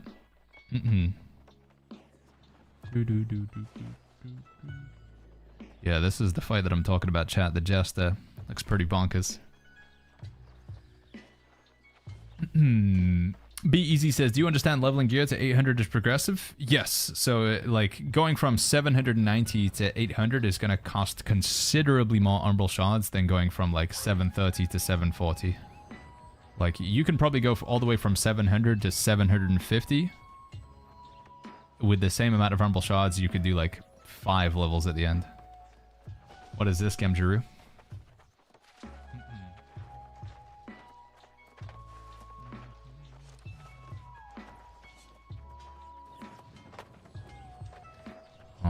god, is this this guy being a jerk?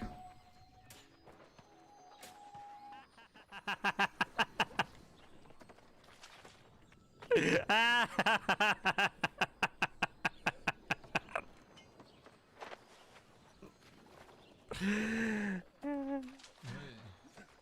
guy like laughing like a maniac.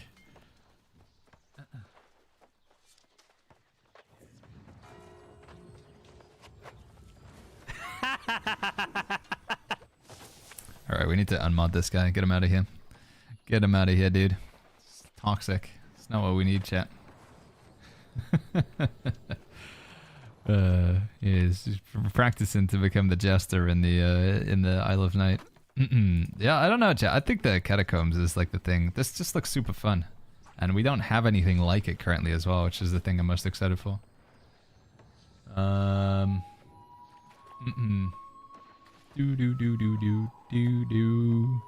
Vestelix says new raid will have super rare drops like early Hive schematic drops. The second boss drops tradable mount called the Spectral Steed. Yeah, that's a cool thing that we don't currently have in Newelled as well. You know, like chase items, like trying to get cool skins from content. We don't currently have anything like that either. Flip, I just want to play this update, chat. Can we have it right now? Or are we gonna wait 6 days? Apparently they're adding a weekly limit to catacombs. Why did they say that, Average Echo? Can you describe catacombs, says Kura? Yeah, so with the catacombs, you can queue up for it on your own, or you can queue up with a group of friends if you want. You can max group size is 3. So you and 2 other players. And like I said, you can take 2 friends, you can take 1 friend and find a 3rd random player, or you can just go in solo and eventually it'll find you 2 randoms as well. But you can start the process solo, so you can start clearing it solo if you want to. The goal, you have 30 minutes to go into the catacombs and try and kill as many bosses as you can, and then get out with the loot. Every time you kill a boss, you're faced with a decision. You can take the loot that you've got there and get out with it, or you can continue, but the bosses get harder every time you kill one of them. There's a total of 6 bosses. Like I say, there's a 30-minute timer. If you and your whole party die, you will lose the vast majority of items you get in that run. So there's a risk versus reward. It's like an extraction looter sort of thing. So you go in, you get the loot, and you got to take the gamble. Do you want to keep going deeper and get better rewards? But are you going to finish it in time? Are you going to kill the next boss before the time is up? Or is the next boss just going to wipe your party? There's also elements within this that make it a bit more roguelike. So we have, what do they call them again? There was the Ascensions, and then there was another thing. Can't remember the name of them. Let's see if we can find them in the footage. But in the starting room and then throughout, you're going to find aspects. That's what they call them. You have these aspects. So they're like special power-ups that are only available in the catacombs. So this one here, this is the aspect of the Summoner, or Oceanborn. Summon a sea monster attack when you hit 2 heavy attacks in a row. And then a 16-second cooldown. There's another one called the aspect of the Paladin, aspect of the Mage. And they just have unique effects. So they're like crazy custom effects that only exist in catacombs. They're going to be different for every run that you do. They'll go away when you leave the catacombs, so you have to get new buffs the next time around. And there was one other thing I wanted to say as well. No, it's gone. Either way, it sounds really cool. Really, really cool. Oh, and the map is different. Every time you load in, it's a different map. Like, it's randomized every time, so you'll never get the same map. Which I also think is pretty fun as well. So super high, like, replayability element with it. I'm curious how the extract works for the party. Does the whole team need to agree to extract, or you can extract solo? That's a good question, Mr. Groove. I don't know. Yeah. Can you just bail out? Be like, yeah, you guys, I'm gonna go. That's a good question. I would assume everybody has to be in agreement that you would leave. But then that could get kind of toxic if you're like, guys, we've got 5 minutes, then no way they'll kill the next boss. And they're like, no, we're killing the next boss. I think they answered previously 1 was enough to extract. But what I'm saying, though, is like, if you choose to extract, does it just pull everybody else out? Like, what if 2 people want to go deeper in? One person just like wants to take the loot and get out. How do they resolve that? Does that one player just get to leave? But then are those 2 players screwed? Yeah, I don't know how that works there. Are there schematics in the new raid? They haven't made any mention of it yet. Sumic. I haven't mentioned it. Are they updating the PvP rewards track, says Tyler? Yeah, there's going to be set bonus gear that you can get on the PvP rewards track. Set bonus gear, we don't really get to see much of it. They talk about it, but there's no footage of it. But you'll be able to get some of that from the PvP rewards track. What is this, by the way, Azad? Did you have a link or something? Sly Piper says, how many bosses in the catacomb? They said potentially 6. 6 potential bosses you would face. Bracky says, Baggins, I want to start playing New World again, but it seems like they removed the option to put dodge on space. Yeah, I think I remember somebody else talking about that as well. I don't think that is an option that you can have. I might be wrong, though. KT says, I believe there is a limit to catacombs. I would assume it's similar to Mutations, but I don't have specific detail off the top of my head.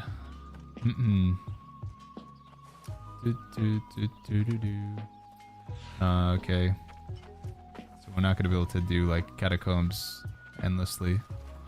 35 runs a week. I think I'm probably going to be hitting that cap if you can do 35 catacombs per week.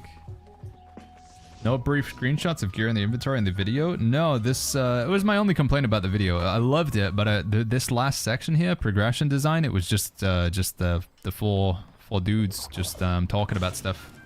Would have been fantastic to see some gameplay, but yeah, it was just them two. Just 4 talking heads the whole time.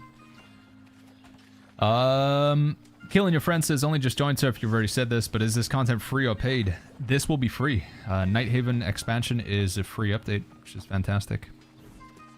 Smokin says, I wonder if my 30 Gorgon Rapiers and Muskets will be useless with the meta change. I mean, maybe one of them will have a good combination of perks, maybe. It is 3 people for this content, 3 people max. But they did say you can queue up solo and start going in solo as well, which is cool. Where can I check out what the event boss drops, says Kiko? New World Database, I think, has got the link. I'll give you the link in a second, but usually people search it up. Yeah, here it is. Grand Spoils of Manhantaram Unleashed. So this is the purple box, and these are all the potential items you can get. I think there's a greatsword, right? This greatsword can be 725 gear score. So this is the max gear score item. Skyward Nullification, Trenchant Rend, they're not really good perks. There is a armor set in there as well, so you can kill the world boss and try and get this Jaeger armor. Refreshing Toast, Healing Heart is okay. This amulet's pretty good. It's a good amulet. So yeah, I'll link that if you want to take a look. Link that in the Twitch chat. Does this work in both, actually? If I do that, does it send it to both chats? No, it looks like it just sends it to Twitch chat. Oh no, it sends it to both. Whoa. Whoa, look at that.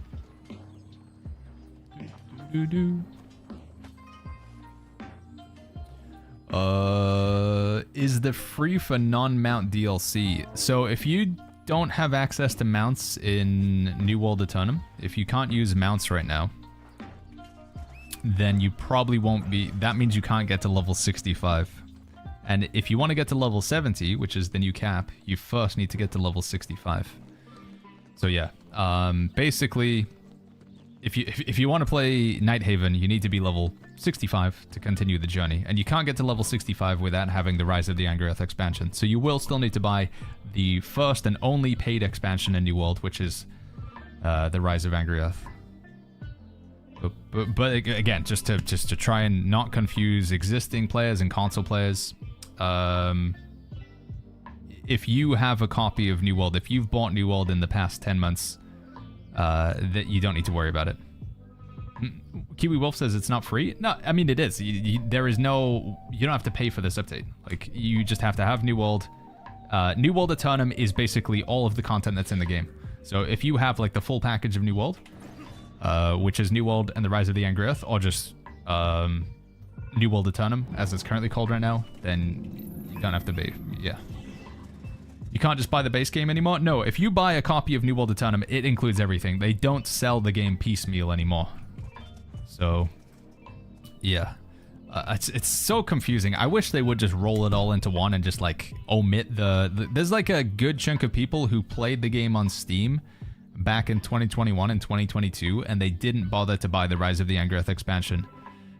Amazon is still expecting you to buy that at some point, because every single piece of content that comes into the game chat, the barrier of the Rise of the Angrath is still going to be there. So, you know, at some point, maybe the level cap will be 80, or the level cap will be 90, or the level cap will be 100. I'm expecting that they'll still want you to purchase the Rise of the Angry Earth. In my opinion, though, it's worth it at this point. New World has had so much content added to it.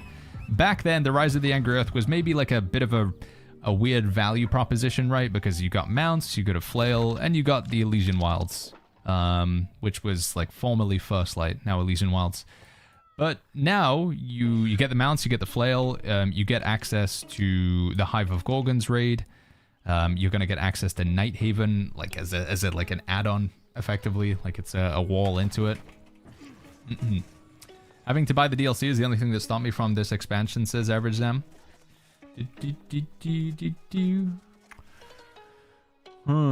Baggins, for the expansion, says Baru, what's a good class weapon to go with if returning to New World after a long time? I think Greatsword is pretty easy sort of pick up a play weapon right now. It's kind of hard to go wrong with a Greatsword. Greatsword plus kind of any other weapon of your choice. Ideally a strength or dexterity weapon.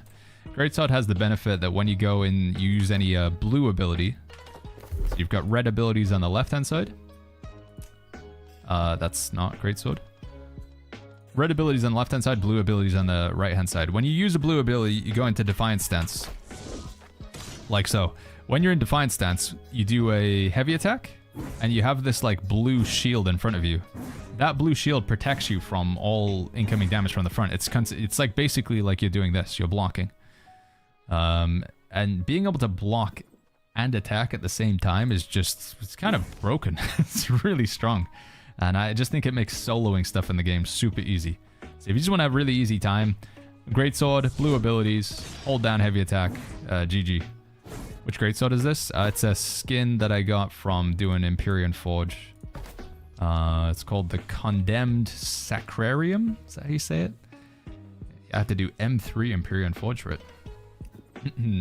Oh, do you still need help, Shepsy, with the what's her face? Do you still need Siren? Greatsword viable for M3 tanking? Yeah, it could work, Devils. I think people would rather you played Sword and Shield Warhammer, but it's viable. Have they said where on the map Night Haven will be? Says Coffee Cakes? Yeah, it's down here. It's this like is the path into it over here. Stacy says, is there going to be changes to consumables? I don't think. They didn't really mention anything. There's going to be a new potion that you can get in the catacombs. Like it's like an erosion potion or something like that. But I don't think they mentioned anything. One Kiwi says, with blue you do less damage though? Yeah, but you just still just like, you know, if you just want to face roll things, have an easy time. Did Greatsword get a buff where it shoots out a blue wave? That exists on a special Greatsword you can get from the Season Pass. It's on the free track, you don't have to pay for it. Free track of the Season Pass, it's called Crescent's Wave. However, some people have a concern like, oh, Baggins, I don't want to do anything with the Season Pass. It'll be available just somewhere else in the game once this Season Pass goes away. So in 5 days, they take this away. But the Crescent's Wave will just drop from a boss somewhere in the game or whatever. It's a cool Greatsword though, very powerful. When you do a heavy attack with it, it shoots out a beam of energy. It costs mana, so it's like a magical Greatsword, like a mana using Greatsword. Do do do do do. Right, I think, chat. I want to go get my coconut. And then I think we're gonna go work on some thumbnails for some YouTube videos. Which means we'll probably be wrapping up the stream, but yeah, let's go get the coconut first. I think I'm just gonna hit salvage all, right? Are there any of these keepers? Doesn't look like it. I might need a, maybe I need a Hoplite Curious though. No, never mind, it's got hasted vigor. Wait, can you, what does the Hoplite Curious normally have on it? It's medium.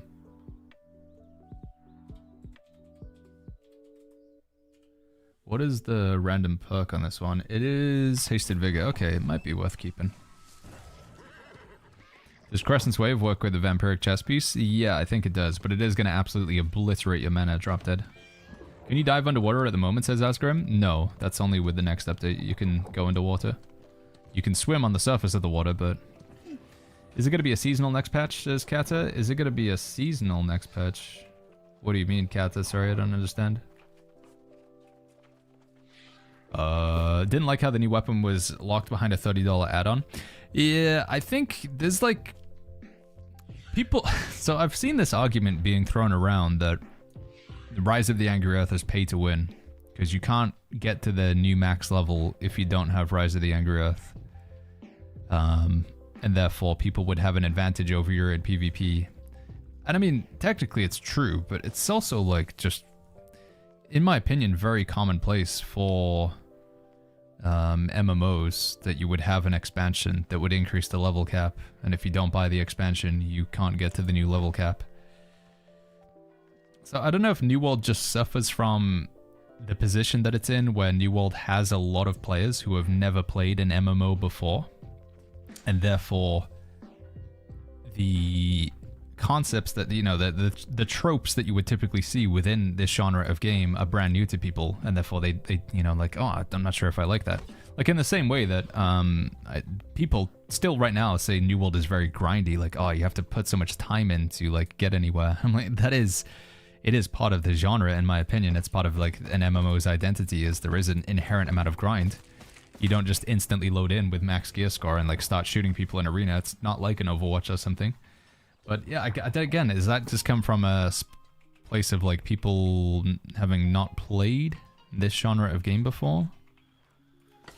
There's a salvage all button to Cypher? There is, yeah. I use it to great effect, or I try to anyway. You want to make sure you lock everything that you don't want to have salvaged, but you click this recycle button here, or tap it with a controller, and then you can choose. You can even, if you just want to get rid of common items, you can toggle the filters there. Magic says they're going to add new servers? Probably. They already added a new server just 2 days ago. They added this new server on Europe called Saba, because the other servers are full. So the server that I'm on, Nisa, it's like full. You see how it's high, population high, so you have to like queue to get into the server a lot of the time. And Bifrost is starting to get that way as well, so they added in a new server called Saba. There's probably going to be more of that because the player count is just going up right now, which is it's fantastic. You know, it's good. It's not a bad problem to have.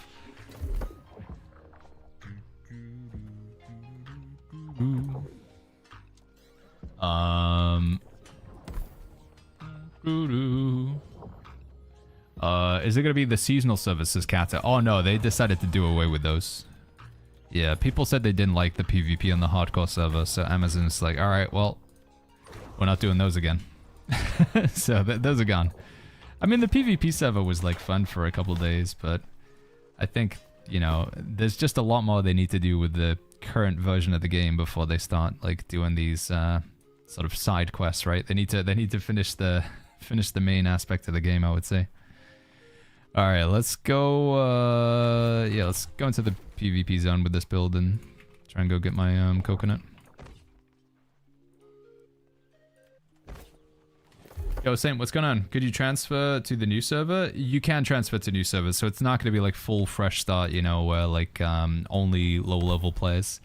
I will say though, I truly believe that you're not going to be at a big disadvantage. Like if you're like, oh, I'm, you know, I haven't played New World in like 2 years. I'm getting a big impression that the next update is not going to hinder you for like having not played for a while, because the level cap increased. Like there's going to be a big rotation. It's like almost like a soft reset, where a lot of what we have right now we're going to be changing.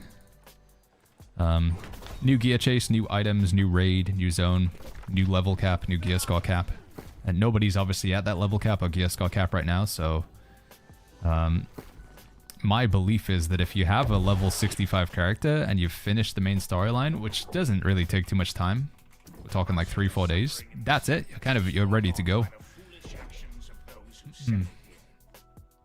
I don't think like people having like bigger crafting levels or whatever is really gonna hold much over you in the next update. What are coconuts used for right now? You use coconuts to upgrade artifacts and like some of the items from the Well of Fortune, Stevie. So if you go to Well of Fortune over here, this thing, you can buy a life staff. It's a really good life staff in PvP. So if you want to heal in PvP, Living Mind is probably the best. You buy this for 750 doubloons, and then you can upgrade it in the same menu. It'll pop up down here. You can upgrade it for another 1,250 doubloons and a coconut. So coconut's just an upgrade material.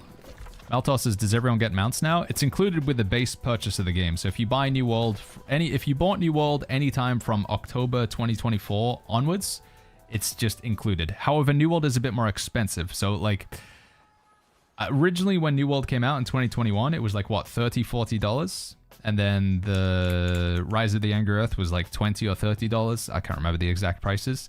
They've bumped up the base price of New World, but it does include everything.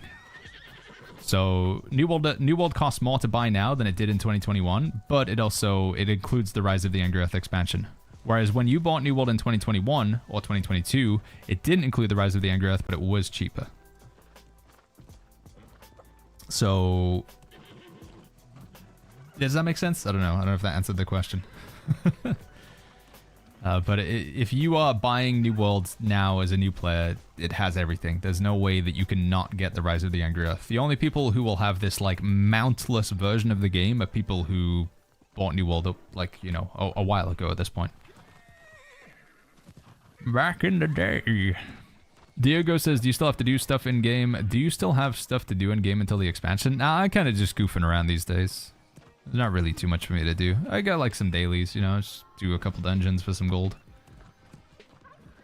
Baru says, I've heard of the streamers that don't normally play New World talking about New World. Yeah, I saw Shroud was watching the, he's watching the, whatchamacallit video, the Nighthaven video yesterday. Mr. Nasdaq in the Twitch chat says, what is the cooldown on Coconut Drop? 1 per week. And the weekly reset is Tuesday, 5 a.m. server time. Is the new trial going to be time gated again? No, there's they're removing a lot of the time gating stuff right now though. So you can do the raid as many times as you want. Oh my goodness, it's a Jason Oddity raid. Hello, Mr. J Oddity. Hello, J Chat. I'm probably gonna be wrapping my stream up soon as well. I'm sorry guys, sorry to disappoint.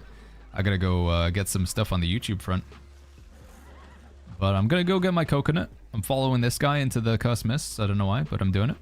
How do you get the turkey mount, says Dave. It was only available during Thanksgiving. It's a in-game purchase. $10 you could buy the turkey mount. But it's not available anymore, I'm afraid. Buddha says Shroud used to play. Yeah, Shroud was he loved the game when it first came out. Acknowledged that it had a lot of jank. I mean, I feel like you couldn't acknowledge that. It was right in your face, but yeah, Shroud he was playing a lot of New World when it came out. How do you get the coconut, says Ariu? I'll show you. We're about to go get my coconut now. So you just need to make your way into the Cursed Mists, which is where we are down here. Thank you once again, by the way, Mr. J, for the raid. Does this gonna work? I don't know if this will work. Let's find out. If I do...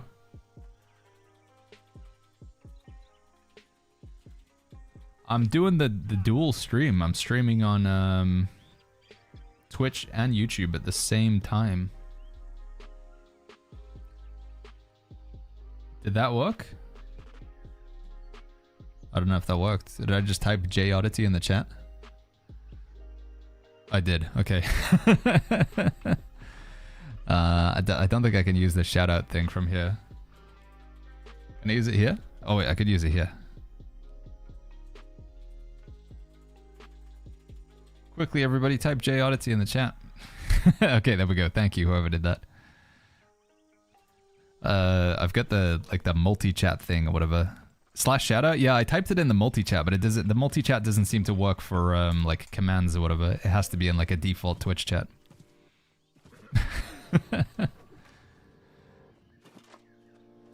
All right, here we go. So this is we were talking about getting the coconut. You make your way into the Cursed Mists, which is in the bottom left of Cutlass Keys, bottom left of the map.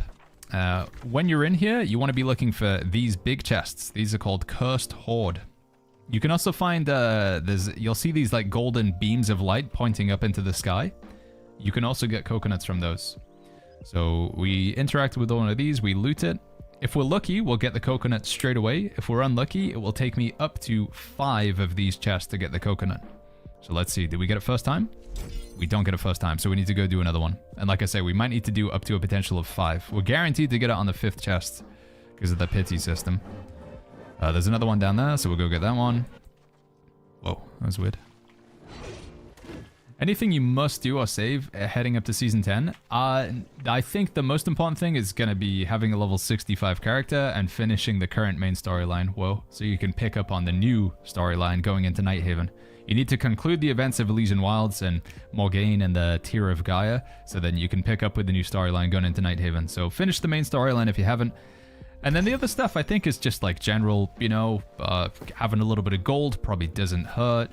Maxing out your faction reputation if you haven't already, because there might be new stuff on the faction store. Weapon mastery, obviously, is just it's like a freebie, but having maxed out weapon mastery, putting some time into your trade skills. Don't think that's mandatory, but would help. The PvP rewards track, they have confirmed this is going to be one of the sources of getting some of the new gear sets, which I think are going to be a lot of fun. So putting some time into the PvP rewards track, aiming to get around the silver track, so track 50 onwards, would be a good spot to get to. And finally, the new raid is going to be all Lost enemies, enemies of the Lost family. So if you could get the trophies that increase your damage against Lost, that'll also help as well. But again, I'd say like none of that stuff, like you have to do it, otherwise you're going to be way behind. It doesn't seem to me that it's going to be... Oh, there we go, we got the coconut. So we got the coconut on the third chest. And there you go, that's the coconut. Kobe says, does the PvP track reset? It does not, no. No, it's never reset. Any info on the customizable head, says Stony? No, they haven't mentioned anything about that. I wonder if it got, like, delayed. Maybe they pushed it back. Is the Ultimate Combat Trophy, is Lost Trophy redundant? Yeah, if you have the Ultimate Combat Trophy, it's just everything. It is a Lost Trophy, but it's also all the other trophies at the same time. However, if you want to fully max them, you'll need 3 of them, because you want to put 1 in each house.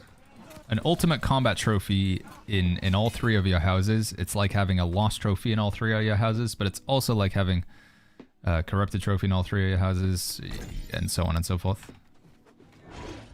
Tuco says, Katie said that last night customizable HUD will be in Season 10. Okay, they're just not showing too much about it.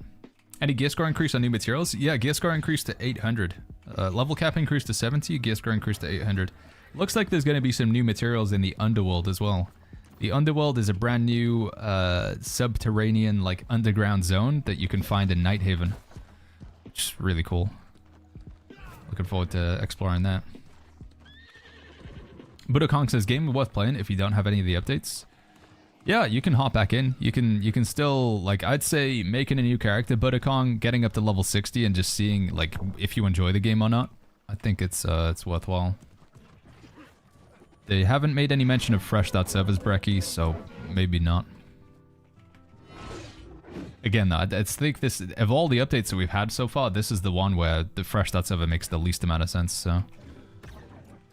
Is that a paladin?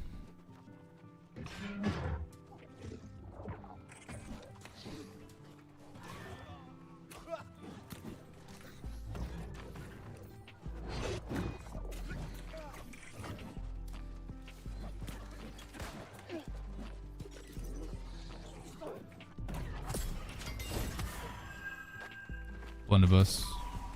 Great X.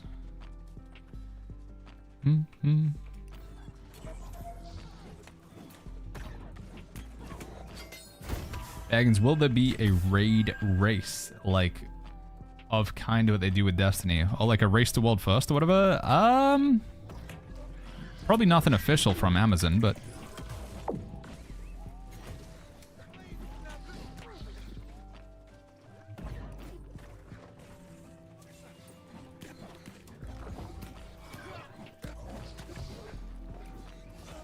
Ooh, dude, that thing's doing a lot of damage to me. Does he chase? He does not chase. I'm dying to dots, holy flip.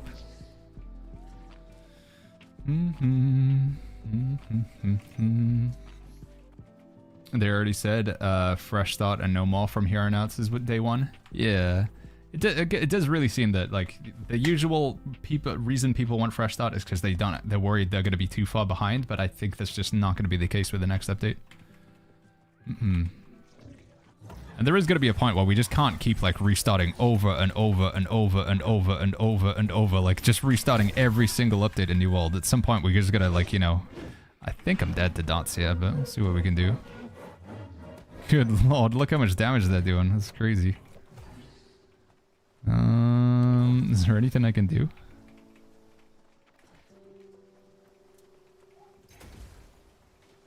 Potion in 2, potion in 1.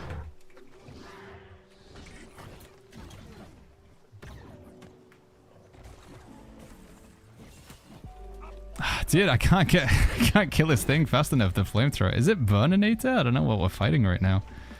The dart damage is absolutely insane though. I mean, having the 30% damage debuff's kind of crazy. Do. GG's. What build set is this? It's like a Void Gauntlet and then we put Tempest Fury in there just so we can chase people down. It's the whole concept there. Contra says, do we have any idea what's going to happen to craft mods? As far as we're aware, just they're exactly the same as they are right now, so kind of just annoying and fill up your inventory. Draymond says, need more vigor? Yeah, probably better to play like Jin Head Rep in the PvP zone. I just don't know if Plague Herald is... I like it, but I don't think it's really that good of an artifact. Too many counters to it. What is that consumable on your number 4, says Edmeister? Oh, this here? It's one of the newer potions they added to the game. It's called an Infused Burst Regen Potion. I think they added these with Season 9. It's like a health potion, but heals over time. It's kind of like the Regen Potion, but a bit stronger, I would say. Somewhere in between. Yo, Mailario, good to see you, man. How you doing, my friend? Do you think we're gonna get level 300 in crafting, says Joe? No, I don't think so, man. I don't think too much is happening with crafting in the next update. Looks like crafting is not getting too many changes. If oh my god, if there is gonna be changes, they haven't really, you know, they're not really making much of a song and dance about it.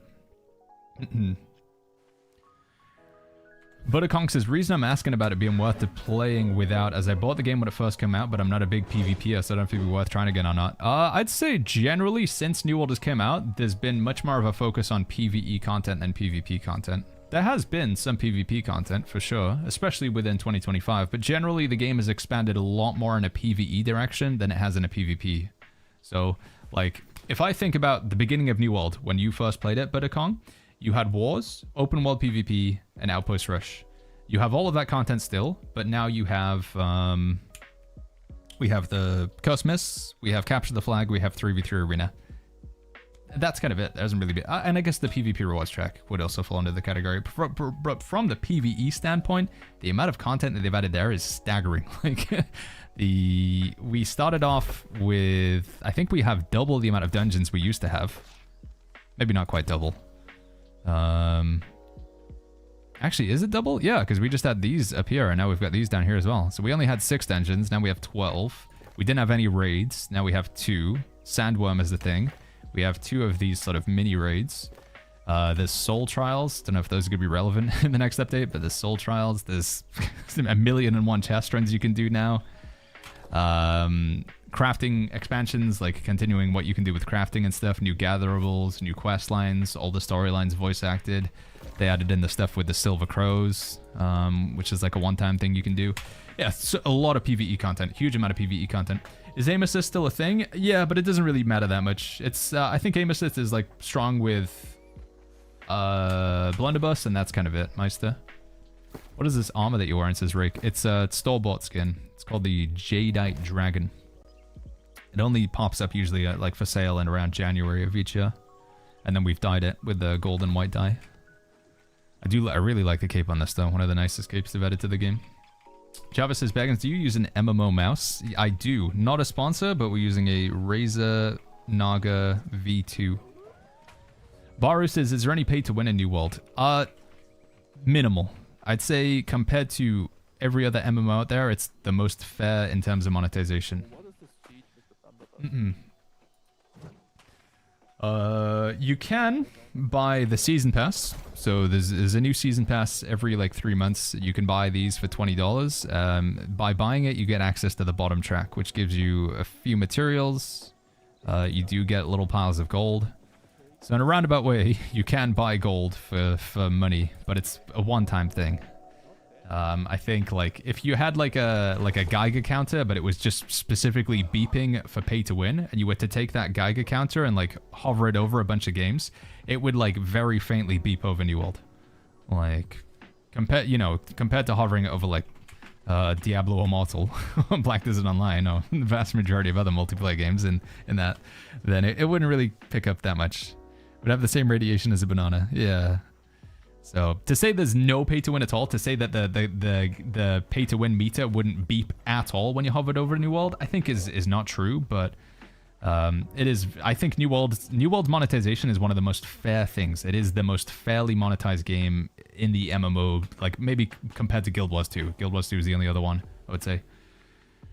It does not take you for a ride financially, I would say, New World.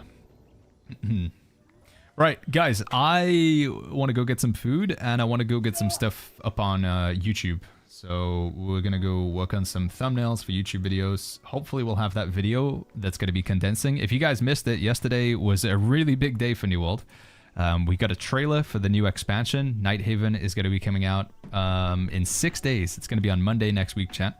We're obviously going to be doing tons of this. We're going to be streaming it on Twitch and YouTube.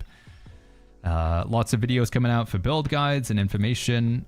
There's going to be a level cap increase, a gear score increase, a new zone, new enemies, new raid, new game mode, and so much more. I'm really, really hyped for this, chat. The update does look fantastic. Catacombs, I think, is my favorite thing that I'm looking forward to. The Catacombs stuff sounds super cool. But yeah, we're going to have a video breaking it all down and talking about it. We're going to take this 1 hour, 20-minute video that the devs made and try and condense it down into like, I don't know, 20 minutes or something like that. So that should be up on YouTube later on today. If you want to see that Twitch chat, you guys can type !YouTube. If you're over on YouTube, you already know what to do. You're already there. Maybe come over to Twitch as well, though, if you want to come say hi. Like I said, you can now watch the stream on either platform, but twitch.tv/BagginsTV. And for everybody as well, we do have like a joint place where you can all go. That would be Discord. Over on Discord chat, we got a lot of people in here now, like more than 20,000 people or something crazy in the Shire Discord. We have builds in here. We're going to be updating all of our builds for Season 10 for Nighthaven. So if you want to check out builds, guides, and just talk to other New World players, we got a very active chat in here. Let's send a raid over on Twitch. I think YouTube, I don't think we have any like raiding features, but let's send a raid over on the old Twitch front, shall we? Who do we want to raid today? Discord link? Yeah, it's a good call. !Discord in the chat, or discord.gg/the Shire.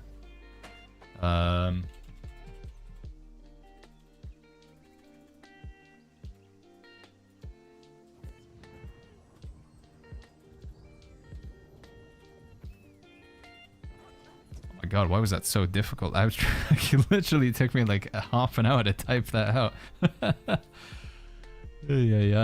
Console's live? That guy who laughed at me? Mr. Console? Go raid him? Can we laugh at him when we go in there? 5 subs equals 5 hot 1 Pringle crisps. Ooh, we could also torture him as well. Yeah, flip it. Let's do it. Okay, I need to do it from here because I don't think we can do it from the multi-chat.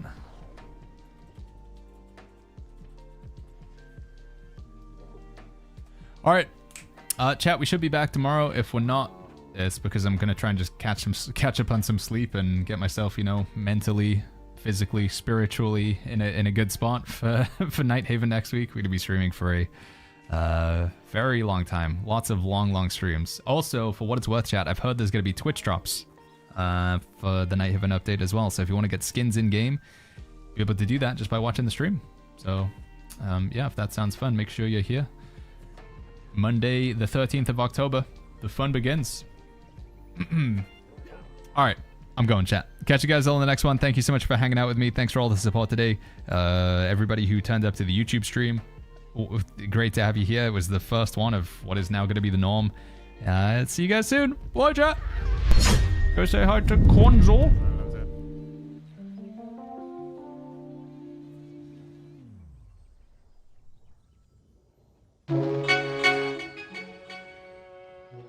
Sorry.